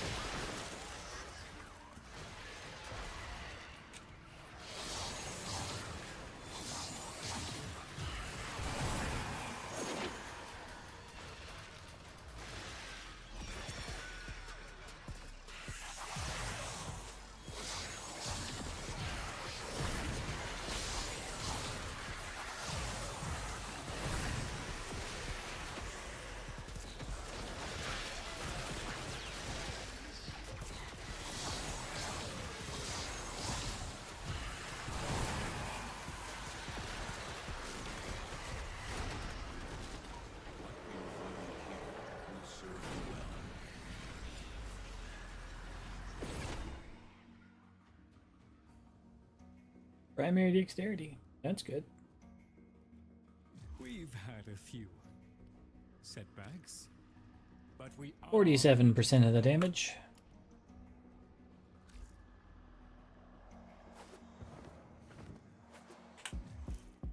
Okay. Is the Latrone vaulted?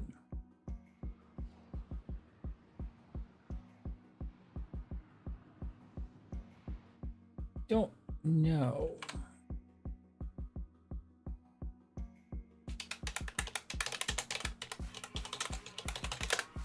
Latrone Prime.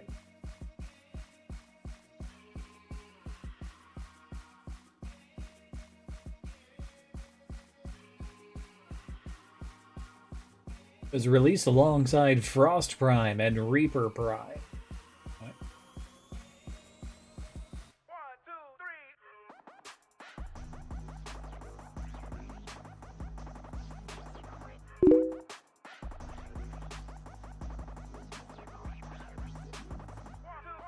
Relic drops. Comes from a bunch of relics. It is vaulted. So the Latrone Prime is vaulted. What version of Latrone is better? The Prime. Yeah. So you can, if the Latrone Wraith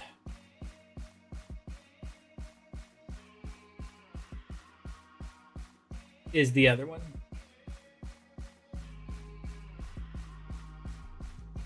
It has higher base damage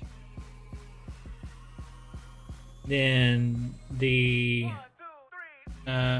Wraith. Lower impact, but it has higher puncture and slash.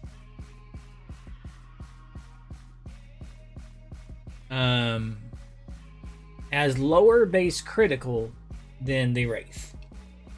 Alright, it's 22 instead of 26. But it has higher base status chance at 26 instead of 14.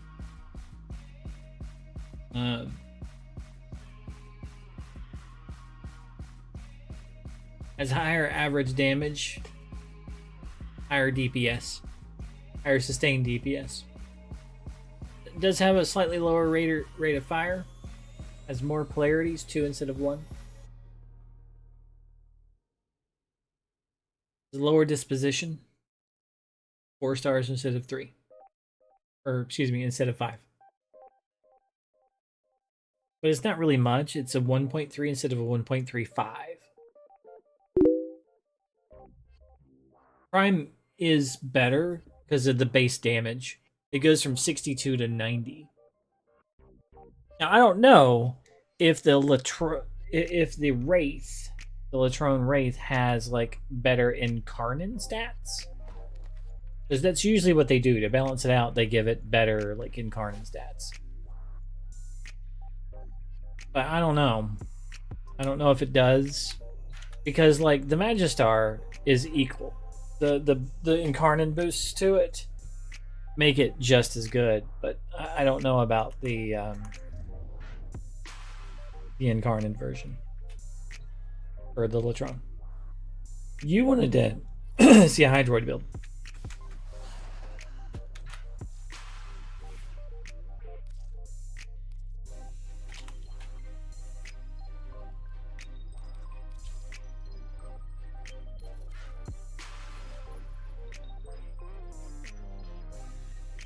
Yep, this is what I run. I have on Thermal Sunder instead of his dash. Okay. I don't care about the dash. I have Thermal Sunder on instead. You can put lots of different things on. It's kind of up to you. Okay. I like having, like, you've got Corrosive and Viral, because Viral Tempest is important. You've got Corrosive and you've got Corrosive. So you're sort of mono-flavored if you don't put on Viral Tempest in your damage types, which is fine. Corrosive does great if something has armor. But with Thermal Sunder, you have the ability to freeze them solid, which increases your crit damage to them. You have the ability to do blast damage, knocking them down. You have the ability to set them on fire, which makes them do a little dance because I'm on fire now. So you have options. His augment is super important. Now I've gone cheap on him. As you notice, my intensify is not even fully leveled. I have a 10 on here. Right? I could put on a Forma to make this, you know, I could put on like a 4th Forma into this spot, so it's a D. I could put on a Forma into one of these spots for Vile Tempest or something, but I've just kind of gone, I'll save a Forma and put on a 25 for Intensify. And I mean, already I'm at 225. Oh, you need to get his augment. Okay. The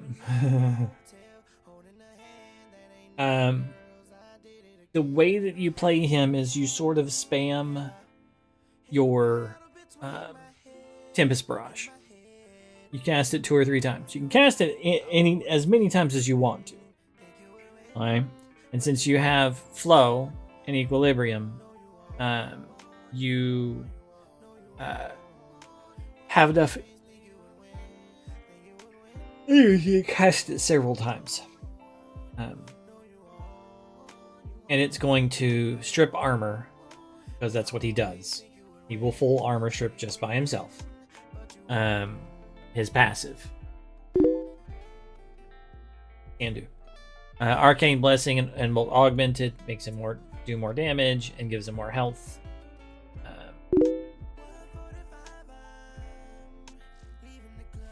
I do not have any shards on him. He doesn't really need them. I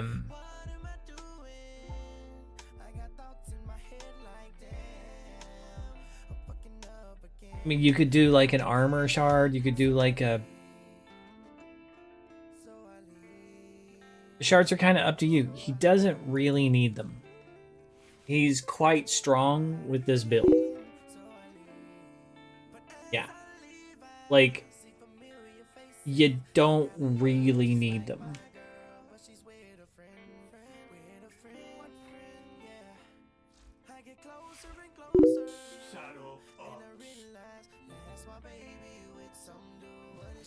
Excuse me.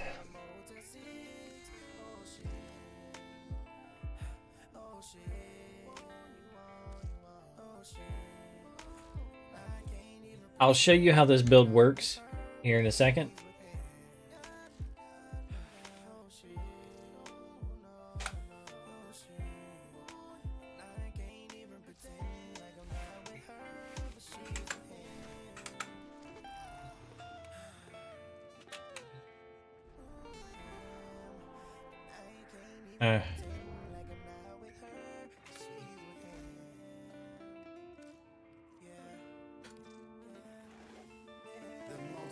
Creatures you have immortalized would cry out in thanks if they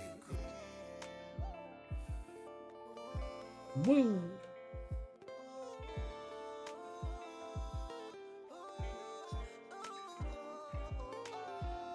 Excuse me.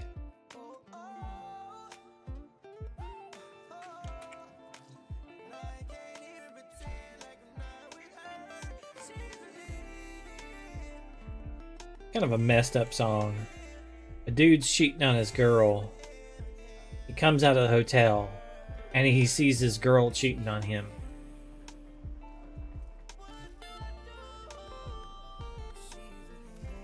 Y'all should just break up. That's what you should do.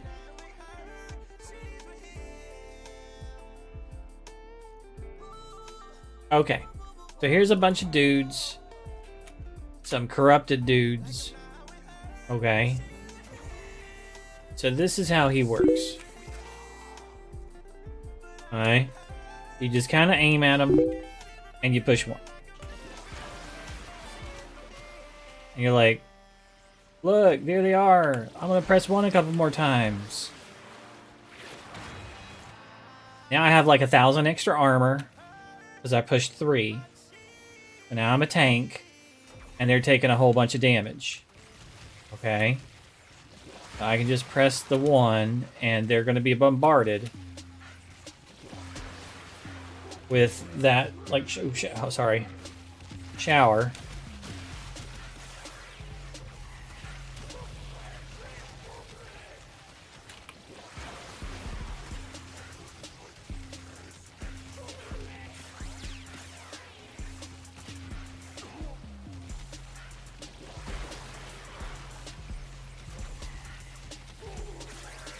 That's basically all you do is you just cast this thing. And you can double, triple, quadruple stack it. The more you cast it, the more it rains. Alright. Now, if you want to, because you have my build, you can add to it.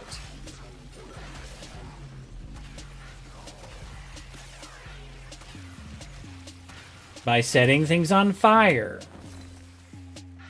Right?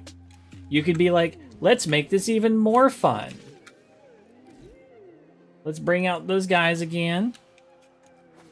And let's make them dance.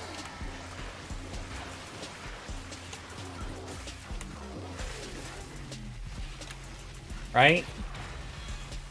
Stole some of their armor.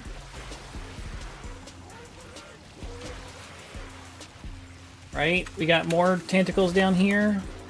Let's hit them with some more fire. All those guys are dead. All these... Oh, everybody's dead. Never mind. They're all dead. Alright. I have 1,732 armor. I do 462% damage with corrosive. And that's the general gist of it. Like if you, let's change it up to be, that was the Orokin group. Let's do the sentient group. Okay. Whoop, let me get a little bit of energy.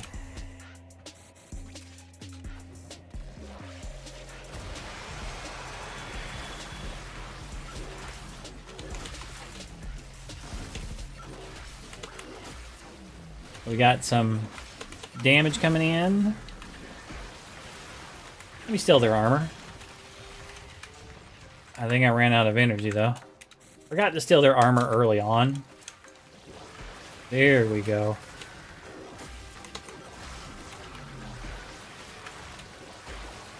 Oh, they're dead. The sentients are dead.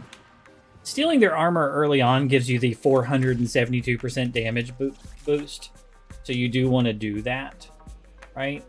Let's go with the murmur guys. Right? So, whoop. Come on, guys. Let's get together. Okay. Stealing armor.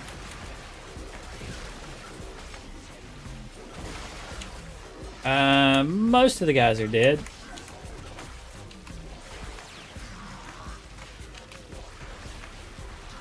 And, you know, that's pretty much the gist of it. He's the only one that's still alive. He is taking a big beating.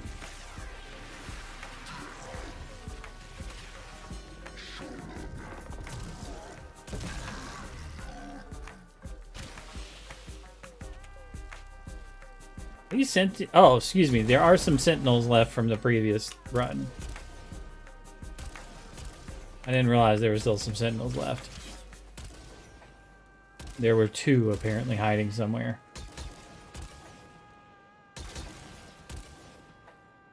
They're dead now. I don't know where those 2 guys were. Okay. Weird. I thought I... Corpus. Again, they're not weak to corrosive at all. Simulate.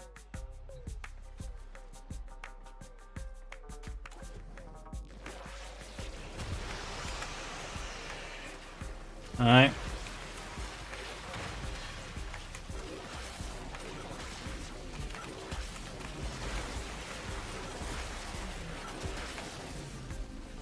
Yeah, they're dead. So, I mean, that's the general gist of what he does. You put down a whole bunch of stats. Oh, wait, there's one guy. Where does this guy where does he keep coming from? What is this guy? There's another one. What is this? I'm casting my ability and they show up. Something is weird.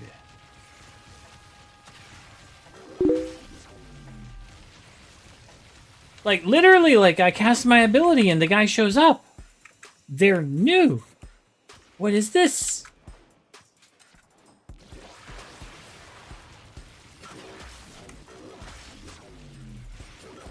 Is this because it's the What?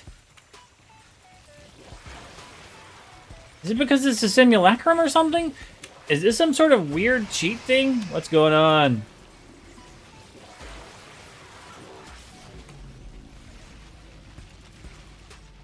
What is that?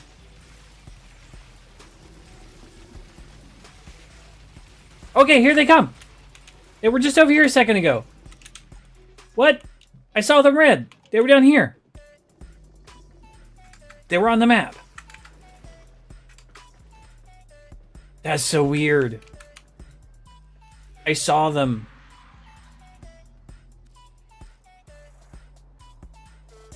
I literally hit kill enemies. There should not be any enemies.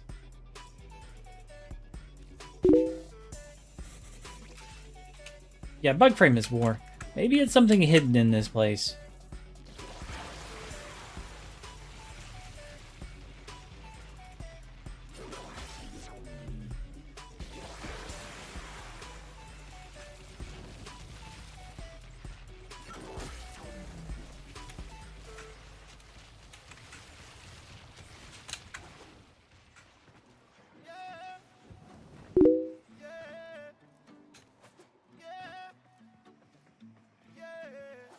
I might be able to get one depending on who's it from, but you're still looking for another thing from me as well.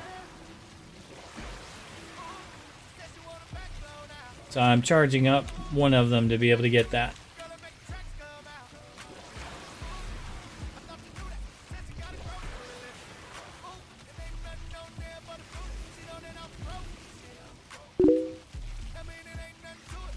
Yeah.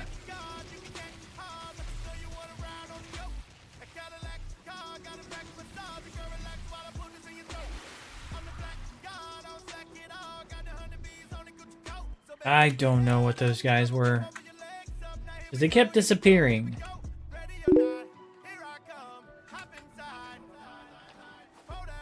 Like, the easiest thing is to look at the marketplace, then I usually give you a discount. Are you familiar with Warframe.market?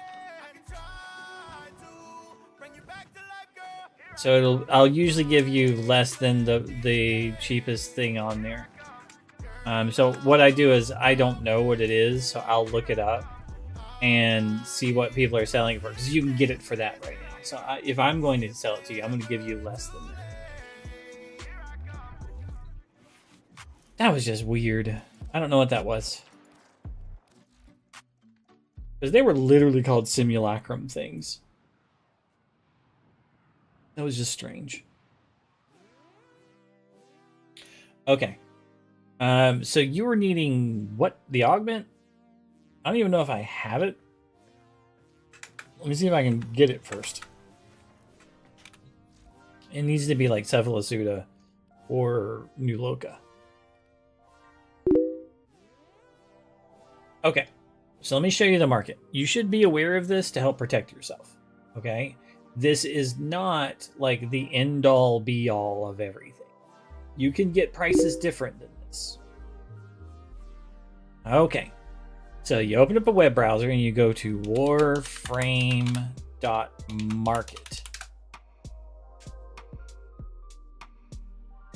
There's a website. You don't have to sign in. Okay. So say you're looking for, what are you looking for?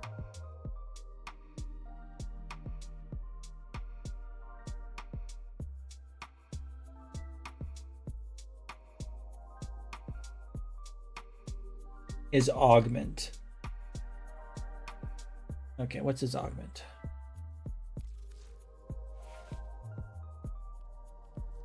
Viral Tempest.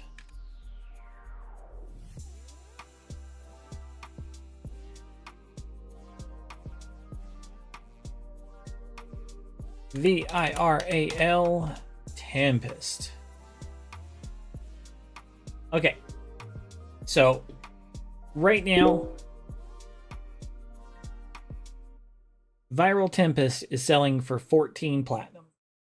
So right now, you can click the buy. Let me make this bigger for you. Okay.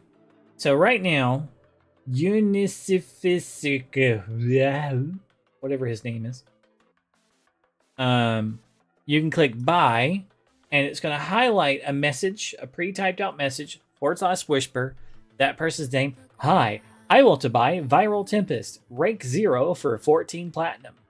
I'm getting this information from Warframe.market. Okay, and you would just copy that. You'd go over to your game. You'd bring up a chat, and you would paste that into chat, and it'll create a new message to that person in game telling them that you want to buy it.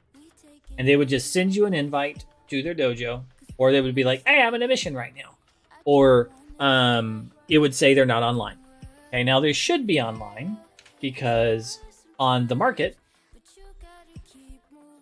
they're marked as online, in-game. Okay? And they have a pretty good reputation, right? And you can buy it for 14. So if I'm going to sell it to you, I'd probably do 10. That's a steep discount, but I'm fine with that. You know, sometimes I'll only take off a couple platinum, so I might do 12, you know, but I'm okay with 10 on that one for now. Okay. Now the Boltor I can't buy right now, so I don't know what it's worth. So I'm not going to quote you on a price because the prices change. Okay. No, it's fine. Prices change. Don't set a price in stone, because somebody could be like, I want to sell one right now, so I'll put it up for 9. I'll put it up for like, see, this guy's undercutting this guy, and this guy's undercutting this guy, and this guy's undercutting this guy, and this guy's undercutting this guy. You could go into trade chat and go, look, I'm willing to want to buy WTB Viral Tempest 9 plat. And somebody would be like, sure. Somebody could be like, yeah, I'll take that right now. Right? You can totally do that. Or somebody might not take it. Right? The prices are not set in stone. Okay? There are no prices set in stone. This is just what people are wanting to sell, are willing to sell you one for. They have one they want to sell. WTS, want to sell. There's another list of buyers. Want to buy for 10 platinum, 5 platinum, 3 platinum, 1 platinum. See? These people want to buy it for 10 platinum.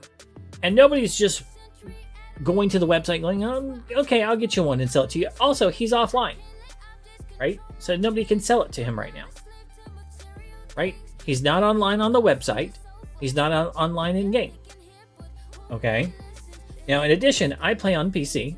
So I have a Warframe. A Warframe is a not sponsored by Warframe Overwolf extension thing that can tell you all sorts of useful information. Got like Mastery Helper, tells you what you have and haven't mastered. You know, these are the things that I have left that I can get mastery points on. Like the Zylok Prime, the Tenant Ferox, you know, whatever. I haven't finished leveling that up. Apparently, I have all the parts to the Zylok Prime. Guess I don't have the blueprint or something? I don't know.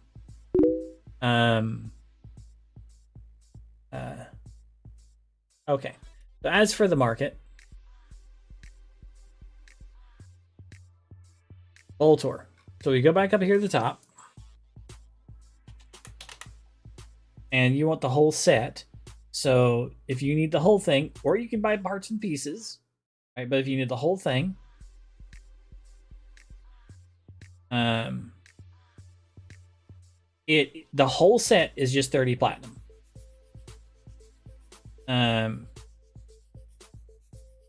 No, you can get it cheaper. I don't know why this is high to low. There we go. No, cheapest price, not 30, 20 platinum. There is somebody right now in game.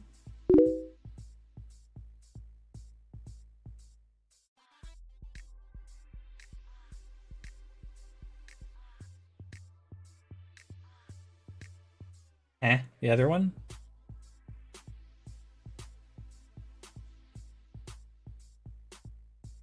The regular Boltor? The Telos Boltor?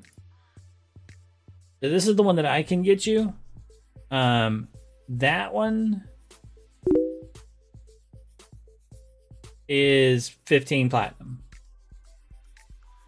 Yeah, the Telos, the one from the Syndicate, is 15. That's the one that I'll be able to get you eventually. The Prime is 30. Or 20, excuse me, it's 20. That's the cheapest price currently. But I don't think I have the... I might have the Prime. I don't know. I haven't looked. But the Telos is 15. So again, I could probably do like 12. Yeah, that'd be fine. But it will, and here's the big difference between the two.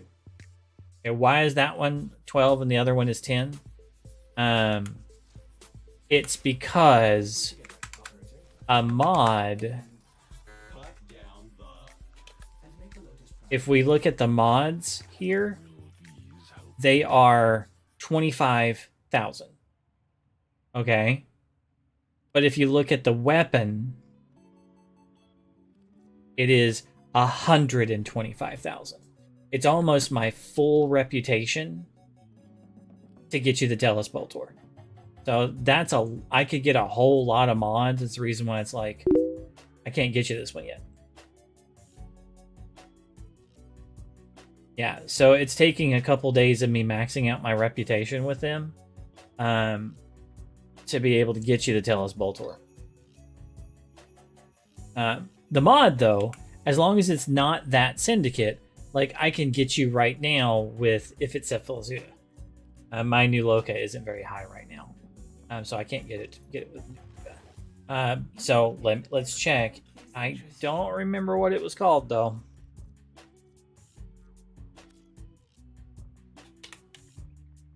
Viral Tempest. Here. So I can get you the mod right now. Did you need that one?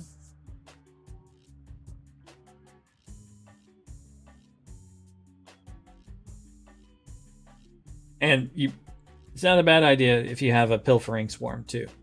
Pilfering Swarm is the ones you use to make more loot drop if you're doing looting with him.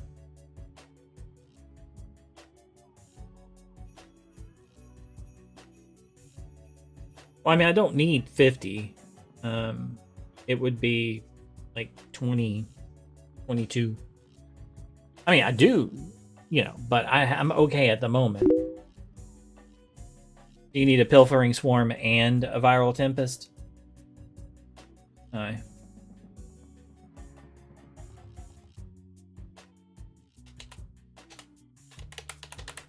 Because that's the one you use for the 4 to make it drop extra drops.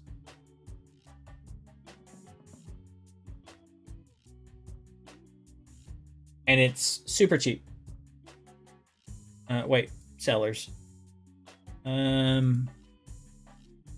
There's people selling it for 12. So I could do, say, another 10. Yeah.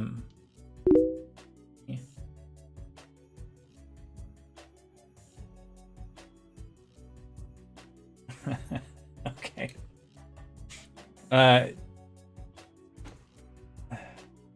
I mean, I haven't been able to get you the gun yet, and I can't until tomorrow.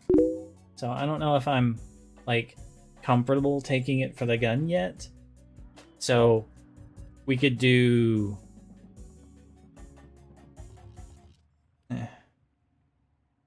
Let's just do 20 for these two, and then upon delivery, we can do the rest. How's that?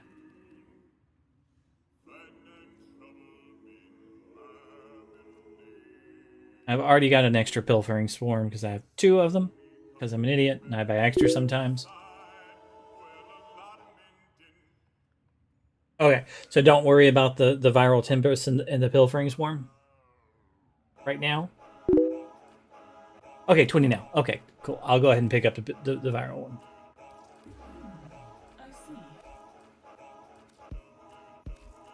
20 now, and then the 30 later.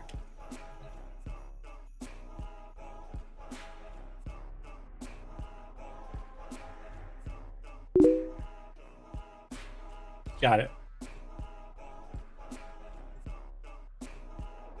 And you don't want both augments on the same build. You want one build for like going out there and fighting, the one that I sent you, and then you want another build for like I want to go out there and farm. And I can send you one for that too. You could have like a 50-50 build that does them both, but you won't be like super good. You know? You can just be okay at either. Yeah.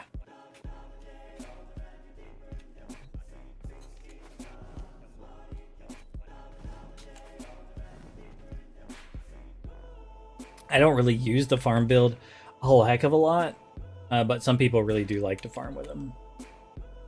I usually farm with Korra and Necros.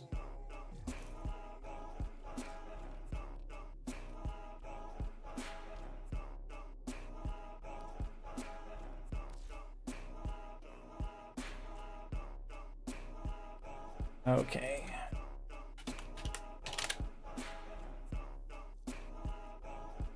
Viral Tempest, Pilfering Swarm. Okay, hold on a second.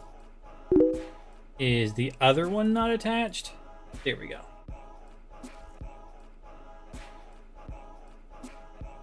Ah.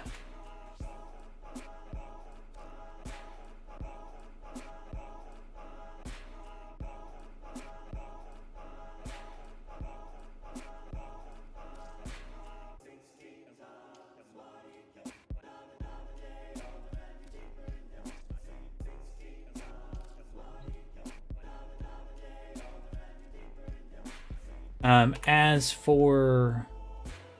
You can't look at it in here, I don't think. So we should probably go back to the ship. I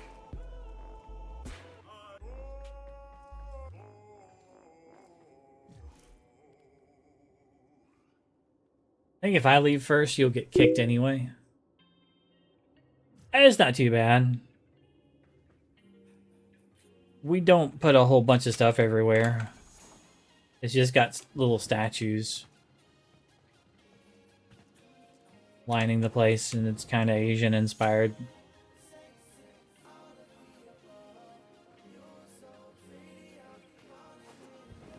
You know, yin yang and stuff. Floating rocks. Tiny little koi ponds.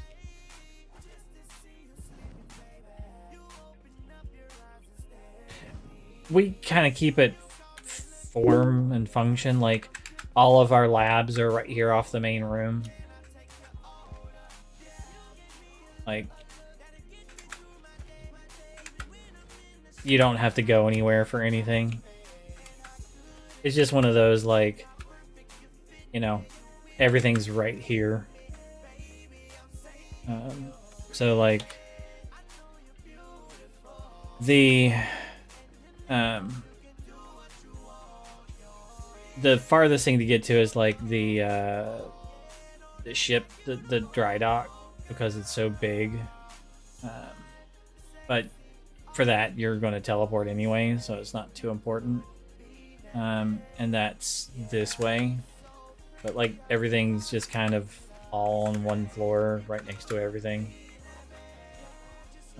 There we go. That's like one of the farthest things. Oh, no problem.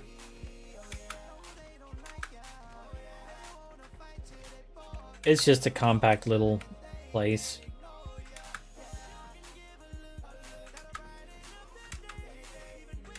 We don't, you know, go all heck.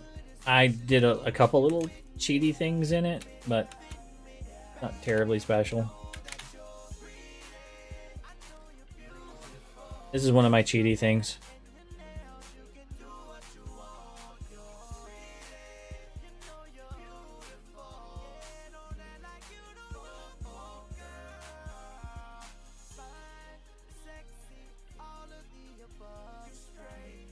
I guess that went the wrong way.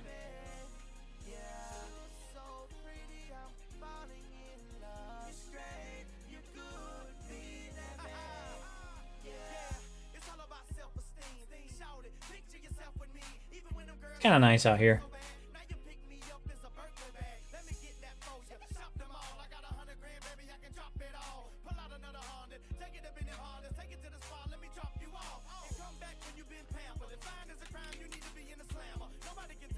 Just down on one of the rocks out in space.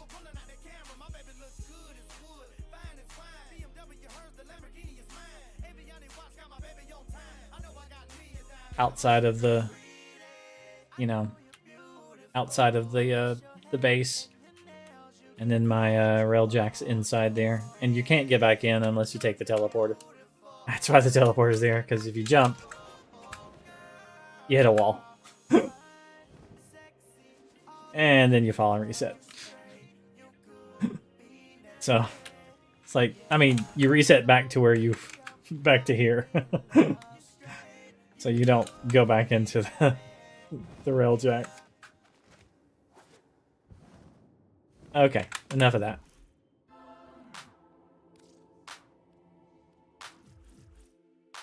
There's all sorts of, like, little weird cheaty places where you can get outside and go on top of the map and stuff.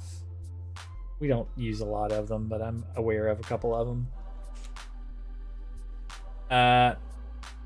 Oh yeah, alternate farming build. I think I have a farming build on this one.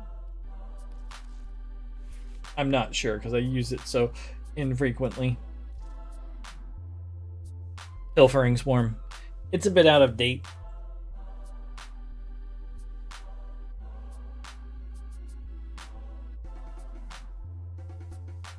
But yeah, it should work. It might need updating.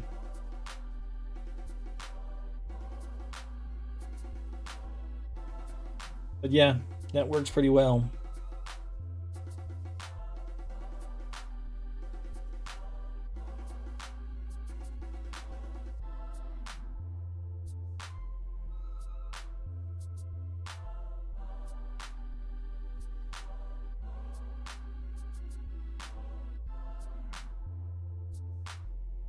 Yeah, I mean, that's not bad at all. I mean, you could swap this out for Blind Rage. But the only problem with that is then it gets so expensive that you need, like, flow on.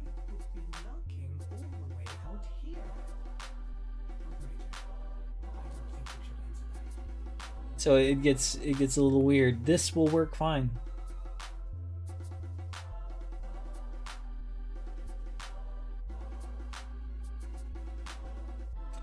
So I was going to tweak this.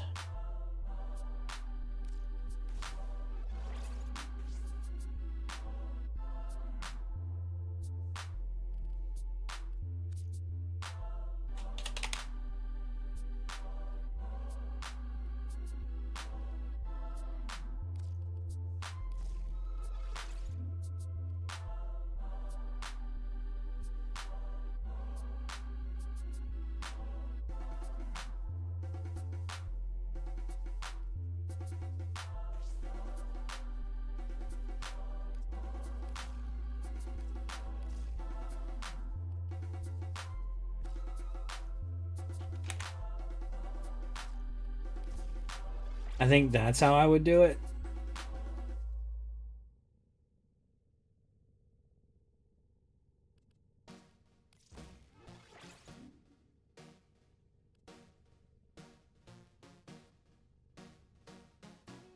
Yeah. I like that a lot better. Now I don't need energize.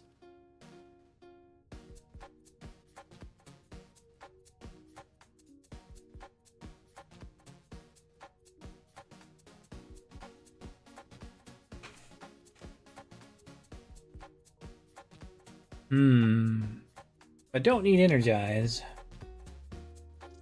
Don't need Aegis. Health. Blessing.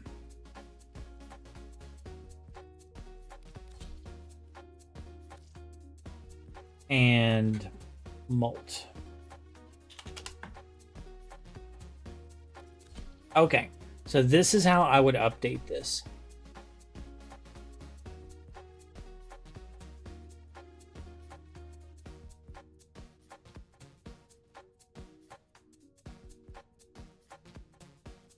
Yeah, that would be nice. And I'd probably replace the title surge with whatever you want.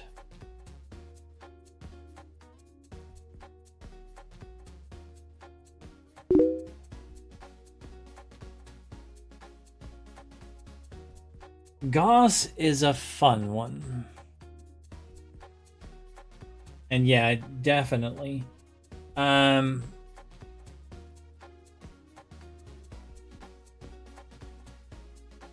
So, Gauss. Let me reset the view on this one. Not as easily as the last one, I'll tell you that.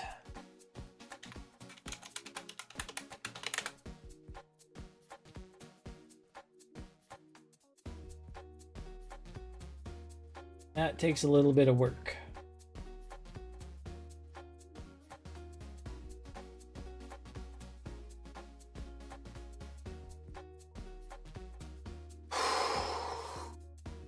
Gauss's main blueprint can be purchased from the market.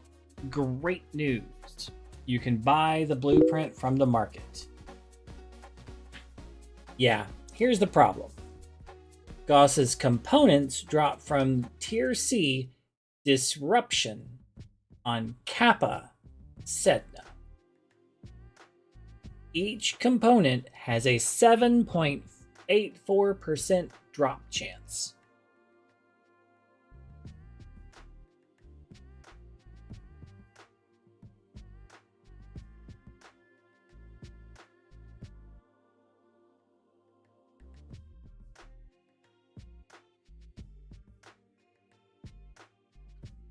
Trying to figure out how to put this. Yeah, I'd probably recommend buying him from the market. So the way that it works, it's disruption. Are you familiar with disruption? Basically, do you know what mission type disruption is?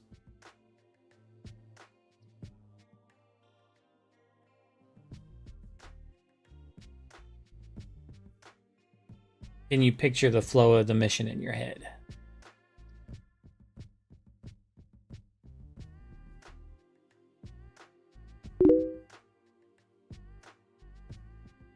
Okay, so here's the points of disruption. Disruption is quick, it's easy, and it's fun to listen to. Okay? You get to listen to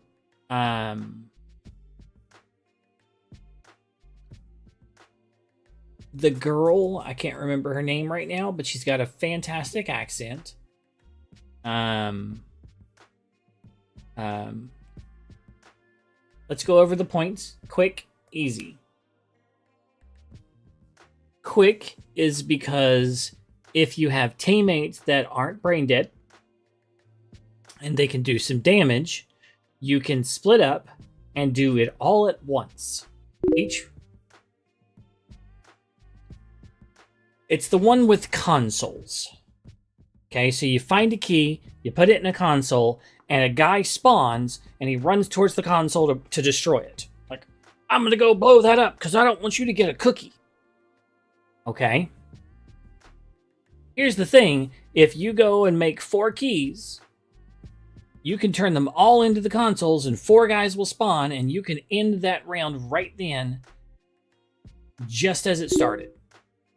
Okay, that's disruption. Okay. Almost had her name like Smoke Finger or something, but no, not quite it. What normally happens though is that one person tends to do everything and the other 3 people fuck off. Don't really help. They're trying to catch up. They're out of sync and out of time and can't really do much. They're just not, they're always behind the 8 ball. They're always like trying to get there. And as soon as they get there, it's dead. And they're trying to catch the one guy who's doing the thing instead of trying to do it for themselves. Right? It can be quick and it can be easy and it can be amazing because of that. If you have all 4 of your people competent and doing their own, then it's like, it starts. It's like, well, I don't know if you want to try another one. You might want to leave. Oh, you're done. Okay, well, I don't know if you want to try another one. You might want to leave. Got to kill a bunch of guys to get the keys to drop. But if you're all good at killing guys, you can get keys to drop fast. Okay? Like if y'all have murder frames. Y'all have to have murder frames, though. If somebody's going, I'm going to go Loki. And the other person's going like, I'm going to go a support frame. Like, I'm going to take Wisp, but I don't have any good weapons. I'm going to bring leveling weapons that aren't built out. Wisp can be great. Can do wonders. You have good weapons. And somebody else is like, I'm going to bring, like, Gauss, but I don't know how to use, like, Thermal Sunder, and I'm just going to run fast and not do any damage and smash my face into doorways. Questionable decisions. Okay. Now, if these same frames can do amazing damage if used right. Questionable if used wrong. Okay. You can all finish your own consoles. Now let's get into how it does its rewards. First, let's go over like a normal mission, like a defense. The first time you successfully do your waves, you get the A tier drop. The second time on a defense, you get the A tier drop. You're crap. The third time, you get the B tier drop. That could be good.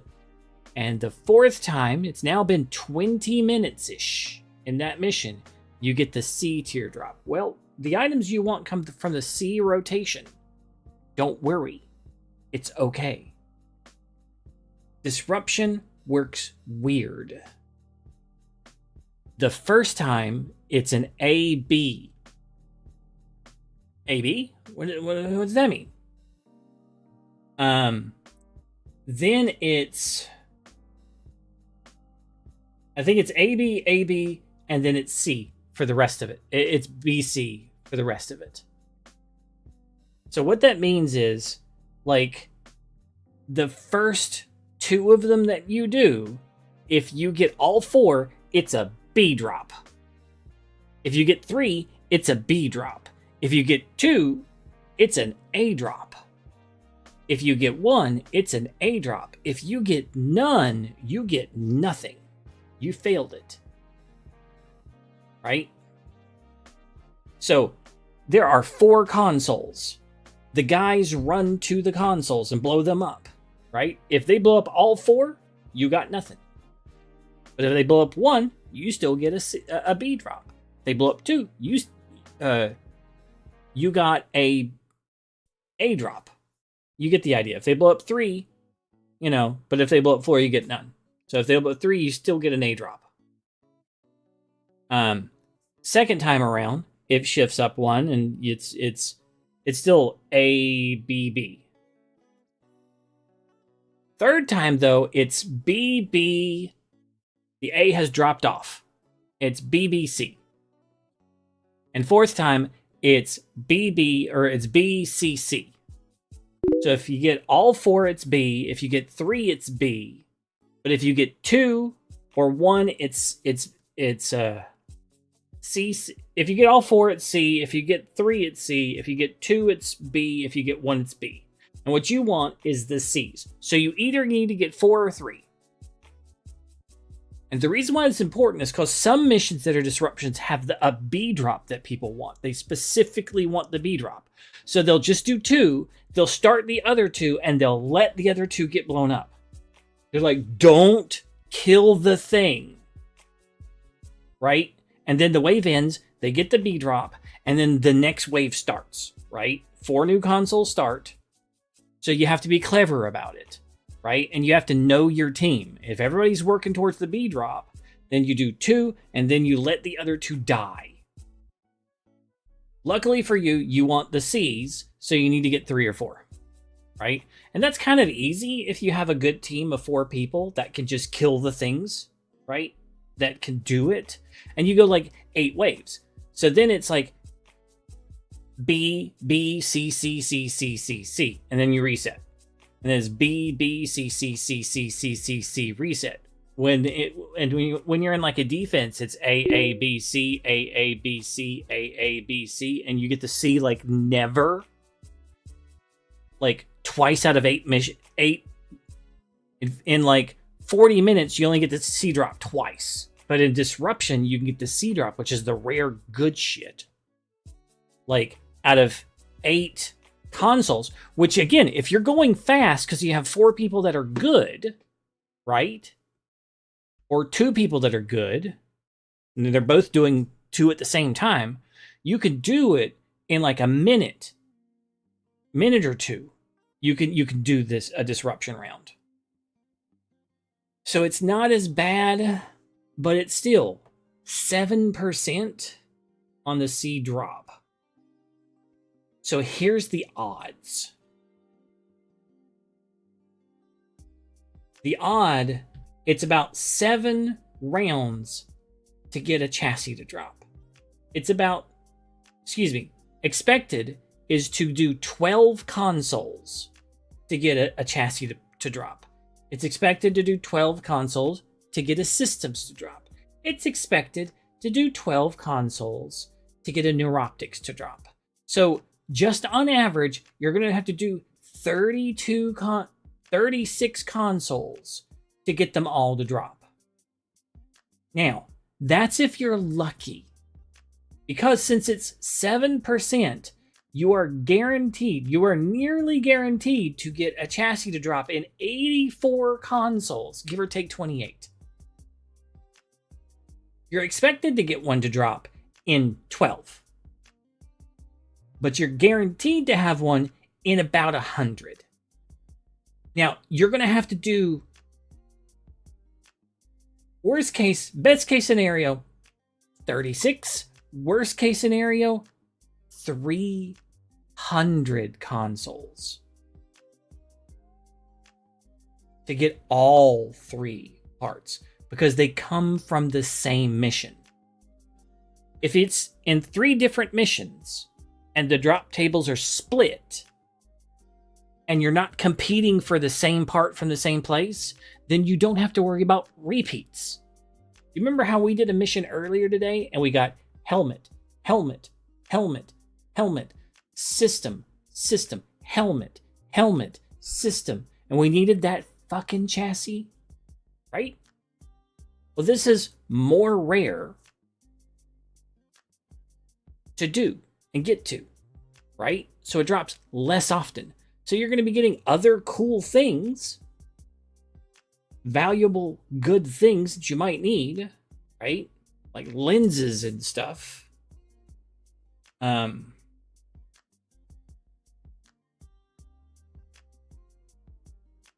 But yeah, it doesn't take long to do a rotation, like 2 minutes. But that's how long it was taking us to go through that entire mission. It's a lot of work. And if you want to see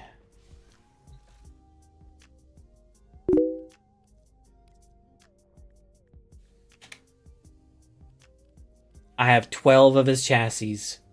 I have 8 of his blueprints. And I have 4 of his systems. If it can take minimum of 36 times and a maximum of 300 to get him to drop, and I have 4 complete sets of Goss. That should tell you how many times I've done that mission and helping people. And he is not tradable.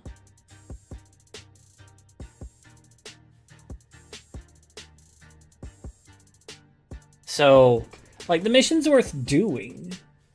And it's fun and it's quick. I like disruptions. The drops from Sedna Disruption are worth it.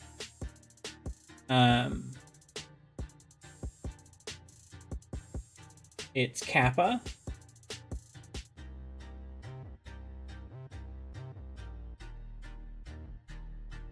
You get the A drop is Meso Relics, the B drop is Neo Relics, the C drop is Axie Relics. So it's great for getting Axies.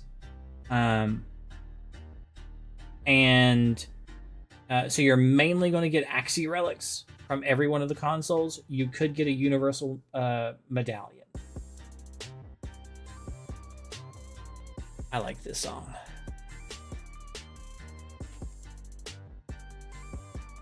But this is what you get from Sedna, the mission rewards. So if you're going for the C, which is all 4, or 3 or 4, you're going to get Axie, Sevagoth Prime right now. You're going to get a lot of Sevagoth, you know, Larkspur, Grendel, Exceltra, Jade Prime, and then all of the Goth stuff. But like, if some of this was on the A and some of this was on the B and another part was on the C, they would have a higher percentage drop chance. And it would be a better spread.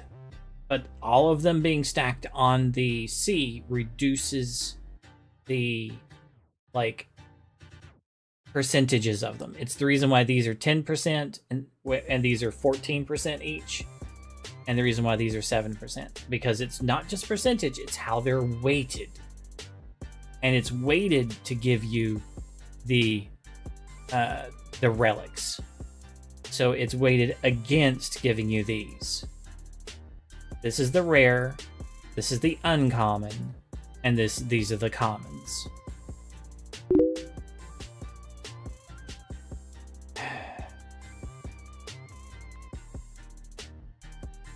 Yeah. So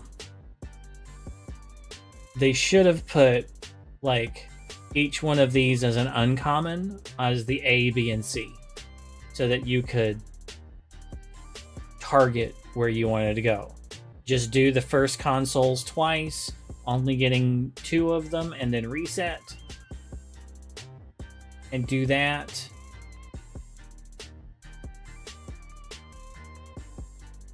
Or have it to where it was like, you get 1, it's an A. If you get 2, it's a B. If you get 3 or 4, it's a C. They should have done it like that, but the mission's designed differently.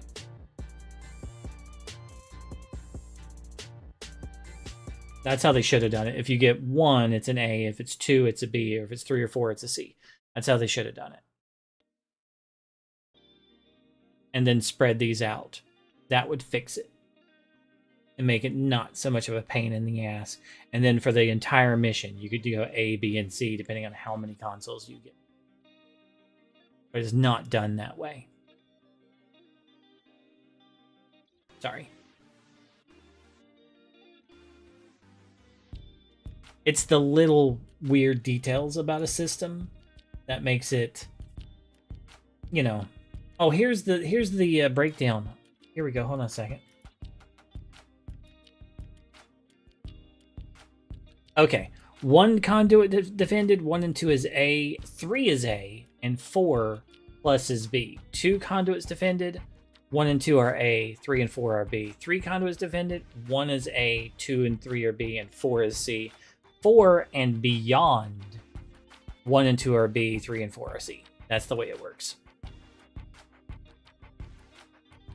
And I think it should be like this right here, always. I don't think it should ever go to this one. I think it should always be like this. It should stop here. And 3, I think it should be 3 conduits and on. And the reward should be spaced out. That's the way I think it should be. I don't think it should ever go to this.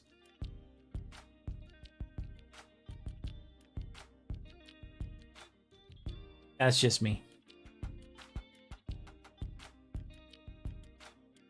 Or it changes to be like A, B, C, C. So where it's a little bit higher weighted into the C's. At 4 and beyond. But I don't think A should fall off.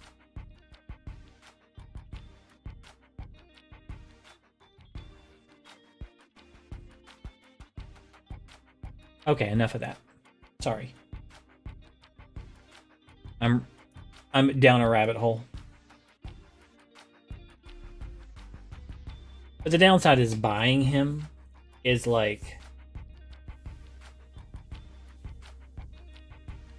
you know,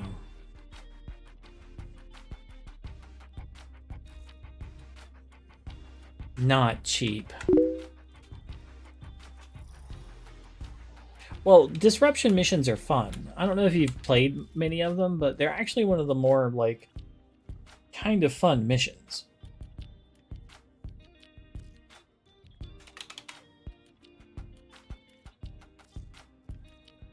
Like, he's 325 platinum. That's... It's not cheap.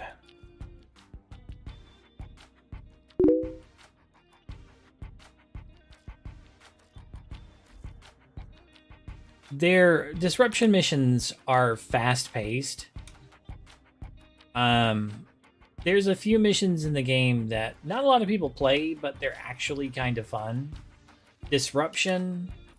Do you have anything that's unkillable? Like, do you have my Valkyr build?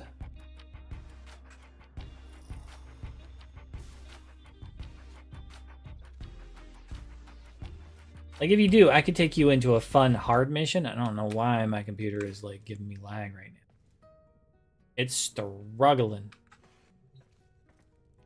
What's going on?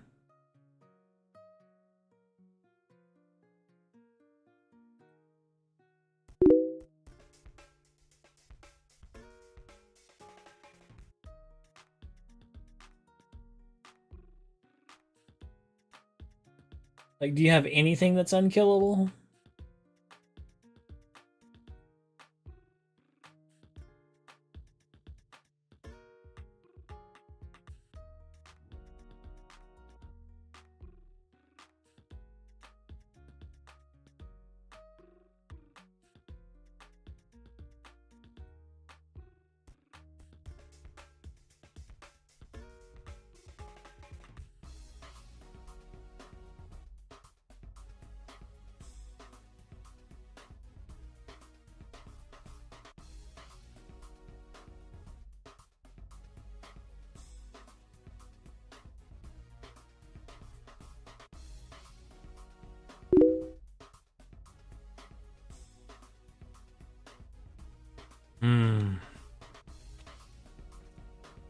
So my Valkyr is pretty much indestructible.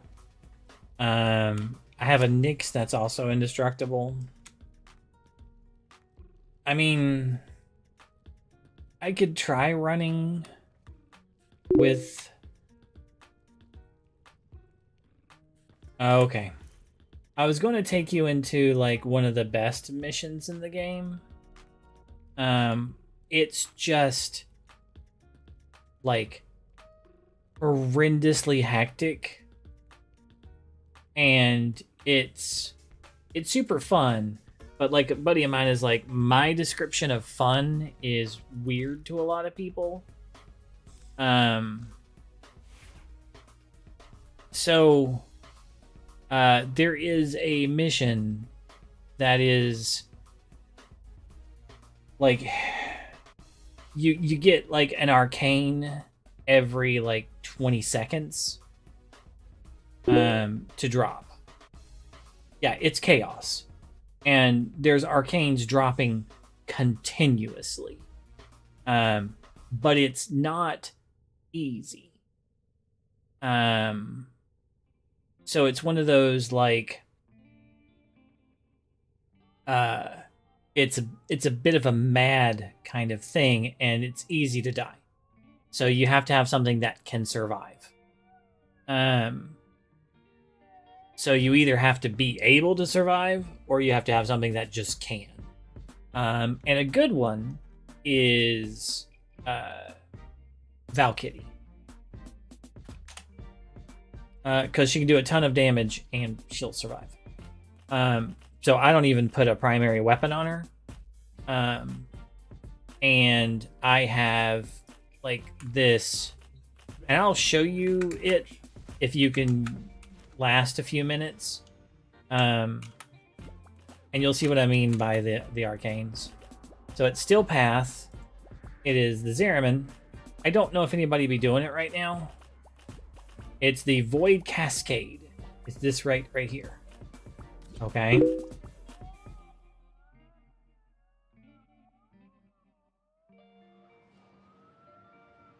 You want to join?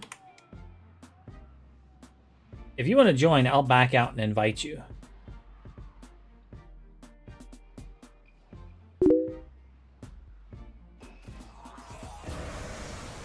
So I'm going to go invincible. And I'm going to just start killing things. So the trick is to kill inside of the circles from this. So it feeds that little thing. So there's some red guys here. And it feeds their souls, and it turns down the pressure.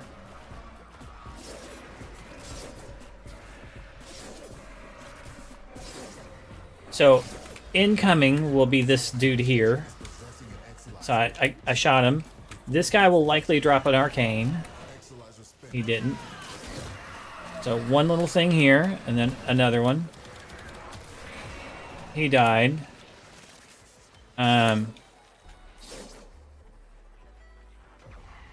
So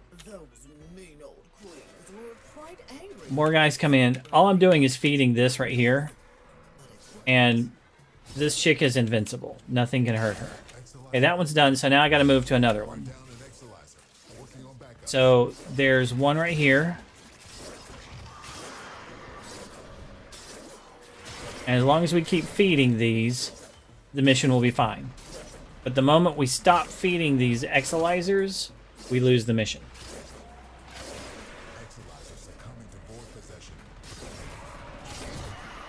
Okay, killed one of those guys. Now I have to switch my Tenno and kill him.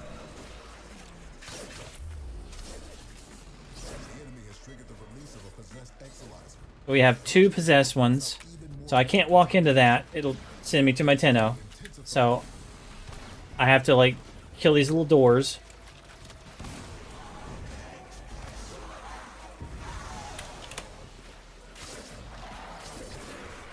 Okay, I've knocked him into his ghost form. Now I need to kill him. Okay. Now we have another one. I'm going to feed this one.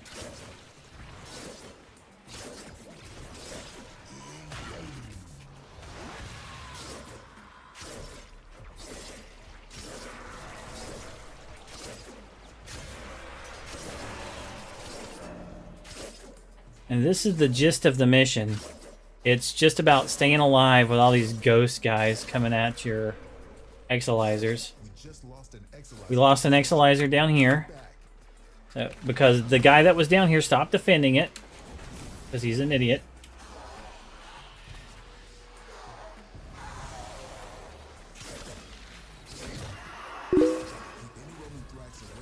Exalizer until it discharges. That'll make its cascade fun. Spent Exalizer has been retired. Okay. Okay, this Exalizer's done. I gotta go back upstairs before they take this one over.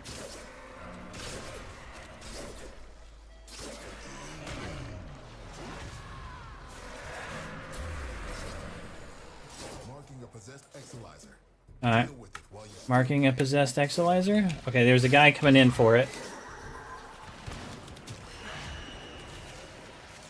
I'm surprised we're not getting more arcanes, honestly. Normally, the guys that fly in drop arcanes. I'm wondering if I'm running this on normal level. These guys are level 160. The Void Cascade just hit a new level of intensity. Be careful. We have no idea what it can manifest.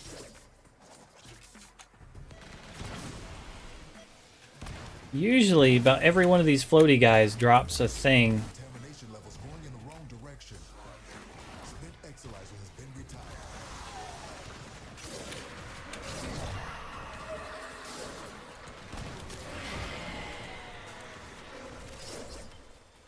And it's just about...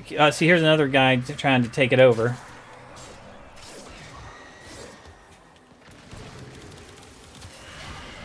And this is the worst luck I've seen on this. I haven't gotten a single arcane from it.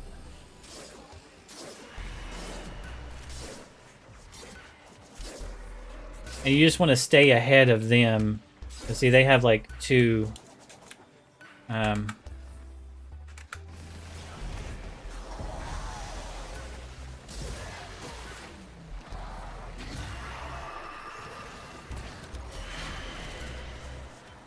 Man, that's like so many of these and I haven't gotten arcane.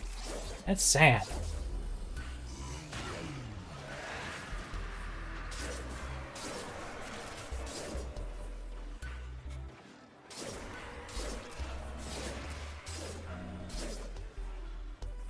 Exalizer under attack.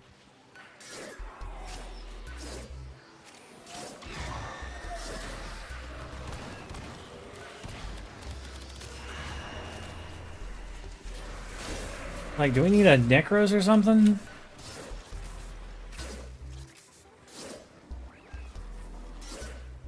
But this is generally the gist of it. Like, this mission scales extremely fast. Okay? The reason why I'm like, bring something that can't die is because in 20 minutes, or like, okay, maybe like 40 minutes, you'll be at level cap. And you'll have like so many of these big guys coming in all the time to take over your things. It's sort of silly.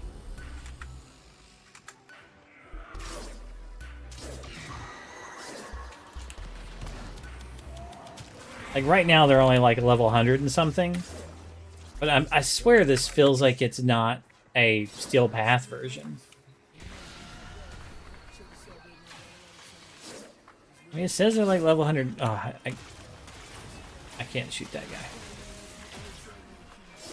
Void contamination critical. Do these invaders have any idea what demons they have invoked upon us all? 60 meters this way? Oh, I see one.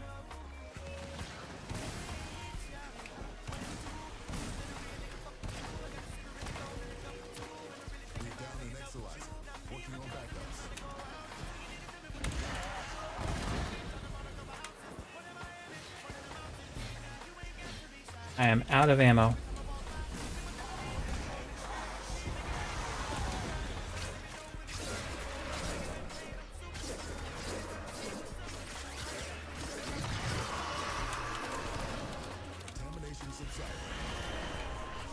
Two of them.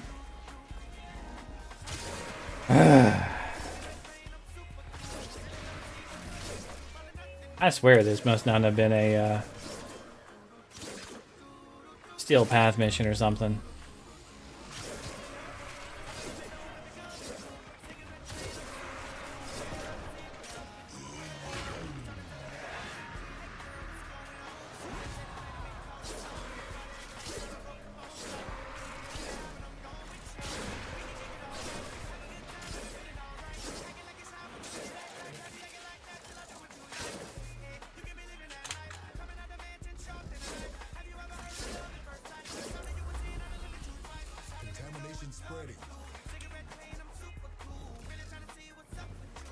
It's just me and one other guy.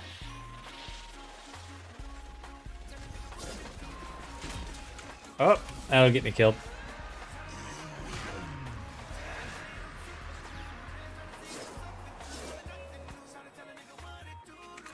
Oh.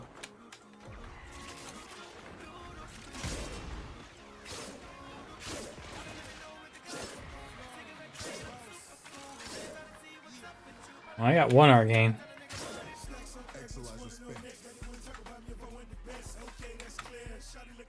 My exerciser is spent. Like, I don't know what the other guy is doing over here. Like, there's an exerciser. What is this guy doing?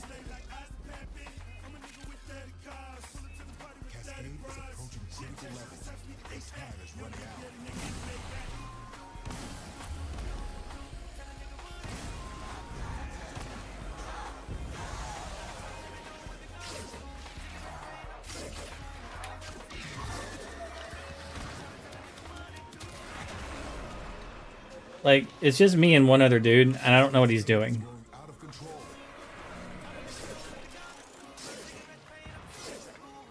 Like, killing the people inside of it lowers the stuff.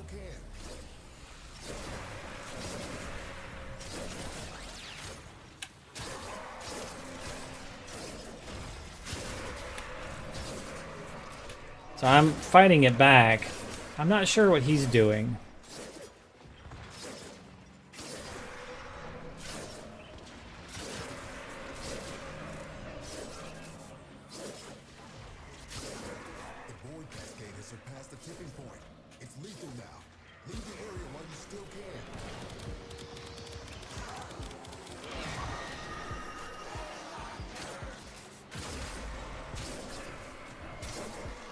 And that's the end of the mission. Like, I don't know what my teammate... Oh, he's waiting for me at the exit. He gave up. See? He wasn't even helping.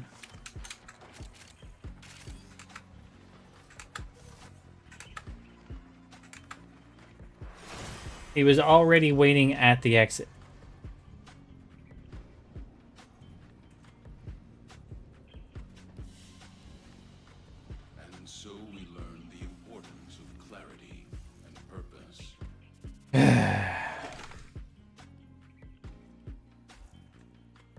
I don't think that was a Steel Path version. I think that was just a regular version. With somebody that was kind of terrible. A Goss.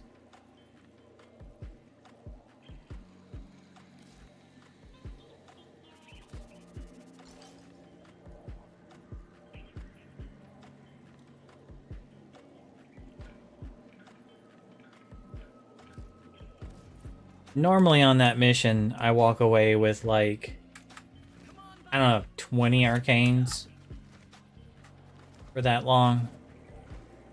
That was a really poor representation, walking away with 2.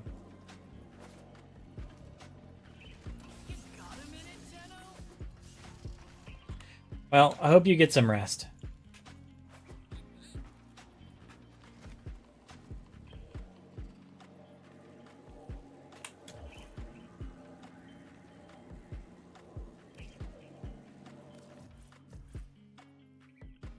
The reason to do that mission is to get the arcanes to sell to Lloyd. And then you can use the money that you get, or the points that you get, to buy arcane packs.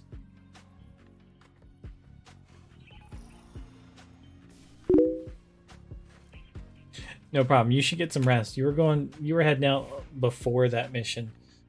So you should continue to do that.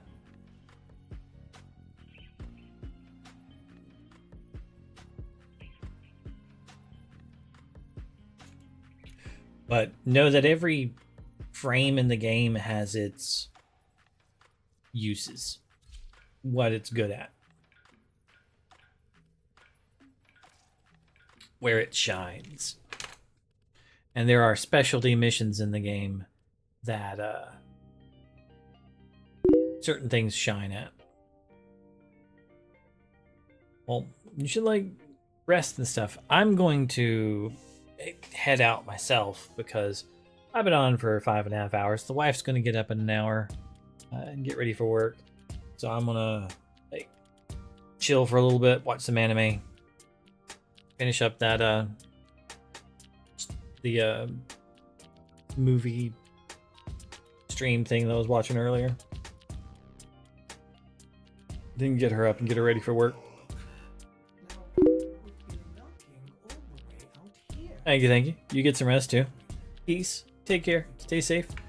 Tomorrow I should be able to get you the gun thing. You'll have to remind me what it is. I think it's the Boltor, but I'll forget by tomorrow. But I'll,